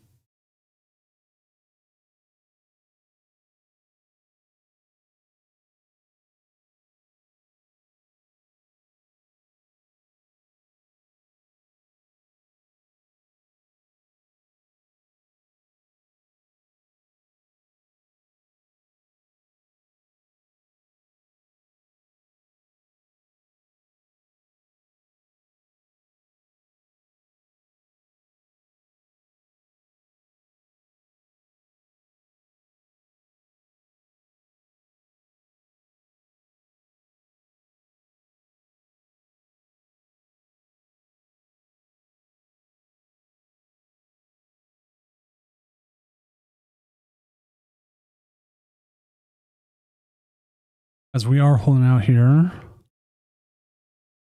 And we see the pass. Okay.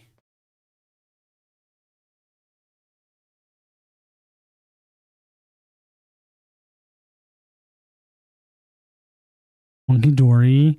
Oh, Monkey Dory does come into play here. We do have damage out. Okay.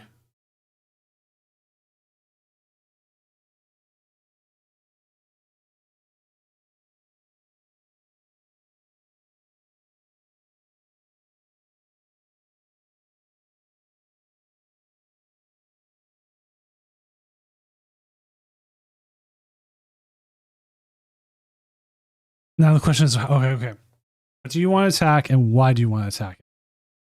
Also, Tucasis is up 1-0 over Cole McLinn already. We have one game that has one done.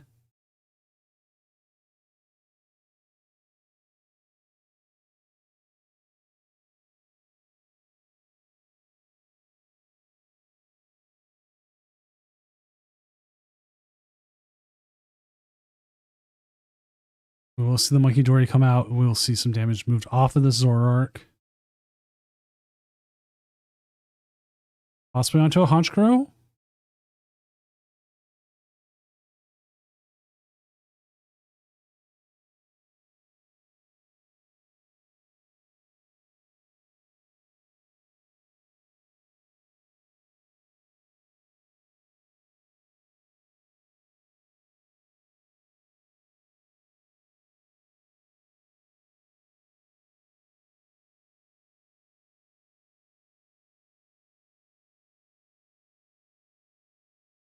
Now, for as good as a big hand can be for your Honchkrow deck, it is also a curse. Now, how is it a curse? Well, if you don't have the energy, you could have every supporter in the world and you can't do anything because like you're going to have to either Archer. Archer's not going to be good. Also, Blur Antics is up 1-0 over Chaos Mayhem. You can't Ariana because if you're already that heavy in hand, it's not going to draw you more cards. You got to play something to get Team Rocket's Factory to draw you more.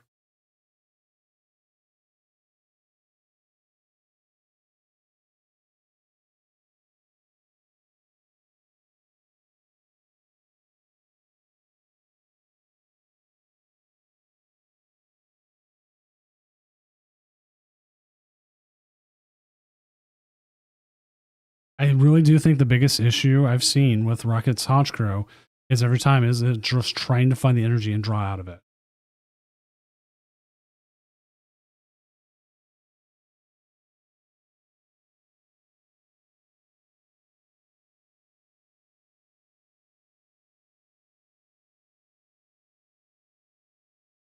There was a version going around that was playing Hilda purely so they could find stuff. Tucasis is 1-2-0 over Cold.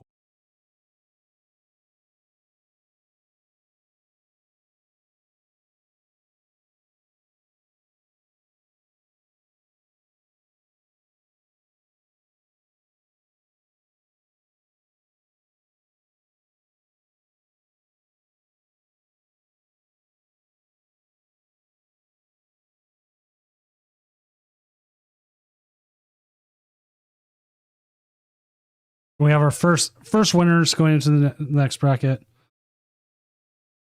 That will be Festival Lead has beat Slow King.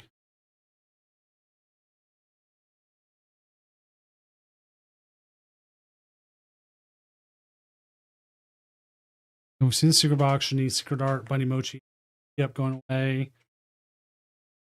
Could we see a red card here? Judge has said, okay, no, Judge is fair. Get to the Ends Castle, get rid of the stadium.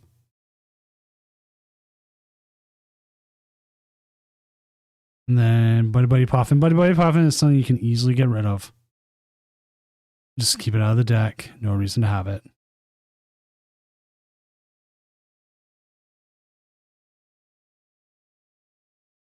Limit their draw ability.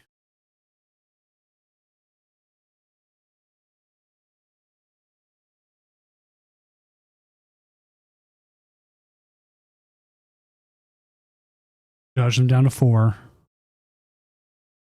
A couple Cyrano's.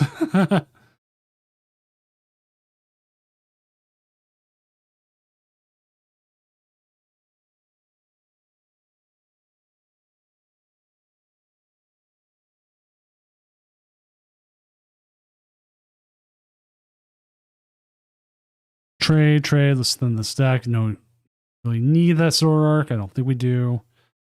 Another Ends Castle, and we'll see the Night Joker here.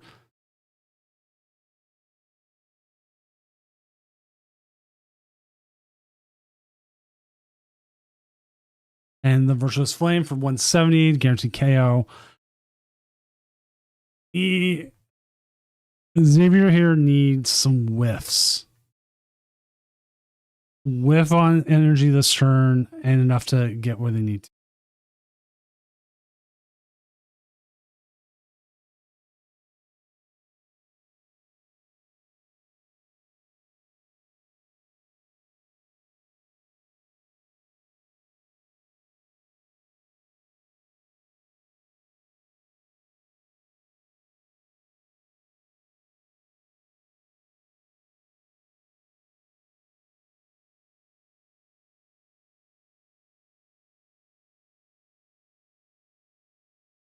There we go. They got where it was. So Team Rocket has taken game 1.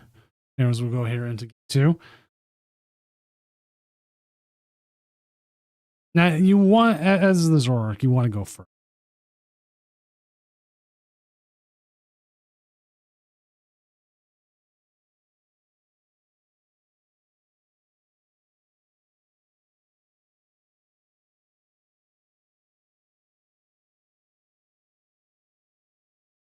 Andrew L is up 1-0 over Zulu Pup. The Erica's victory bell is coming very close.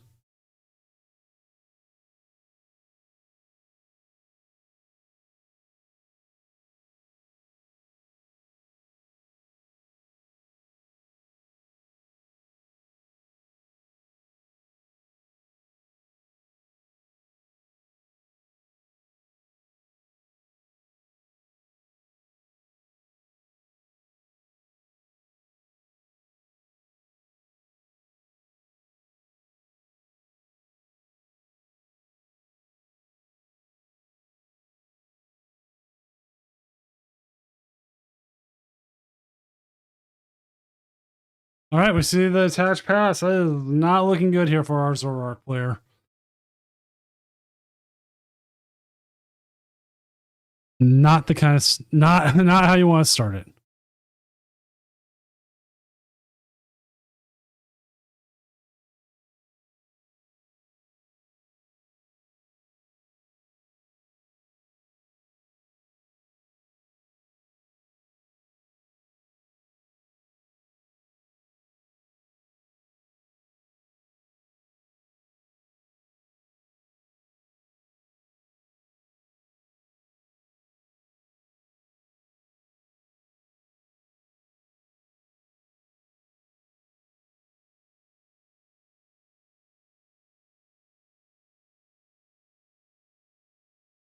I know Azul GG is up 1-0 currently as well.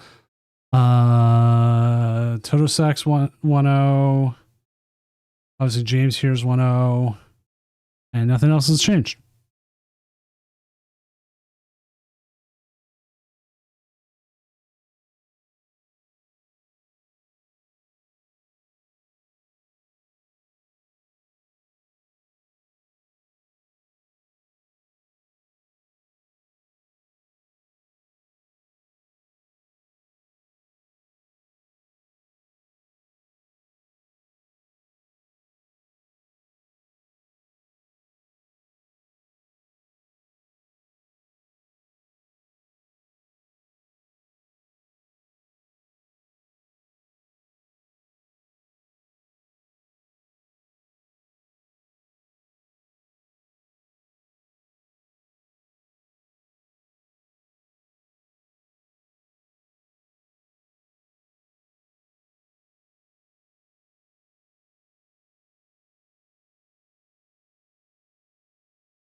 Honchkrow, and I have a feeling.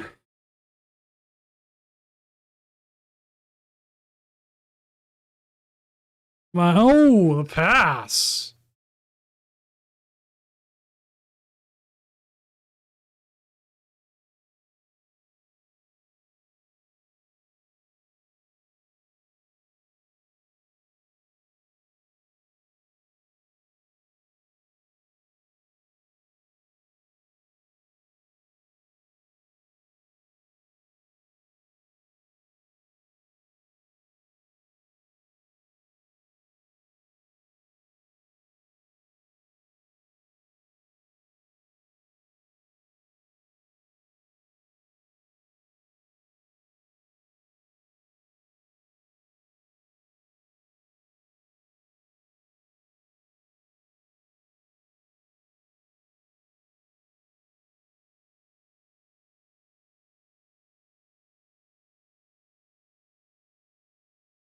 Jose Mason is up 1-0 over It's Ray. So that is a festival lead is over Fruit Loops right now.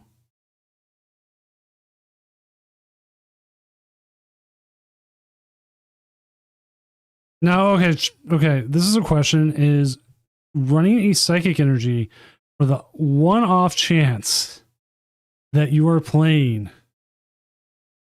that Monkey Dory stuck in the active for Zora? Good idea? Bad idea? Amazing idea?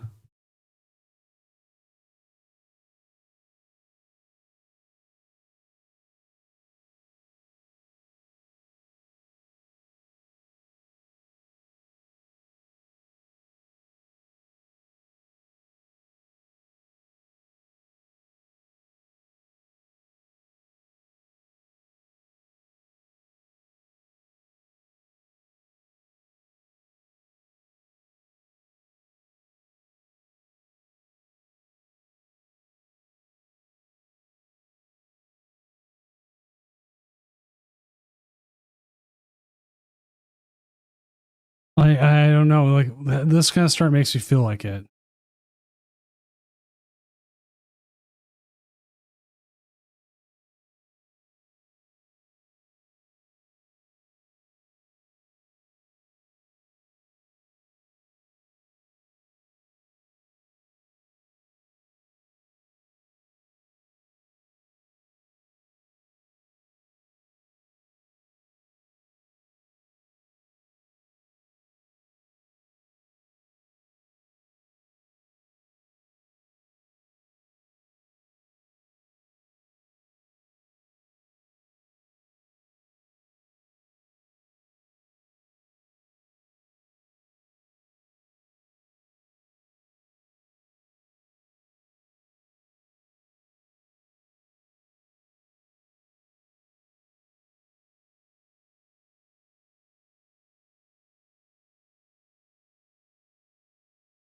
Just keeping eyes on other games. We do see the Team Rocket's Archer. Something like Team Rocket's Archer seems so bad against like Zorg. Zorg's like, I'm just going to trade my way out of this. This is the game that Xavier wanted last one, where there's just nothing getting set up on the other end.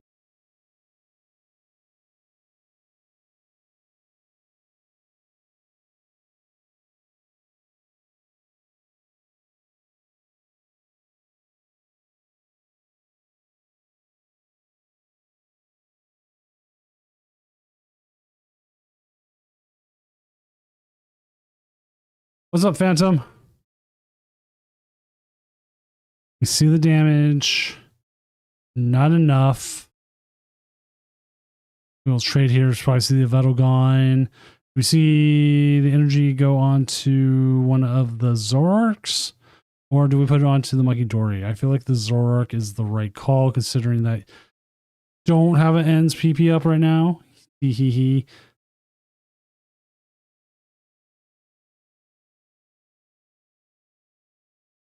But it's definitely something you could use. Blur Antics has beat Chaos Mayhem. So let me update the standings on that. See where the brackets are going now. That means Blur Antics won the mirror match. Or the Dragapult Dynamos Rush versus Dragapult Blaziken. So they will be playing the winner of Azul GG and Space Cake King, which is currently in game 2 as well. And you see go to the Zorark, and we'll see a Night Joker here.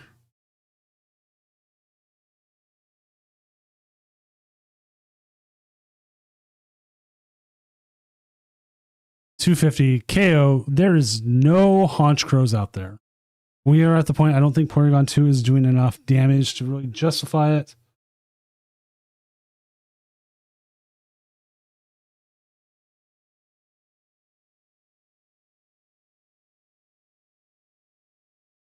You see the Team Rocket's Factory come down after the Ariana. A couple more cards drawn.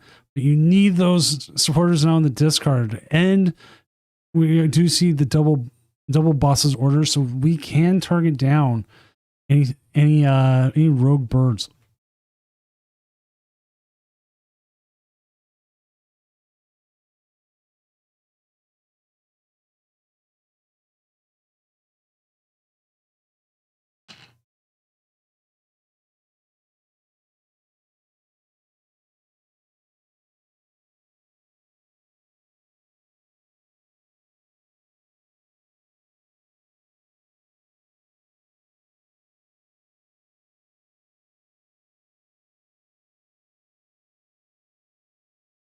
We do see the attachment here. We got the energy. We're going to see our command for 140. Does get the KO onto the active Zorark. Gives him 2 prizes. At this point, I feel like you still need to target the Murkrow that is on the bench.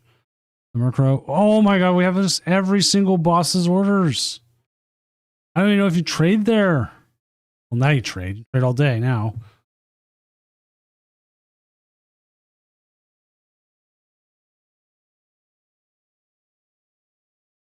No other game is currently outside of game 2 currently.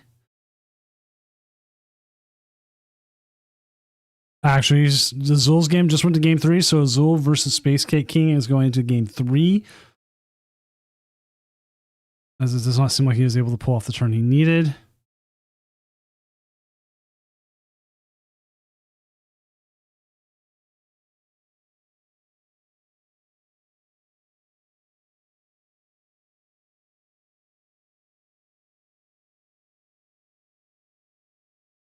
We'll see the night structure get played here. Go ahead and get themselves a Pheasantipity.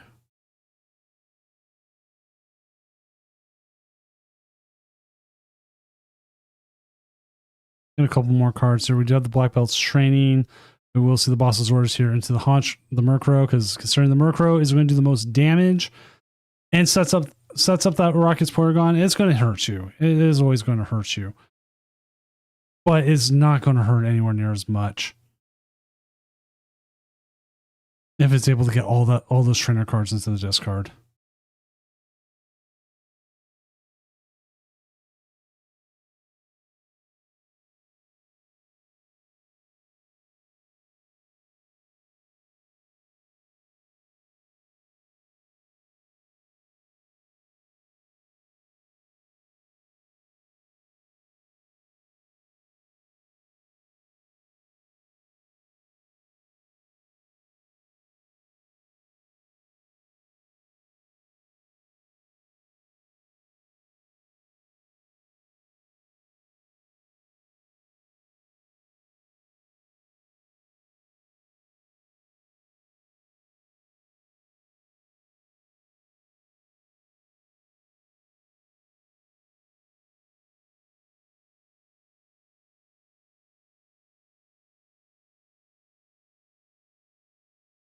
You see the petrol. I'm wondering what they are grabbing with the petrol.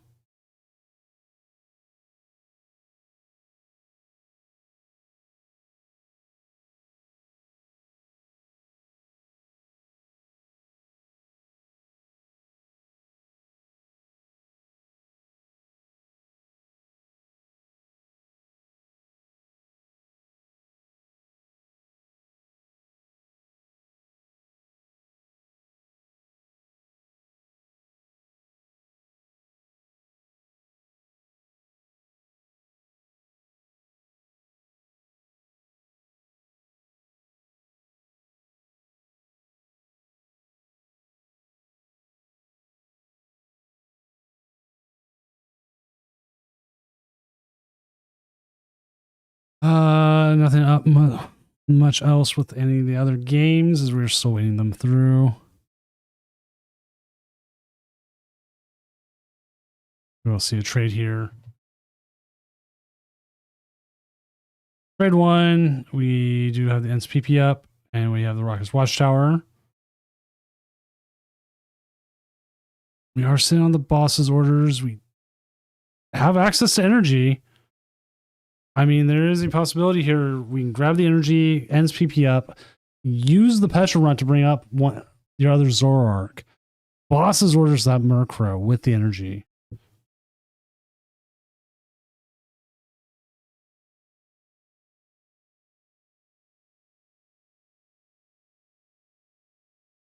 Let's see if that's how they see it here. As we do see the ends PP up, nice stretcher into another energy. Can't special red card just yet. That could be a next turn thing, depending on what happens. But if you're taking out Murkrows faster than they can set them up, I mean, you're sitting pretty well here.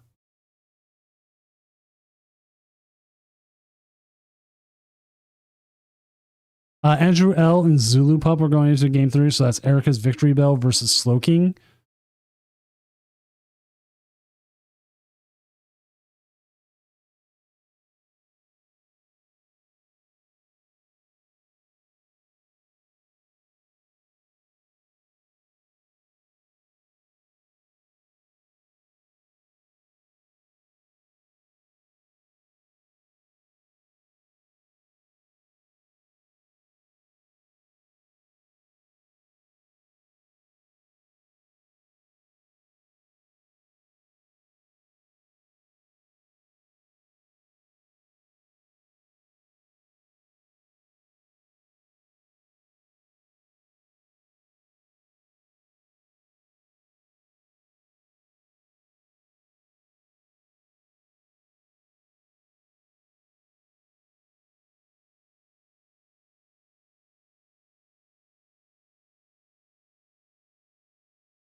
All right, so we keep that going there.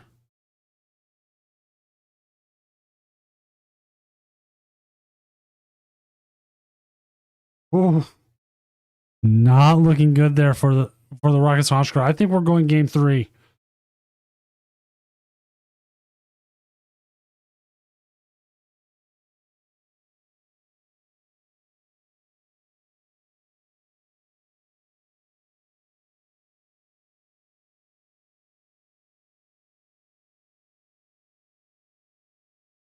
And for 290 there. Taking the KO. Very dominant spot. Very well set up here.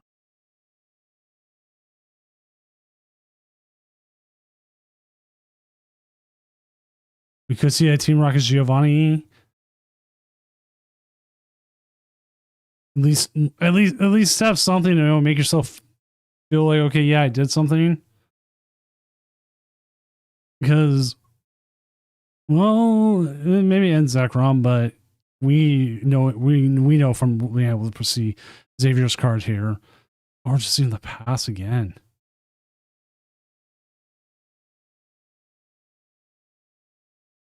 I will probably proclaim here that we are going to. Here we go.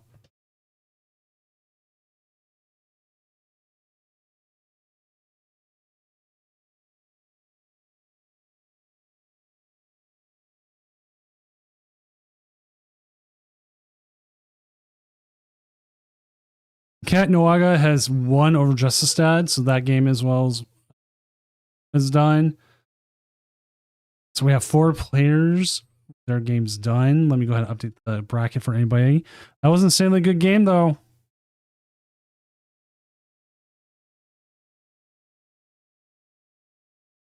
So Toto Sack will face against Tukasis. That's Alakazam Dundun Sparse versus Festival Lead. We will have Katanoga will play the winner of It's Ray and Jose Mason, which is Alakazam Dundun Sparse and Festival Lead. And Blur Antics is still waiting for the winner of Azul and Space Cake King.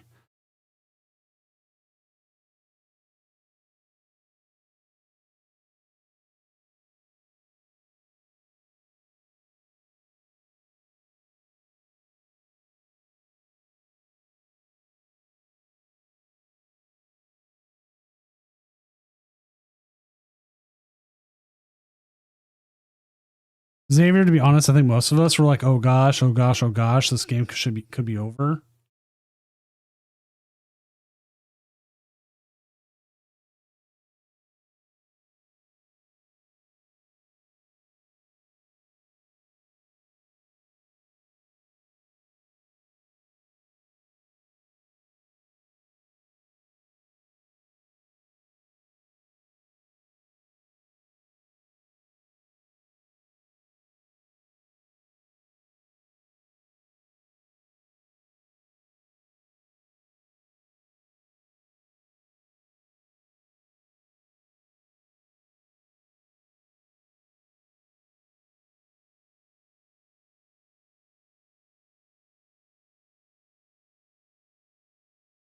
Oh man, how do they always have the Rockets Proton?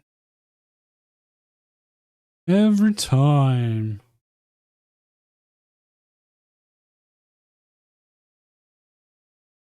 Xavier's starting hand isn't the worst either. So every game except It's Ray and Jose Mason are currently in game 3.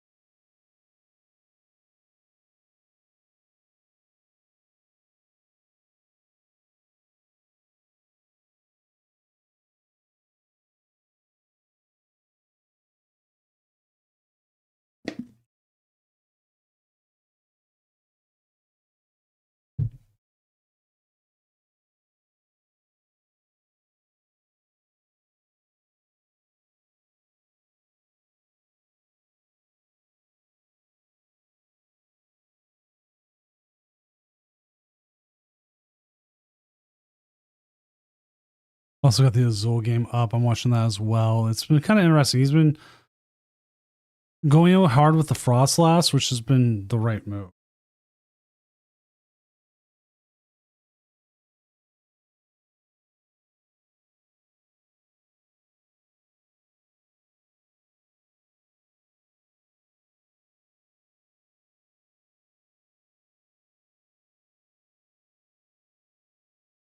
See the ruffian here. Go ahead and get rid of that energy that was attached early. Makes sense. We want that energy attached early. Playing a deck that is very, very, very close to that.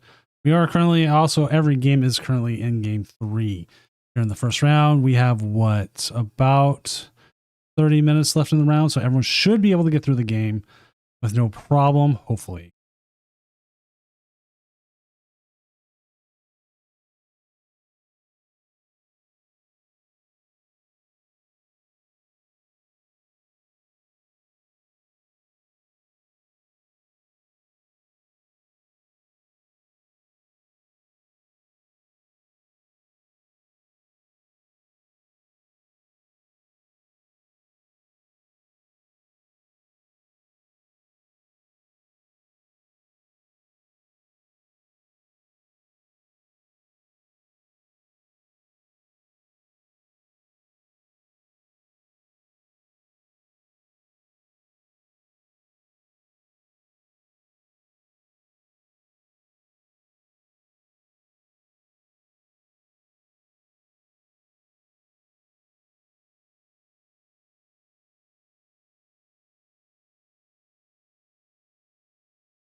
Okay.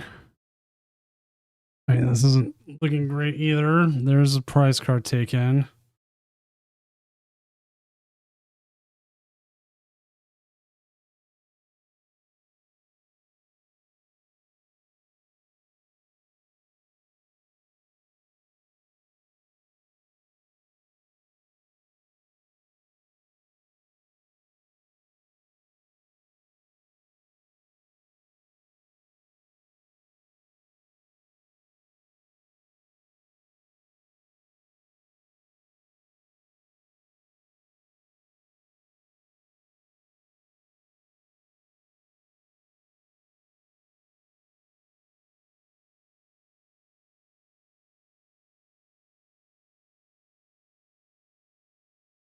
And little baby Zeruas out there. I'd probably say Monkey Dory, probably Lilies, and keep the boss.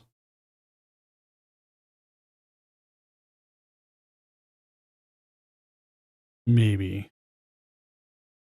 Secret box is always difficult because you know you're going to grab something. We got rid of a boss to grab a boss. Grab the mochi. Grab a Pokepad. Did you see the... I think Pokepad is correct. That does get you an attacker. Boss will get you a little bit further. Mochi just guarantees. You see the ends Reshiram.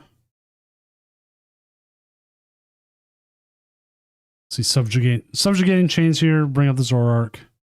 Let's bring up the Zorua. Retreat, do the ends. Ah, yes. Good move there, actually. Bring up the Zorua so you don't end up with the poison package here, 61.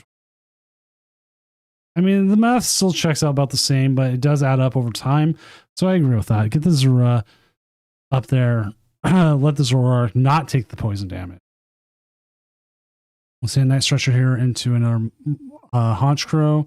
We'll have a couple of those set up. Their hand still being extremely small does not bode well. Oh, there's a good bode well there. The Ariana comes into play. Rocket's Factory is going to draw them a few more. Believe that's it for the stadiums on this side. Roto Stick, hopefully going to find themselves another card. They do. The Rockets, do they have the energy though?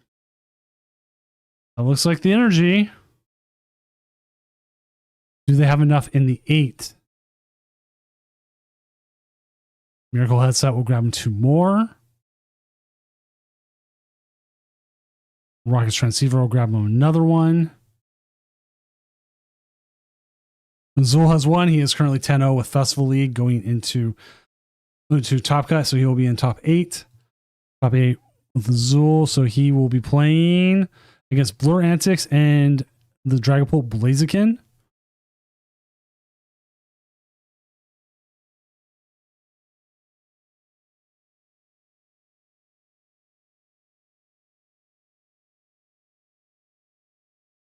Do top deck the End Zoroark. We need an Ends PP up, is what we need here. That is not an Ends PP up.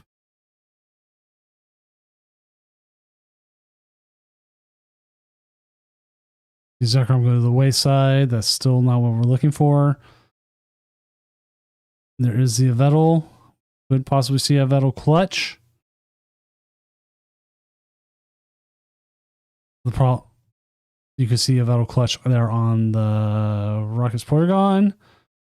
Maybe that's still not what we're looking for here.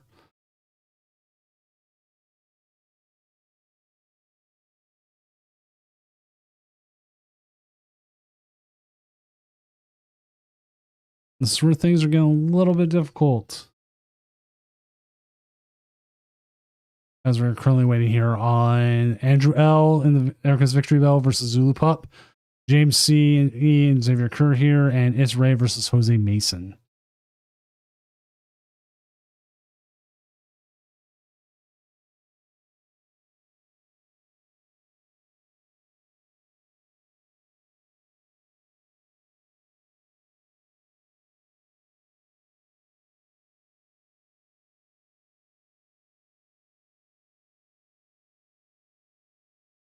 This does not bode well.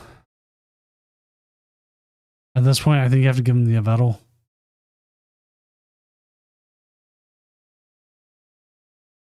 Razard 0867, thank you for the follow.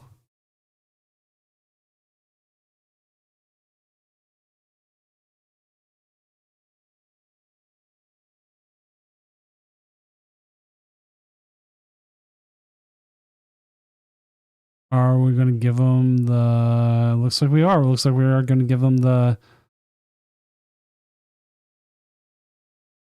Pecharunt here.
There's the Articuno Arcommand for 200 damage.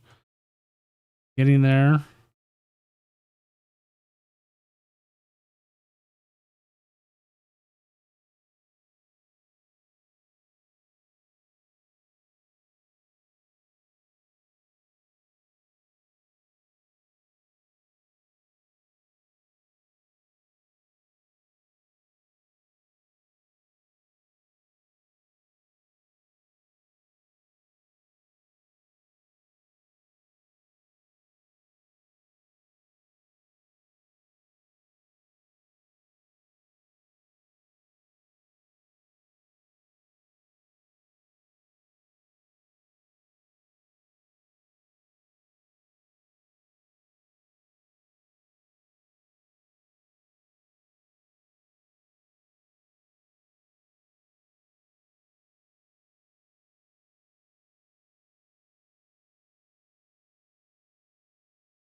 We have attacks.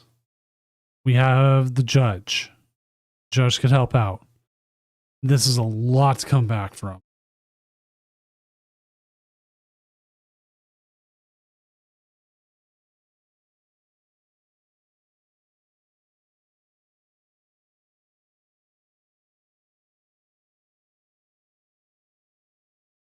Because with one Ariana, they've already used, we've already seen them use the Miracle headset. They have a couple options. We see the Rocket's Watchtower, so we can knock off the factory. They'll get top deck plus whatever they draw into.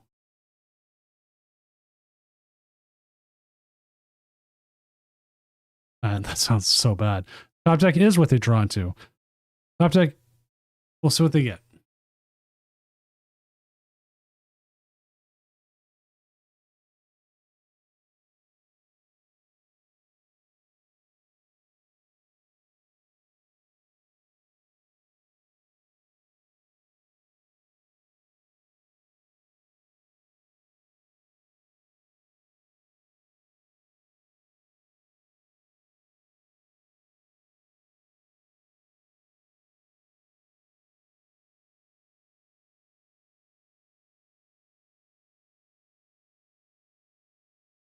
They got judged and they still drew out of it.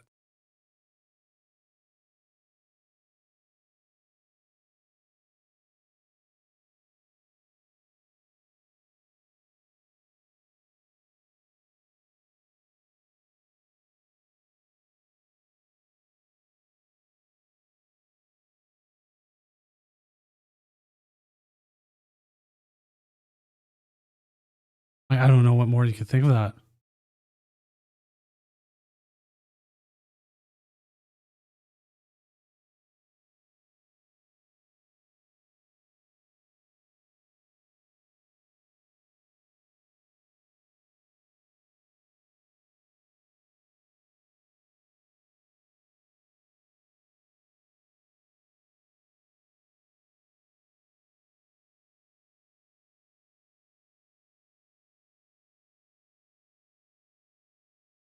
$120 damage. Not a lot there. All right. We could see a hard retreat here. We could also see the petrol run come back into play. Definitely would like to see the watchtower come down.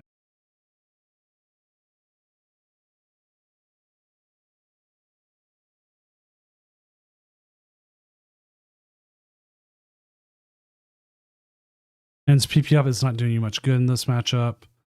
You have the Monkey Dory. Red card is in the deck.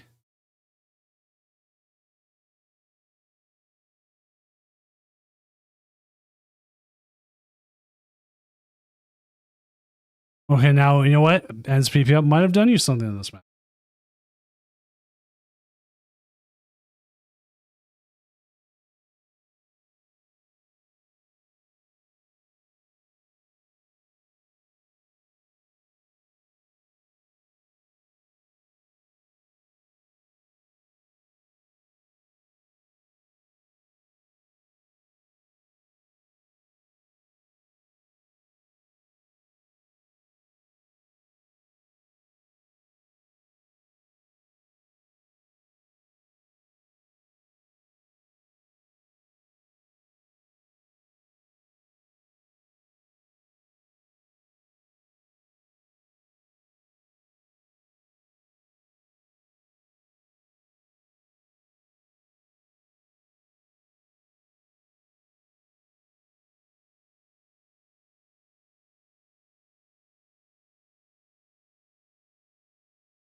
Like, I get bossing the Porygon, but yeah, don't deck yourself out yet.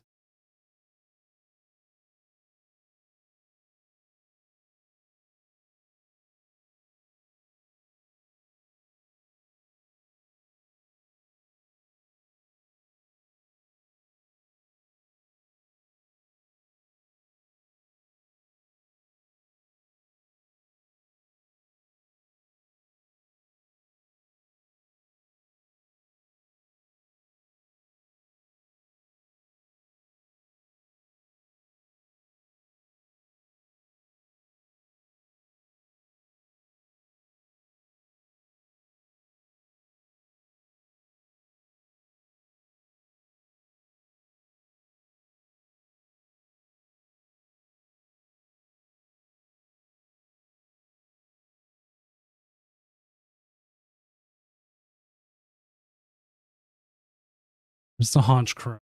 So many Haunch Crows. Roto Sick, trying to find anything. Got 2 cards off the Roto Sick, including a Giovanni. I think that might be game there. With enough cards in hand, you just Giovanni the Vettel, and Vettel's cooked. That's game. GG. We are moving. Team Rocket's Haunch Crow is moving on. And we'll pair up against the winner of Andrew L. and Zulu Pup.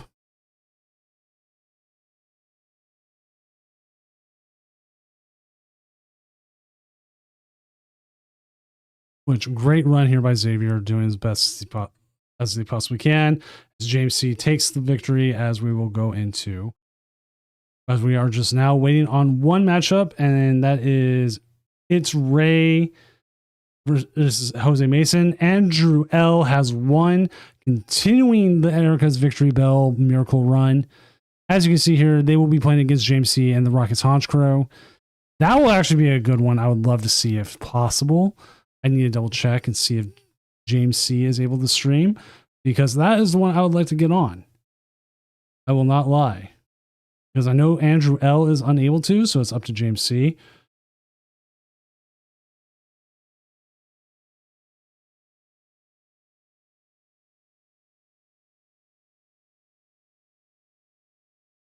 There goes Zorak. Zorak has not had a good night in this tournament. I think we've had it on plenty of times, and it just has not had a good night. But I will reach out to every match if they are able to stream. So we will see. As we are continuing to move through here, the second largest tournament of Doom of all time.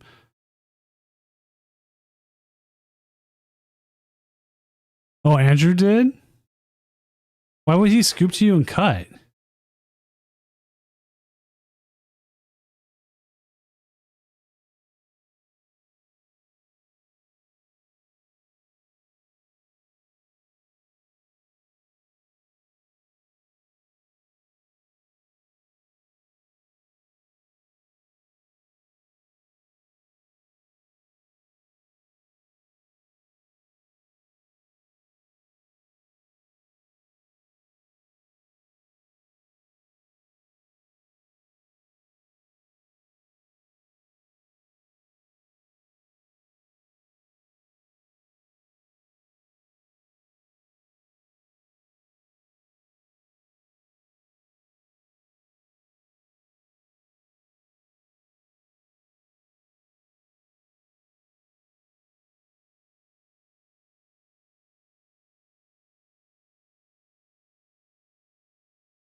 Yes. Oh. I'll have to go back and check that.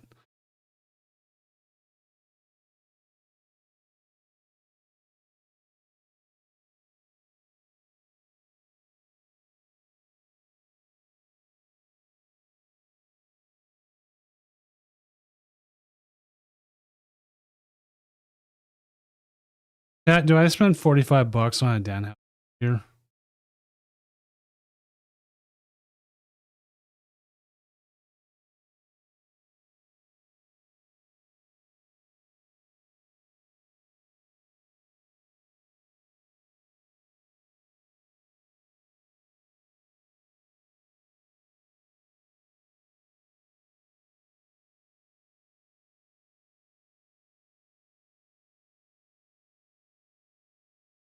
You come in like handshake deal, right? Yeah.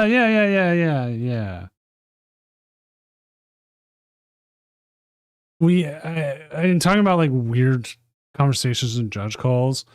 Earlier tonight, I had someone multiple times actually tonight where people called judge over emotes, and then people were calling it bad sportsmanship. I'm like, how? Why?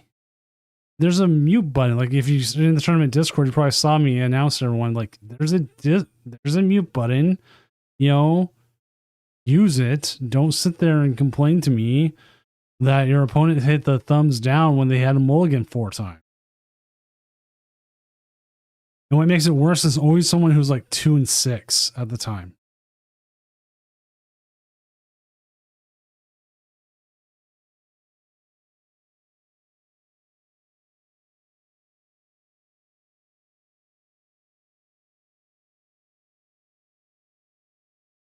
Right? It's there. It's not that hard to see. Like I just every time I start a game, first thing I do is I press that mute button. I am not going to hear anything from anyone.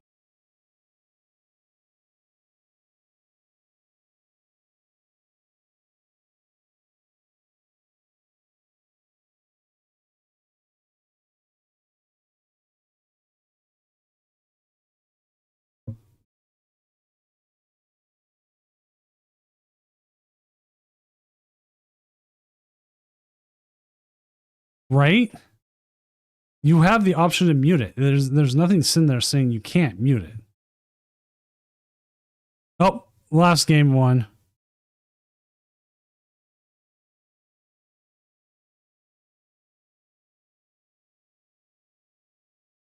We are finished here as we are seen, and the winner was Jose Mason in Festival League. So we have plenty of Festival Leagues.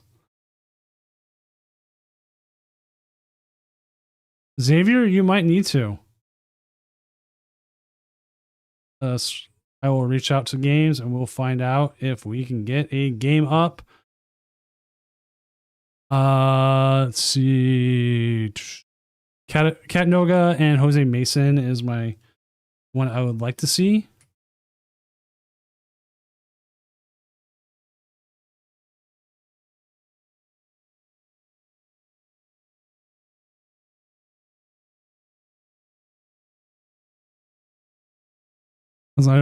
Andrew or James, I don't believe can, and I could always ask Totosak or Tusasas.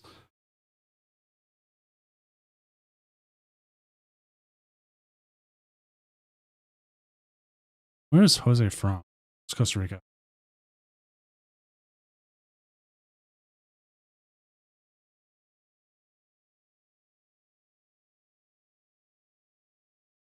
All right, so Jose said they can, so we'll get that on. And so once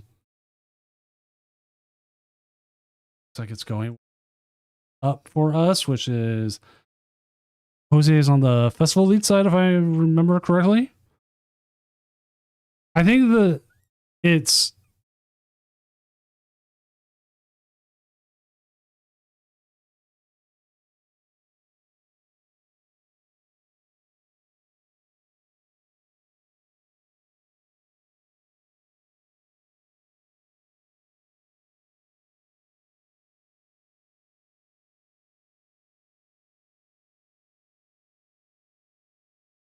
and then they're on festival lead.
All right, so we got the game here. Once we get going.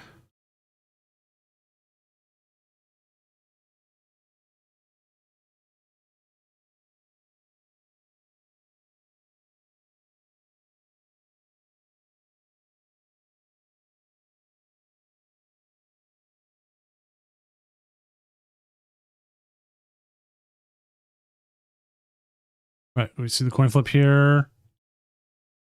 Cat Noga had chose to go first. Estimation point drop should work. No way. It's not working.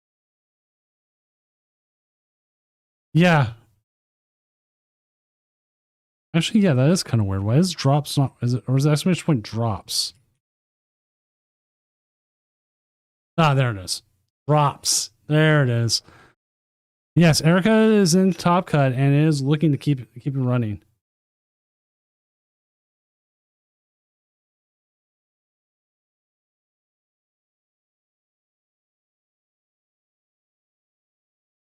Erica's paired up against the Rockets Honchkrow. We're watching Dragapult Blitzkin versus Festival Lead.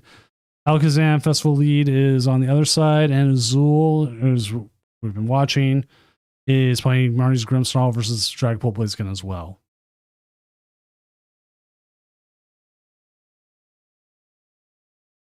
Chat, I've got Sunny Streamer Showdown on Sunday.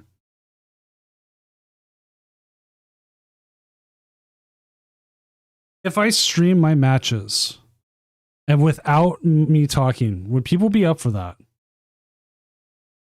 It would just be music, my game, not really me talking. Like if I could find somebody to cast over it, I would, but I have to stream in Sunny's Discord as well.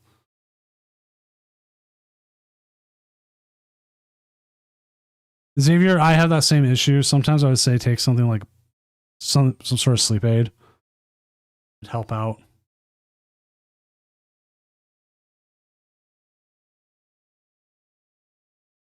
What time is it at? It is a Sunday at 9 for me, 8 or 9.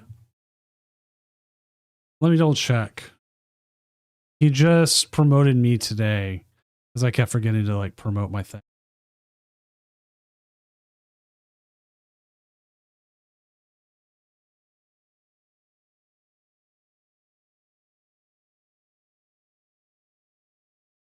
'26, right? Yeah, it's tomorrow. Technically tomorrow. Yeah, 12 p.m. Eastern, 9 Pacific. It's got Pumpkin Amy, Celios, and Steuben already casting the matches as well. And there's quite a few different streamers on it.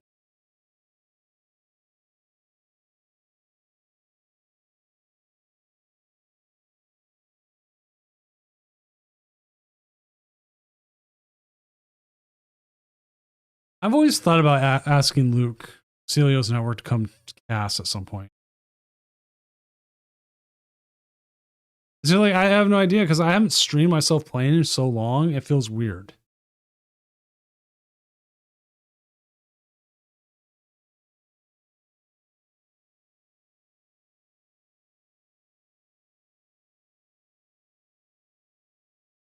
And like, I would probably just stream it on Twitch, not YouTube. Sorry, YouTubers.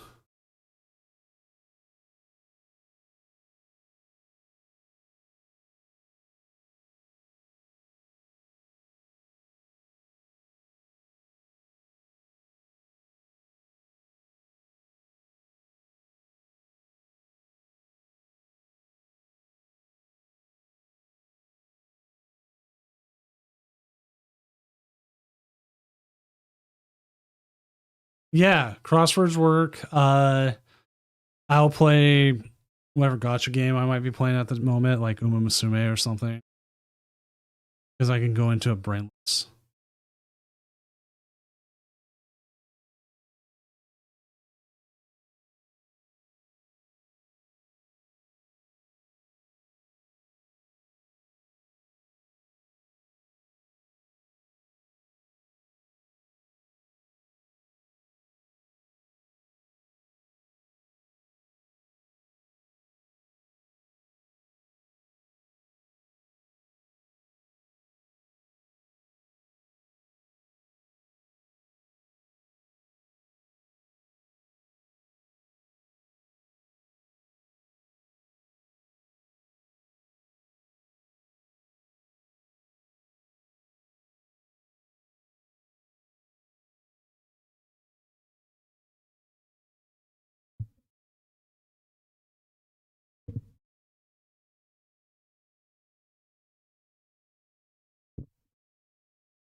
Mm-hmm.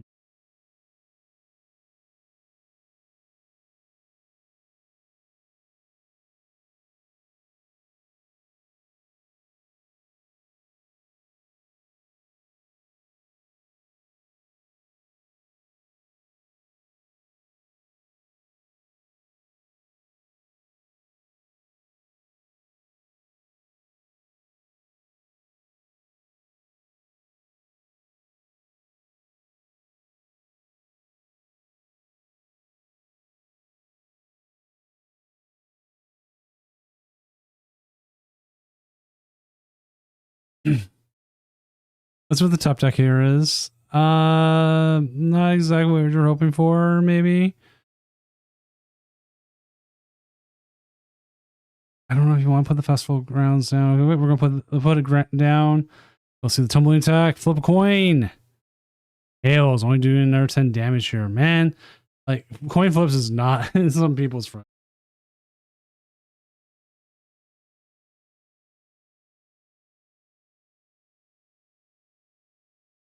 Me being one of them.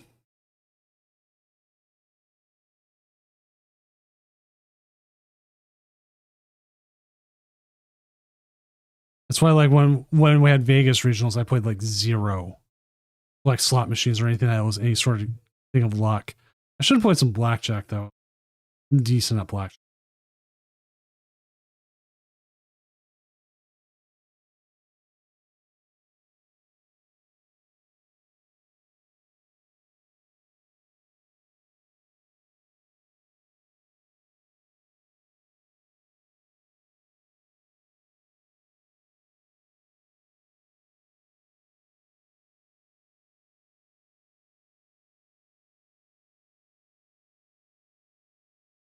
Maybe that's what I'll do with the next Vegas regionals. Actually play some black. Hey, Daycamp, I don't remember. You qualified for Worlds this year? I don't remember.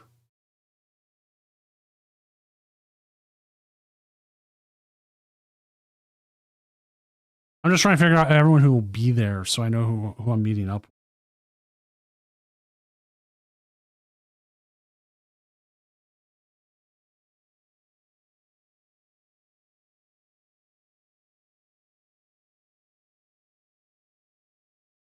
Because I'm supposed to be having a ticket. I'm not saying it fully until I have, but I still want to plan everything. I have my I have my hotel, I have my airfare booked. Everything's refundable, cancelable if I need it. Just thing in the world.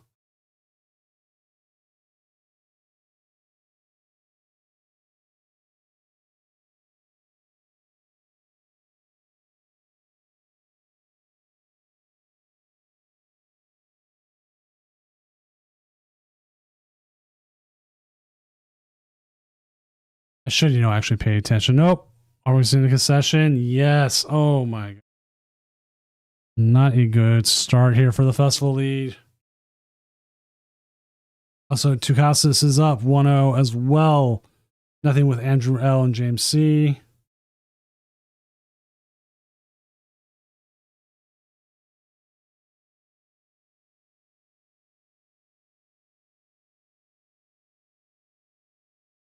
All right, let's see what happens here.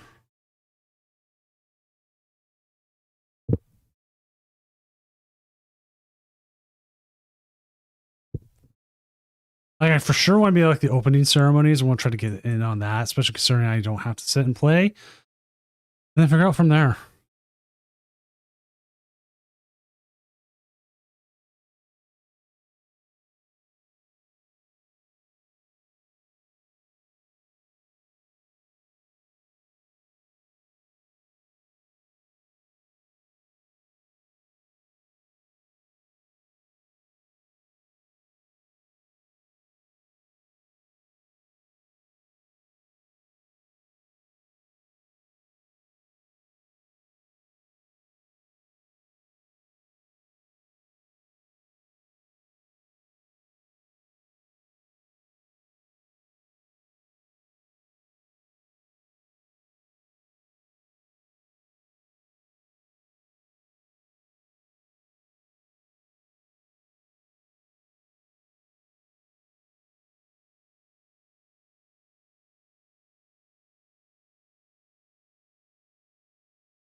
Just waiting here on the matchup. I'll check in and make sure issues going on. Oh, just having a client restart. No issues. Sometimes it is a good idea to restart your client every time. So Tucasis with Festival Lead is up 1-0 over Alakazam Dunsparce. And then let's check out Azul's game, which looks like it's still at 6-6 with clutching going on. So much clutching. Oh my.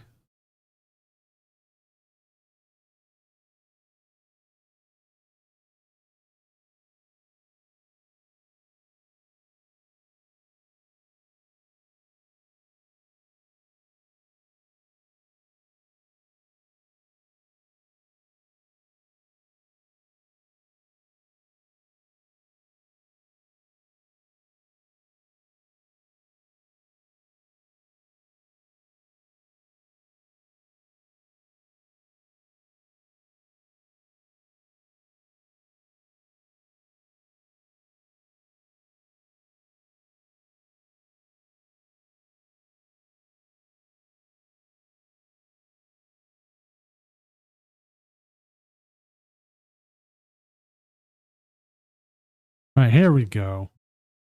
Game 2, Dragon Ball Blaziken versus Festival Lead.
Well, we've got a Thwacky, we've got a Diplin, we've got an Air Balloon. Could we have an attack next turn for once? That's not something we definitely have seen.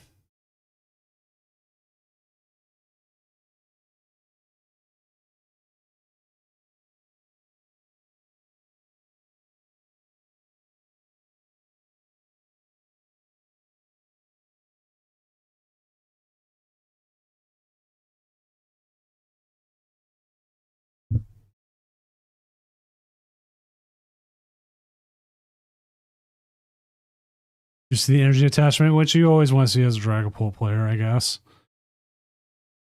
You kind of want to load up that bench. A few more Pokemon out there. Not having access.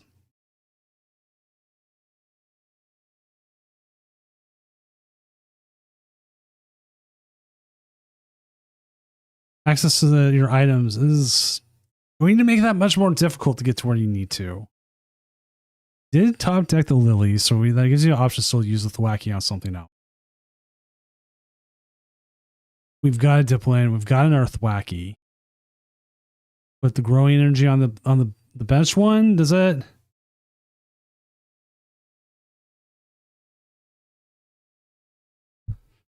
Possible, or no? I think you have to get another Applin, right? Just got to keep loading up in the Applins. Get those numbers up.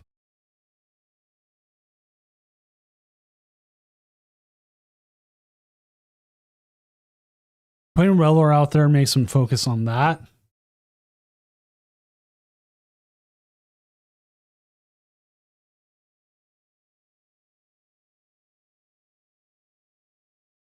Oh gosh, this hand was amazing.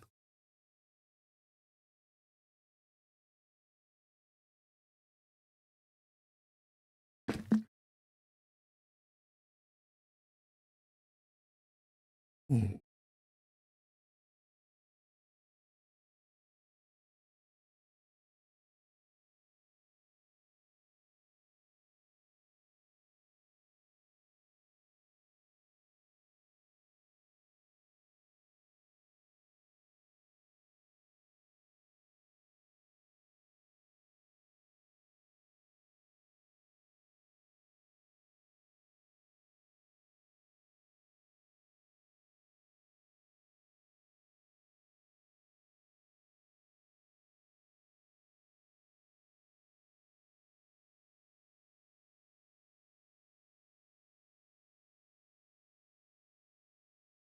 Oh man, they've got the hand. They've got the Dragapult here, right?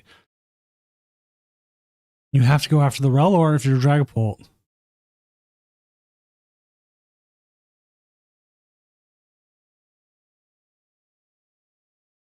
But what do you even do as the Festival League? Can you get to the Gladian? Can you get the Gladian and hit the damage? Like as much as Gladian is like a new thing for Festival Lead and people like, oh, it's good.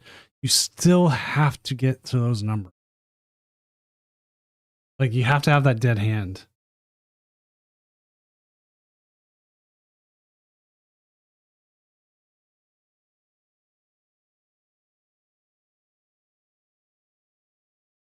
We do have the Diplin in hand.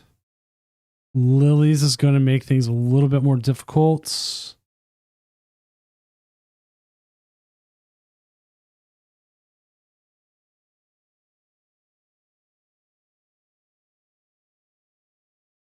Do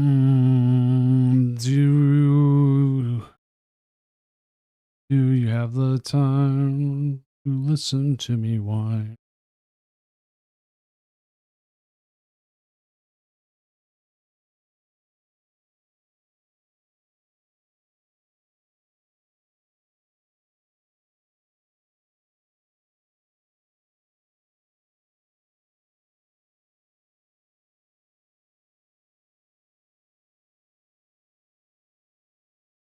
You have the secret box. You can get a little bit closer here.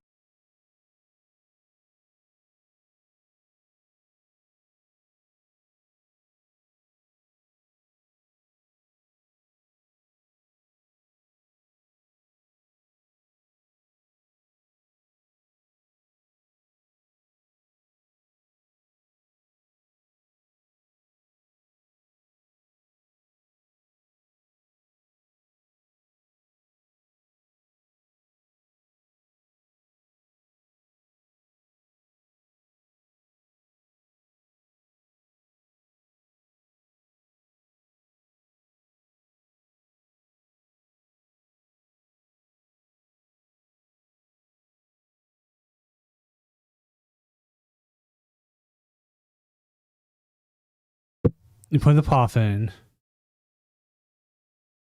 Do you put the Goldeen down? Zol is up 1-0 over Blur Antics, making me no. I don't want to put Marnie. I have to put Marnie's Grimmsnarl in the graphic. I don't want to put it in the graphic. What are you even grabbing here with the Boom Boom?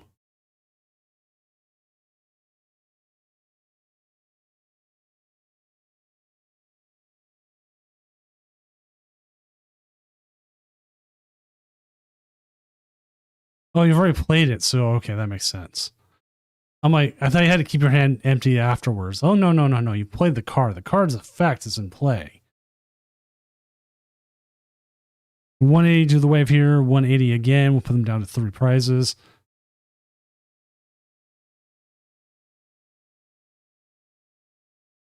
Now it's up to here to see what the Blaziken Dragapult Blaziken's return turn KO possibly is. They could take another 2 prizes, which puts them in a very, very good spot.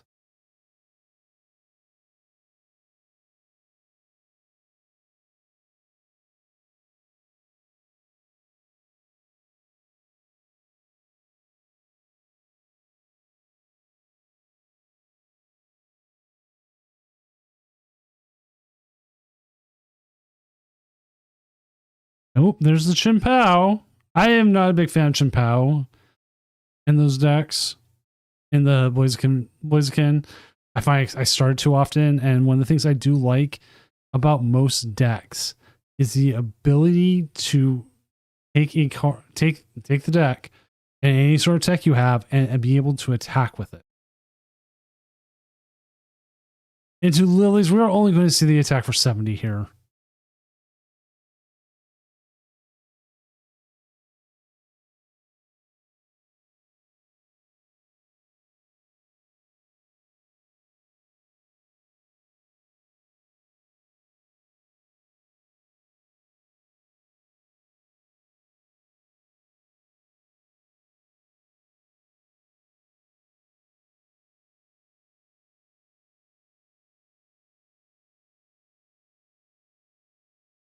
Now, could they still attack? Yes, that's the thing.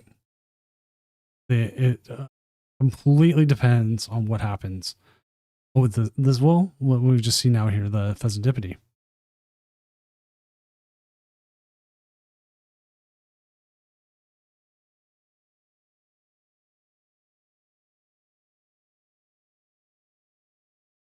Right, Boom Boom Groove. We're going to be looking here for a couple cards. I mean, we could see a boss's orders. Question is, what would you want a boss? Do you feel like you do need the Festival Lead?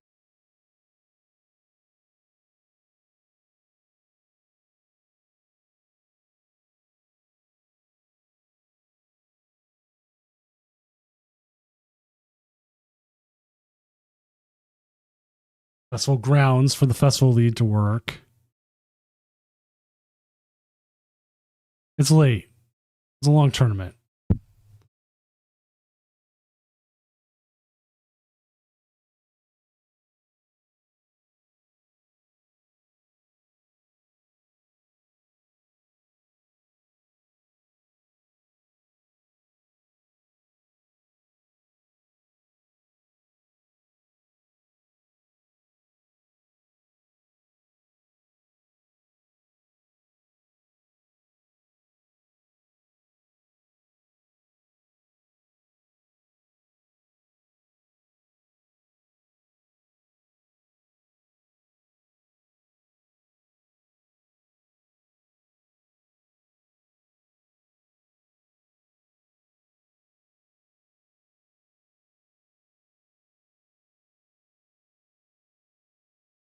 This is shaping up that we'll be going to game 3. I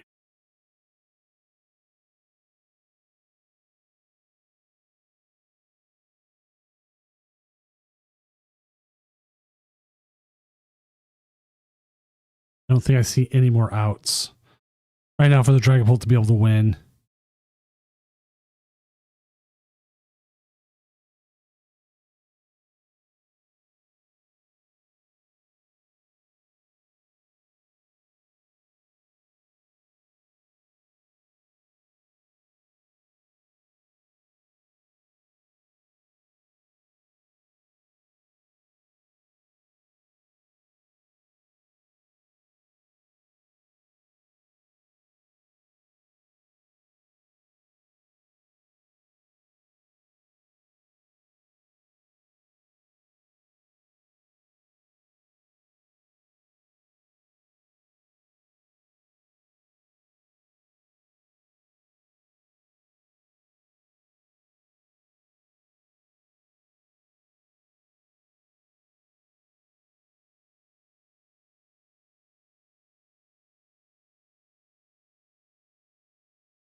We'll see one go down.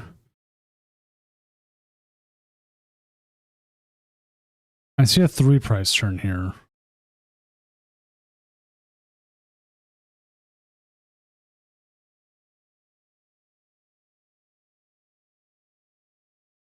which is a great turn from the Dragapult, but I just don't think it's enough.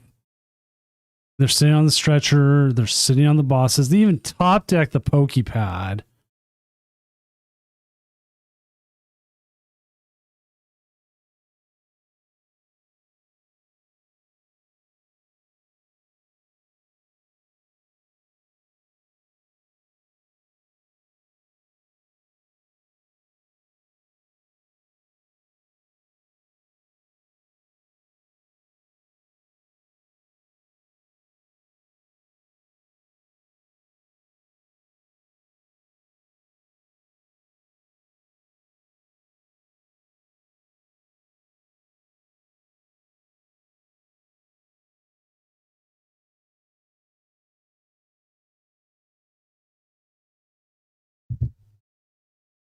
Going to game 3 here.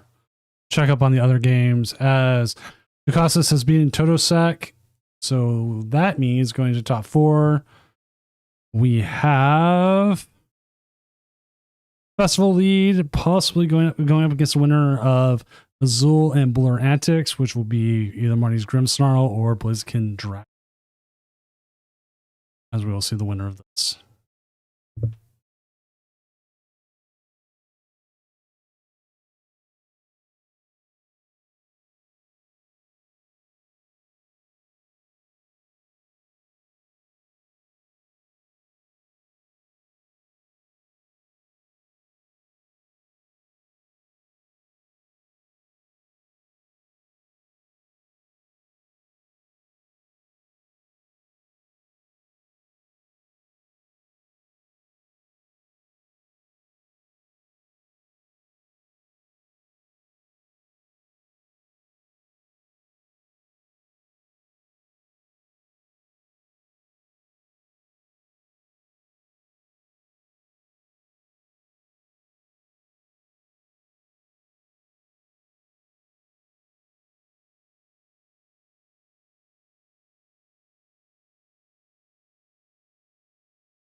Do start the Goldeen, but we do have quite a few cards in hand that should help.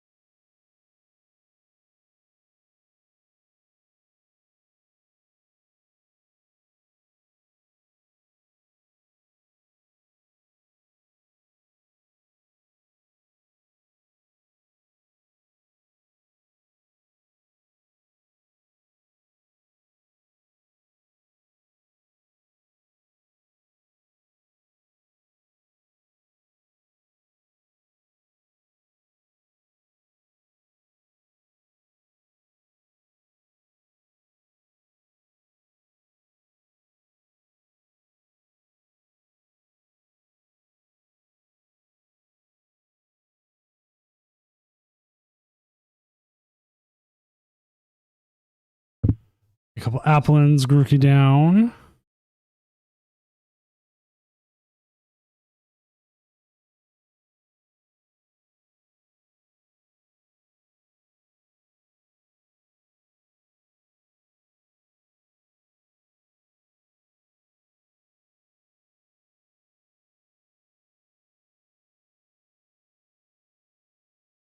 As Andrew L and James C are also in game 3. The Azul and Blur Antics is currently still in game 2.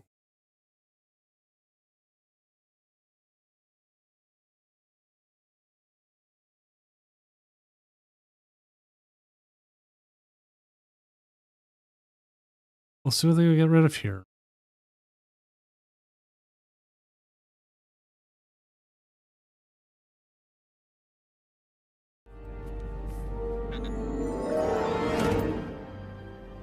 Hello there. What's up, everyone coming in from High Flyer UK stream? I'm Senior Doom Tournament Organizer, Professional Illustrator, and Man with the Drops.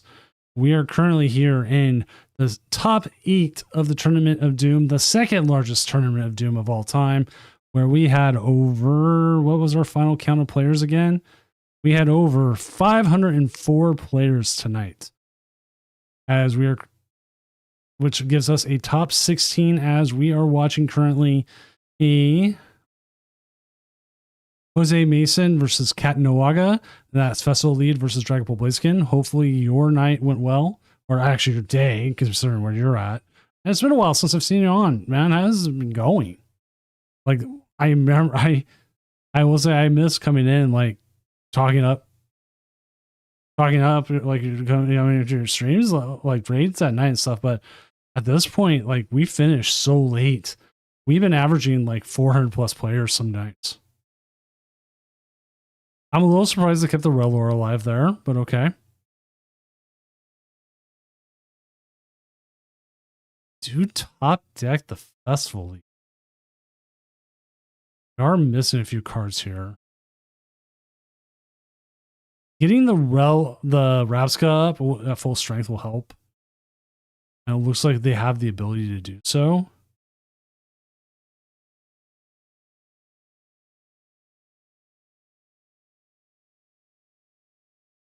Also, I owe you. Shout out. If you aren't following High Flyer, please go do so.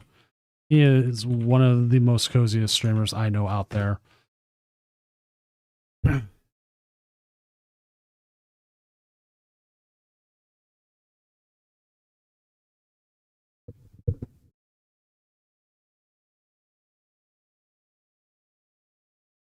It's like, oh, spotty internet? Oh, that sucks.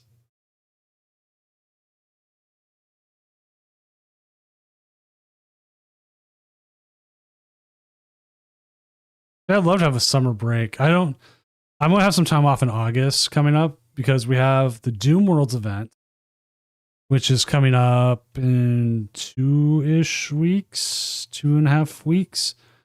Then I'm going to Pokemon Worlds in San Francisco. So that's coming up as well. So I've got those days off and all set. I'm a little surprised it didn't go after the Rapska, but you know what? More power to him.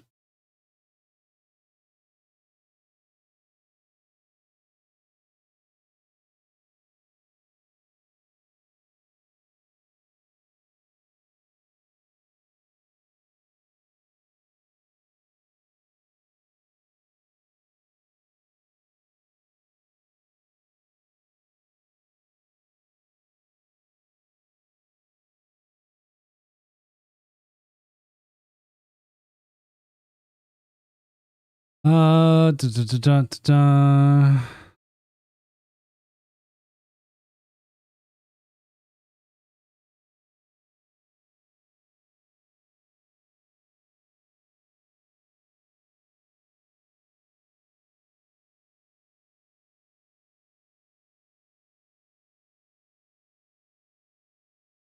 Keep my eyes on the other games real quick.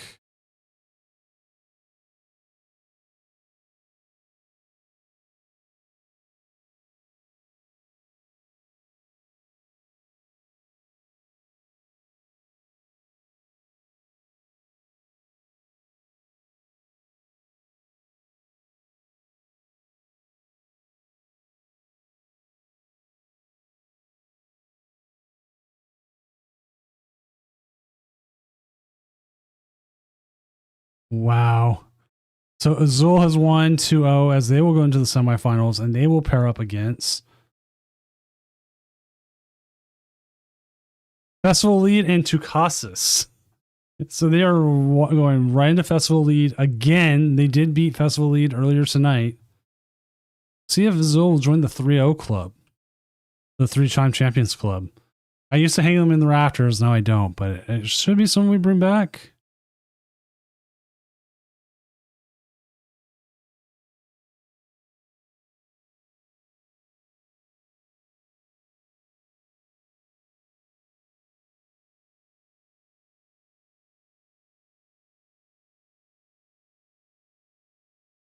Are we going to see a secret box here? I think we are. Do they need to hit the Gladian numbers? No.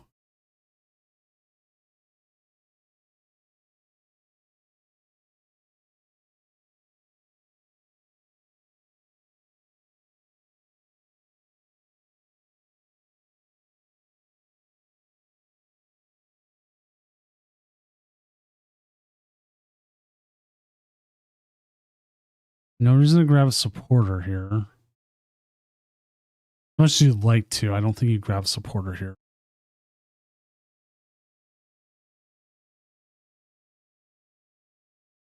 You want to take this into a 3-price turn, I believe.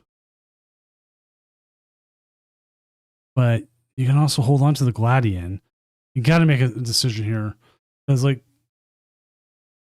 I think you KO.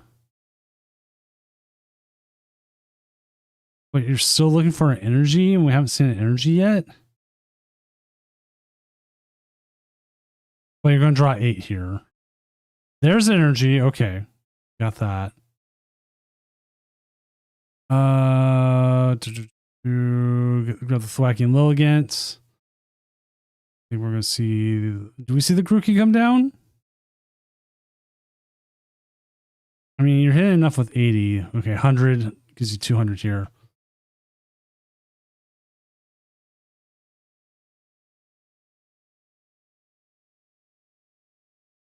Dragon Pulse KO, that gives you two here. It does look like they're trying to set up the Blaziken.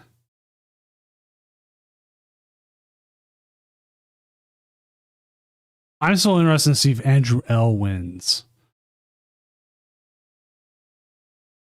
They are currently in game 3 against James C. And that the reason why we're interested in what Andrew L is doing, is because they are playing Erica's Victory Bell.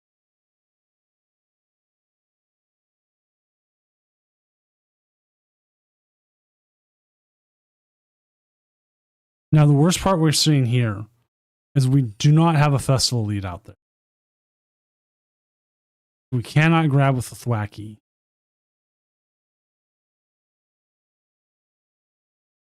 And now we've lost our festival grounds as well.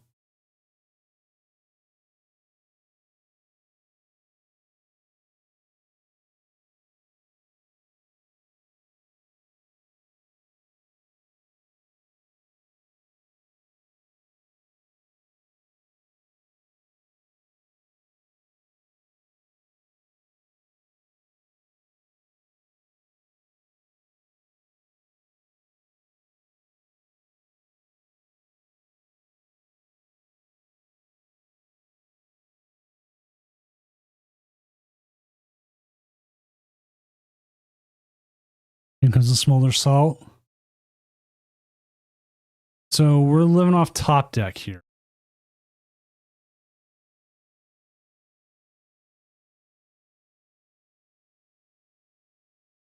Don't like this. Don't like this at all.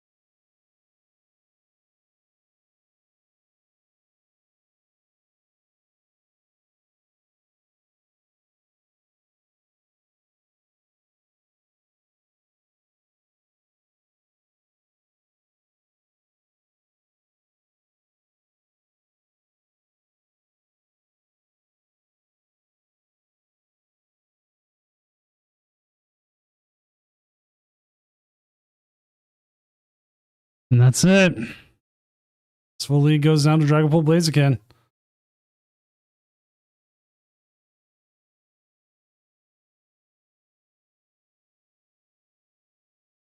We'll update that and see how it goes. As we are, that should be it. As Andrew L has won, keeping the Erica's Victory Bell going. So we'll go ahead and update the standings as we wait for them to finish out.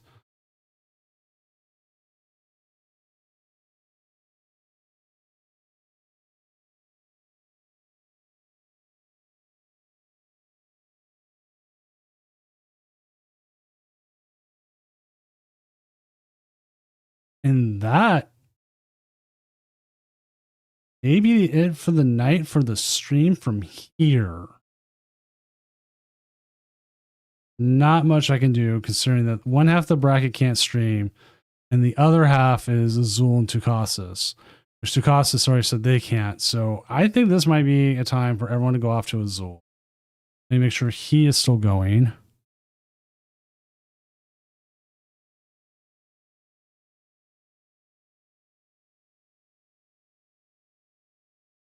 So with that, actually, we're going to call it a night.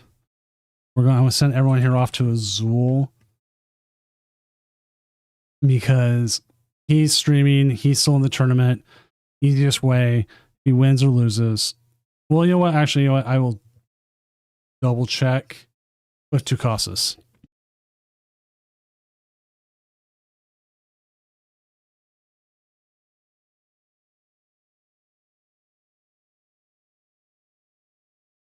I'm checking the thing. Okay, yeah, no, they're out. They're out. So yeah, we'll send everyone off here to the Zool. I will be back possibly Sunday morning, definitely Monday, when we have a challenge of Doom. Sunday, I might be playing. I'm playing Sunny Streamer Showdown. I need to figure out how I want to set that up. Set up to play. I will probably be playing Dragapult Blaziken. Right. So they win because I know Andrew's out and Cat Noga's out.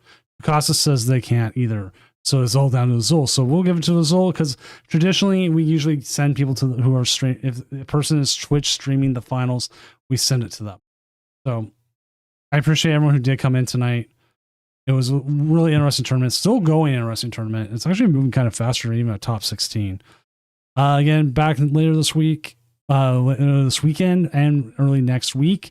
I'm Senior Doom tournament organizer, professional illustrator, and man who is going to sit here and work on a graphic while we I wait out the rest of the tournament.